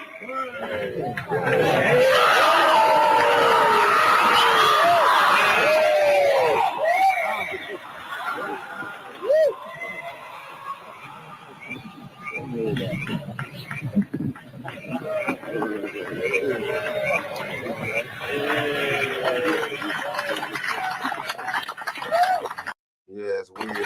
I don't know.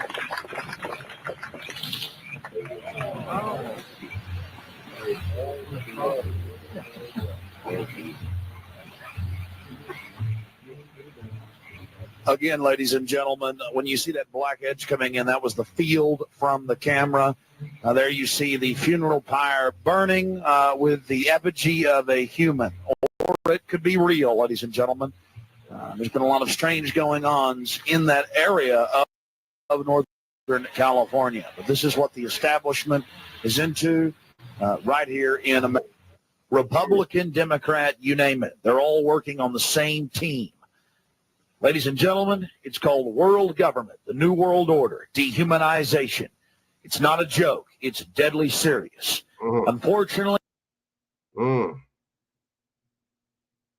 All right. What's the name of the mountain, baby? Let me see. What was it? I got a little bit of gematria effects, man. You know what I'm saying? Shorts real quick. This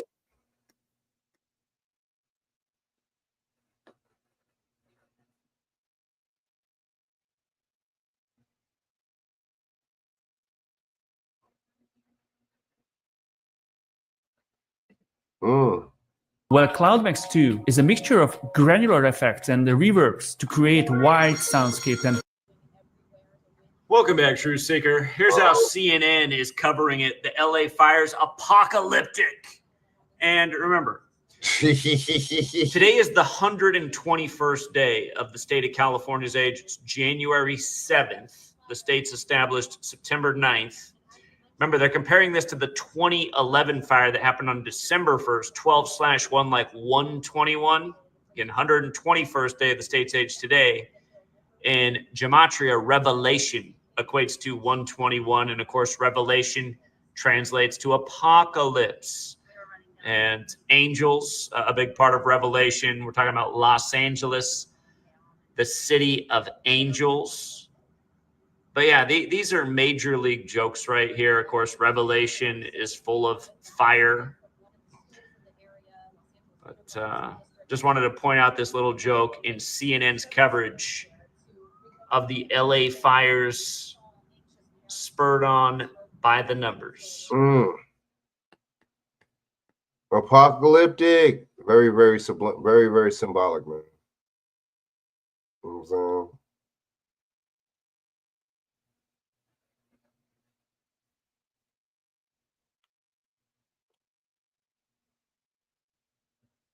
Damn, hold up.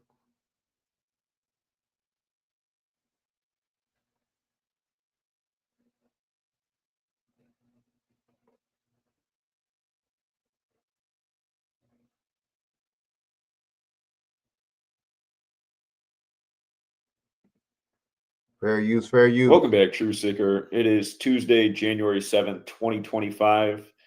There is expected today to be a significant windstorm in Southern California impacting the Los Angeles and Ventura County area. They're saying it's going to be the worst windstorm in that region since 2011. We're going to look at the parallel between that 2011 storm and this storm.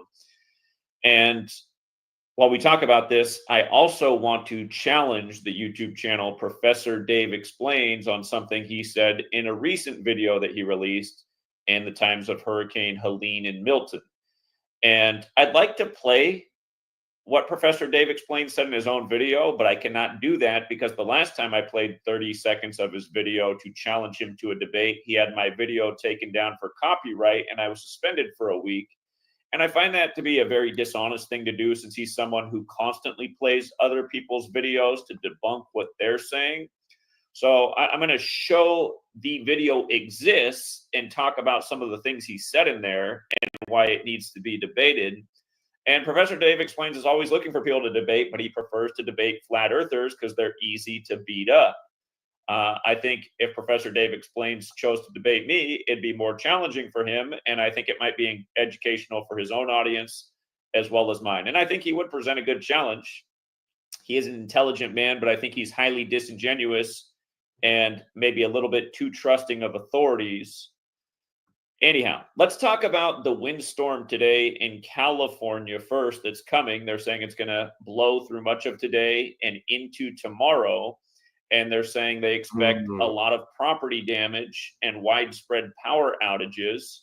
And of course, these storms that are becoming more and more significant as time goes on, which the mainstream accredits solely to global warming, it's causing a lot of expenses for all of us. Whether you're in Southern California today or not, you're going to feel the expenditures from this because it's the reason all of our property taxes are continual, or well, property taxes, property insurance. The reason our property insurance is climbing. Insurance rates have skyrocketed in recent years. And anyhow, again, if you're new here, if you're new to my channel, what I talk about is the admitted history of weather warfare in combination with the Jesuits, the military order of the Catholic Church. And I bring these things together because the first admitted act of weather warfare goes back to August 15th, 1952, which is the anniversary of the Jesuits being created, August 15th, 1534.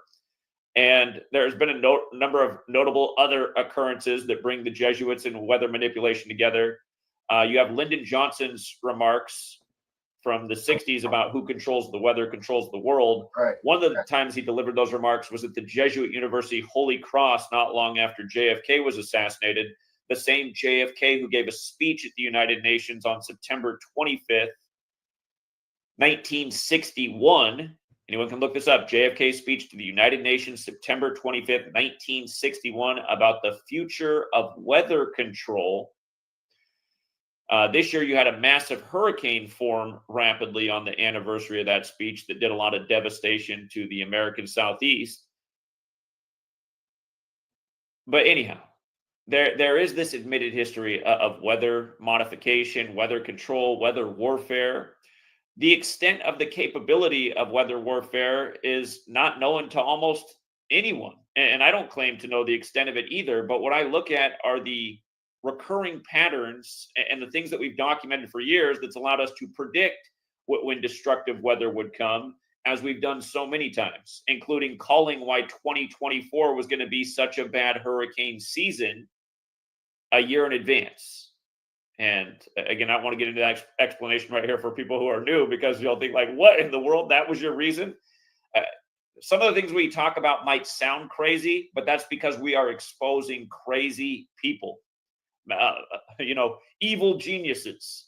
So I will get into that in a moment, how we had the call for what would come in 2024, and it had a lot to do with the hurricane that lit Maui on fire and who that was synced up with. Of course, a famous person who portrays the character Maui in a popular Disney franchise.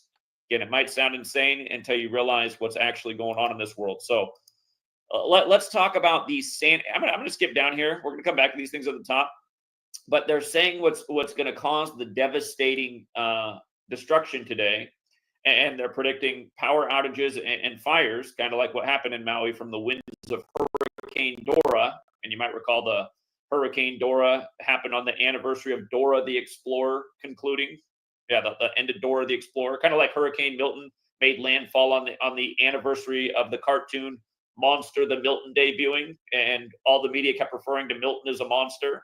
But anyway, this is what we look at. Thank you all for joining us here today to celebrate the achievements of this commencement class. One of the day after day, this Kabbalistic practice of coding numbers into words. Again, the term the Cabal comes from Kabbalah, and within Kabbalah, there's something known as gematria or gematria, the practice of coding numbers into words. And when you become aware of this, you start to see the recurring patterns in the storms and the destruction.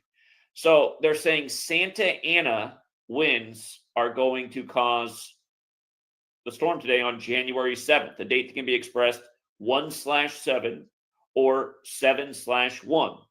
And again, this practice of coding numbers into words is very simple. It's based on A, B, C is 1, 2, 3. So A is the first letter, B is the second letter, C is the third letter, up to Z is the 26th letter. You substitute the letters for numbers based on their placement in the alphabetic order, and you add up the word like a mathematical equation. So if you do that with Santa Ana, S would be the 19th letter of the alphabet, A would be the first, N would be the 14th, T the 20th, so on. Santa Ana equates to 71.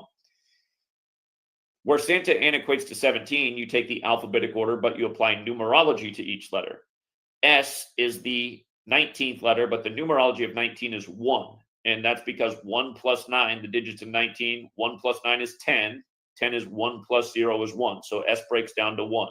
A, the first letter, is still 1. And the 14th letter becomes 5 because the numerology of 14 is 1 plus 4 is 5. T, the 20th letter, becomes 2 plus 0 is 2, so on.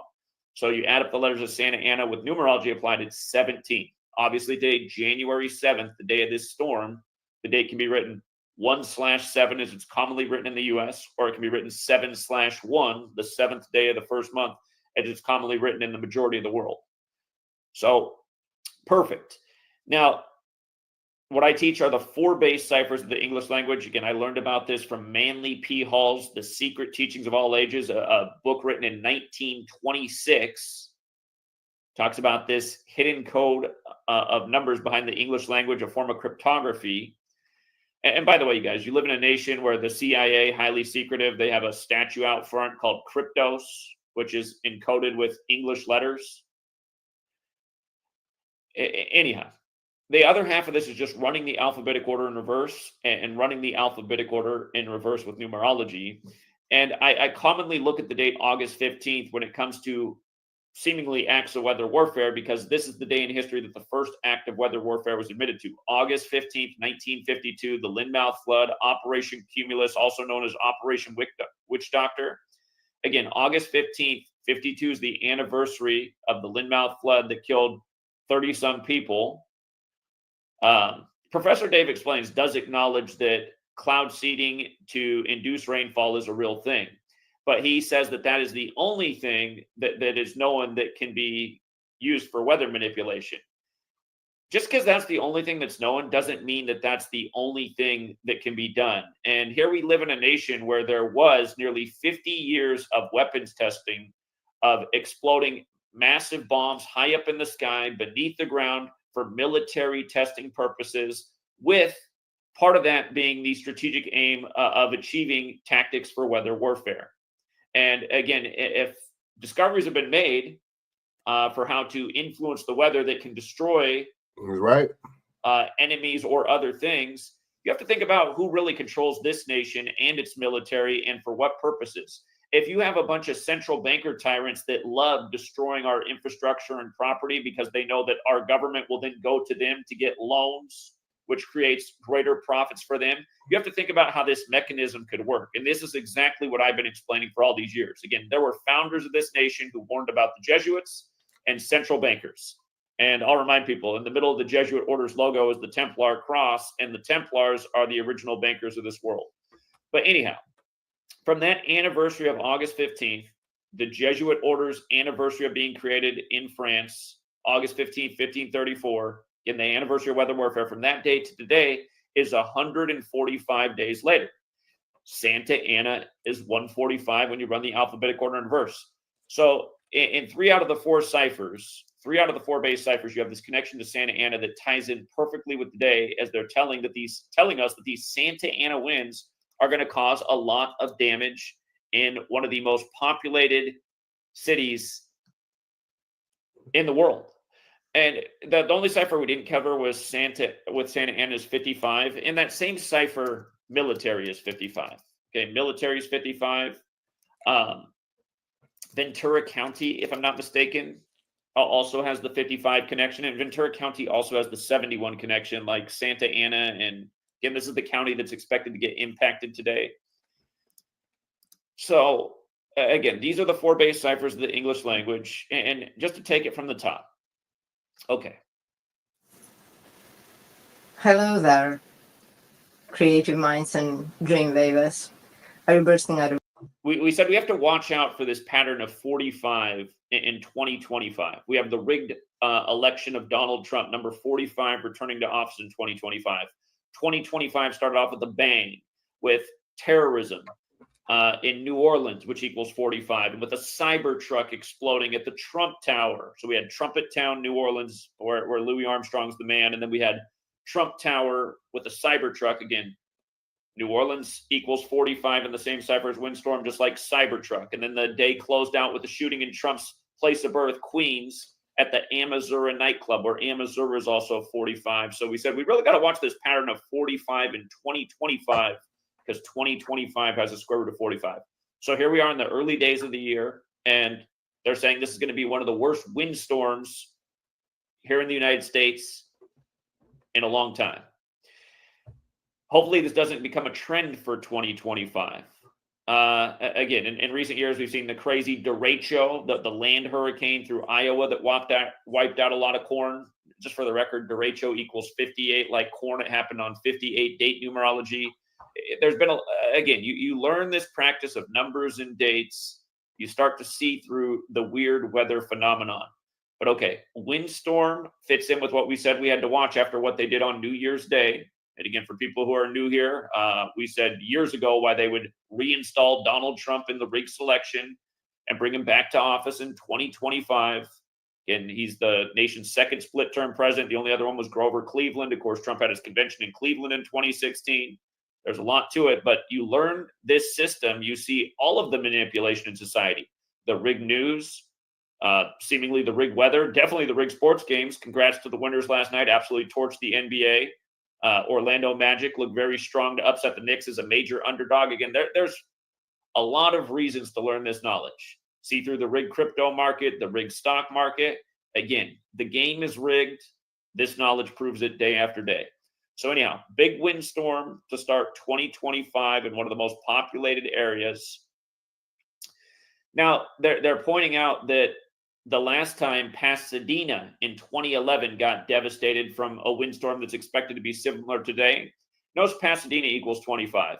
For the record, Columbus equals 25, and so does Oregon. They all equal 25. I bring that up because you just saw Ohio State get their 25th win over Oregon last weekend in the Rose Bowl, in the college football playoff. Again, just what I'm talking about with rig sports, rig news, rituals. Of course, Trump equals 25 in the same cipher. He's back in 2025. Turo equals 25, like how they'd tell you on New Year's Day. These terrorist attacks were both cars rented through the Turo rental service. But yes, the power of this knowledge. Here, for anyone who wants to see it. Columbus in the same cipher, RIP Johnny Hockey, who died playing for the Columbus Blue Jackets at the start of the college football season. Number 13, Oregon State on 13 wins. Ohio State scored 41 points to 13th prime. Now they face Texas on 13 wins. But Johnny Hockey died to start the year. Columbus 25, like Pasadena.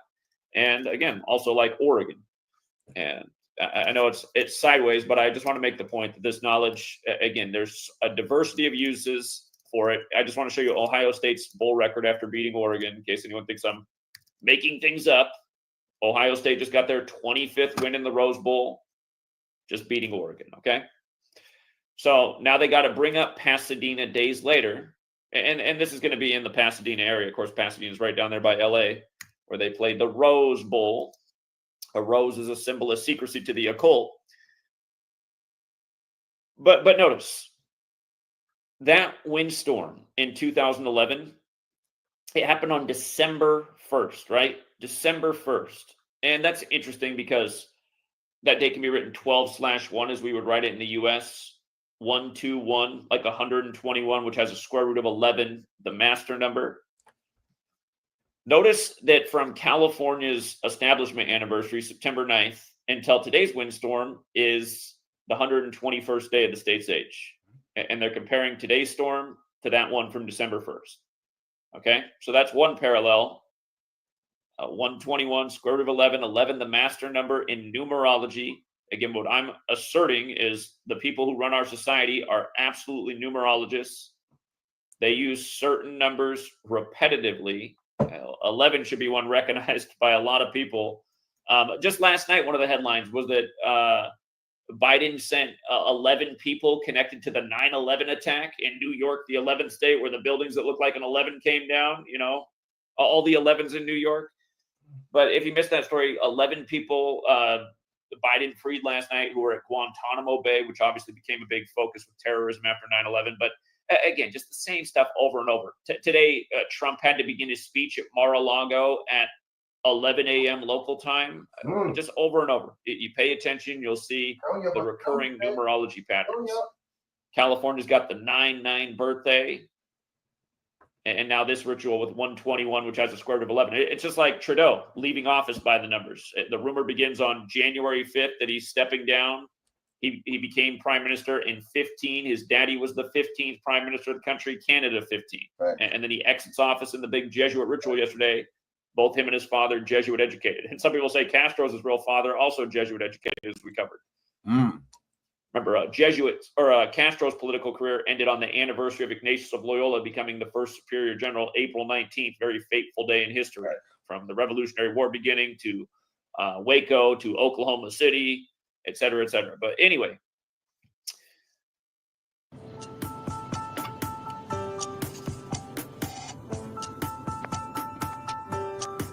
121st day of the state's age, and they're comparing this, or it hasn't even happened yet, but they're saying this is going to be a lot like what happened on December 1st. And to be fair, you could also flip that date around to 1/12, like 112. Remember, the Jesuits are a military order that claim to operate in 112 nations. Catholicism equals 112. Mathematics equals 112. These people are operating by a mathematical code day after day. Now, again, today's date can be written 7/1. Ventura County expected to get impacted, which equates to 71, like Santa Ana. And, you know, Professor Dave explains in his hurricane video, he challenges people to explain what wind is, because he's saying that if you understand what wind is, then you can understand why it's impossible for governments or militaries to manipulate wind. Again, to me, that's That's why it needs to be debated. How can you make such a statement when there's all of this military technology that can absolutely manipulate things? Uneven heating of the Earth's surface can cause wind. Are we saying there's not technology that can manipulate heat? It's all kinds of technology that can manipulate energy. If the argument is that it would be very expensive, my counter argument would be the military budget is huge and there's a tremendous black budget. They have seemingly infinite resources. And these people are insane. Yeah, it would be a horrible use of taxpayer dollars to use it for weather warfare to create destruction to our own society. But again, if these people are only using our military and our tax dollars for their own self-gain, then you could understand why such things would happen.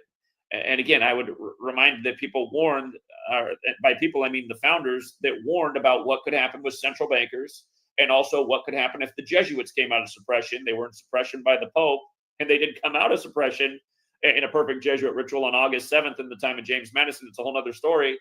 But again, I mean, yeah, there is technology in the world that could manipulate wind and energy. So this is why I would love to have the debate with Professor Dave Explains. Again, and just going to the constant dates that we always look back to when we look at these events. Again, what are the odds that it's 145 days later? What are the odds? These Santa Ana winds that are going to bring this devastation to parts of California. Just all of this lines up so perfect for today. Exactly. The ruling class, the cabal, they are into things that we have learned are dumb. The kind of things that Professor Dave Explains would explain are dumb. Numerology and astrology. Professor Dave Explains has said these things are dumb. They're pseudoscience. They don't mean anything. I wouldn't disagree that they're pseudoscience, but the point is it's very obvious that the ruling class is into these things. And that's why they're constantly operating by these things, as we've proven in spades by accurately forecasting everything from sports consistently to elections consistently to what to expect in the news on certain dates consistently, because there's recurring patterns. Was it 2020 or 2021? It was one of those 2 years. I'd have to go back and double check. And it's not like it was just in those years, but in those years it was mind-blowing because like we do year after year, we go through and we circle the dates with 52 numerology and hurricane season. Because for the record, just like how I'm going to get to Earth and Enlil. If you don't know who Enlil is, again, Babylonian god of storms and flooding. This whole thing of Kabbalah goes back to Babylon and even probably before that to Sumer. But you can see how Earth and Enlil equal 52 in that same cipher. The word flood is 52. You take the alphabetic order with numerology, hurricane is 52. Get very recurring patterns. And you see how they trying to link that to the hurricane in 2011, but then it was a hurricane that made, with winds, and you know what I'm saying? But yet now this is strong winds that made fires. You see the correlation to this?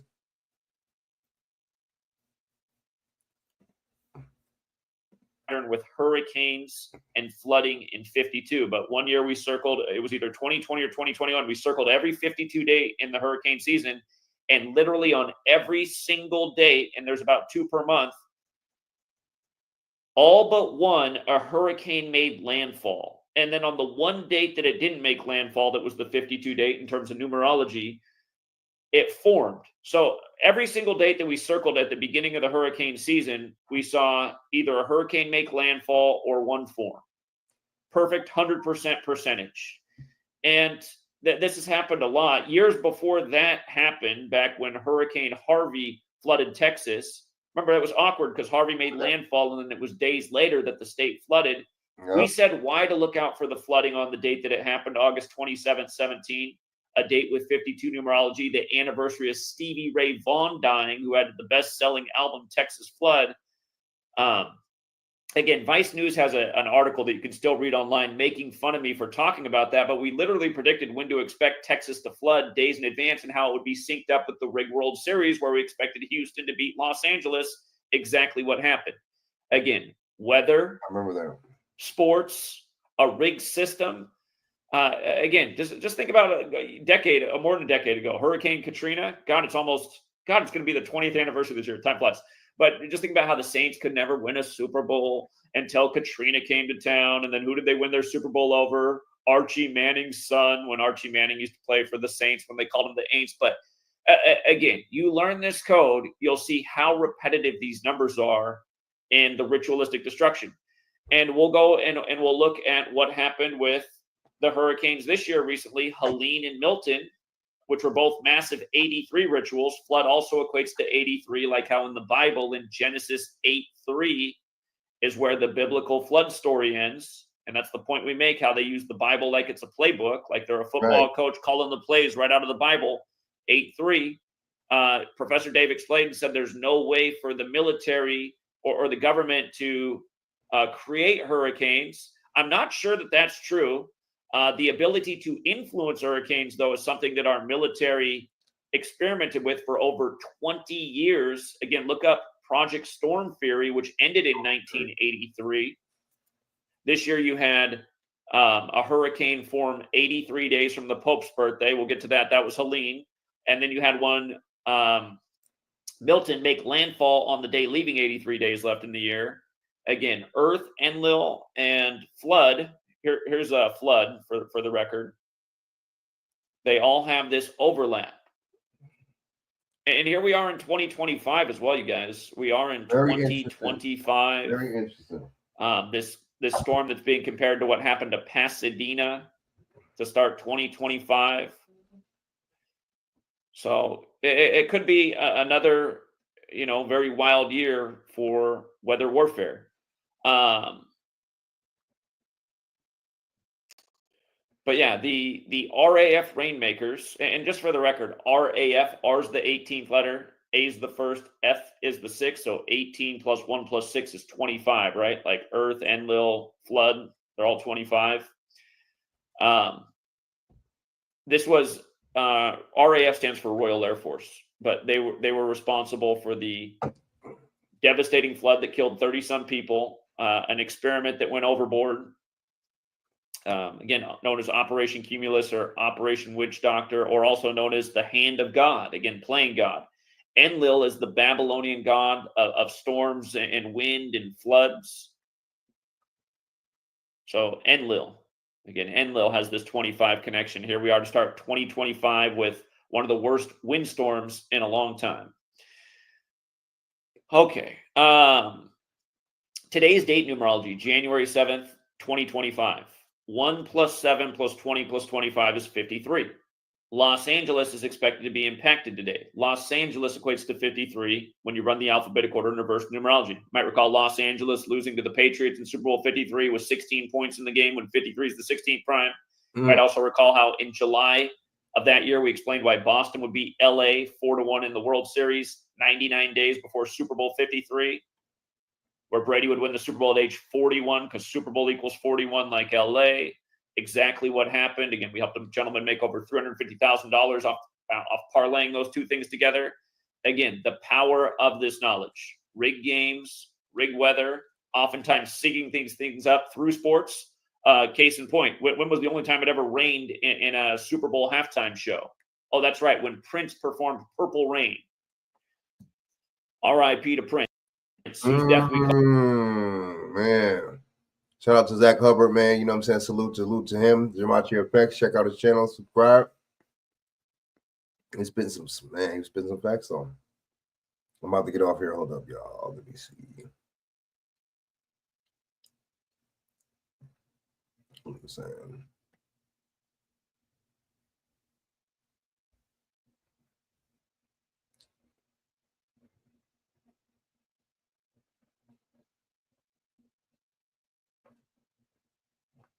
Let me see.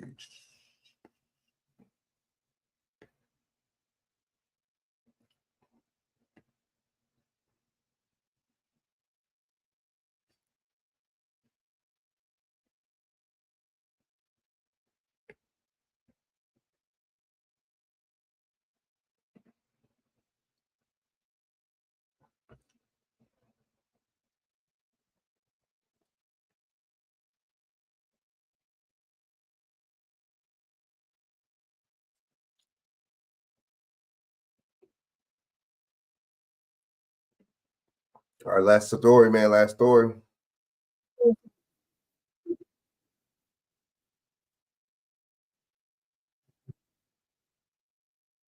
home near 99th Avenue in Indian School, and a toddler was also shot in that incident. 12 News journalist Sean Rice is there live. Sean, what have you learned? Yeah, Troy and Caribe, good evening to you. Phoenix police tell me that they're still working to learn what may have led 38-year-old Andrew Correa to shoot and kill his wife, Ashley, shoot their 3-year-old little boy, and then turn the gun on himself. Now, tonight, their child remains in critical condition, and neighbors told me off camera they heard multiple bangs on windows, loud screams, and then gunshots, some of which were caught on surveillance video.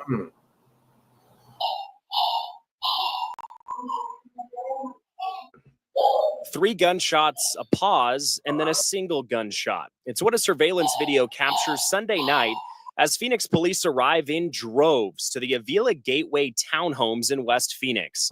Cell phone footage shows an officer arrive shortly after 8 o'clock in the evening and knock on the window of the townhome. A short time later, they run inside and begin to run throughout the home, shining their flashlights with their guns drawn. Oh my God. Oh my God, he's covered in blood. After casing the home, an officer emerges with the couple's 3-year-old boy, injured with blood all over his body. Surveillance video from Sunday morning shows Andrew Correa walk in front of the camera on multiple occasions. Later on in the morning, the couple is seen in football jerseys leaving their home. Loved ones of Ashley Correa arrived Monday to light a candle in her memory, holding back tears while remembering their loved one. Now, those family members tell me they are absolutely heartbroken at the loss of Ashley. They told me they just did not feel comfortable speaking publicly quite yet. Now, once again, that young child, a 3-year-old boy, remains in critical condition at the hospital, but the police tell us he has been stabilized, so potentially some very good news there.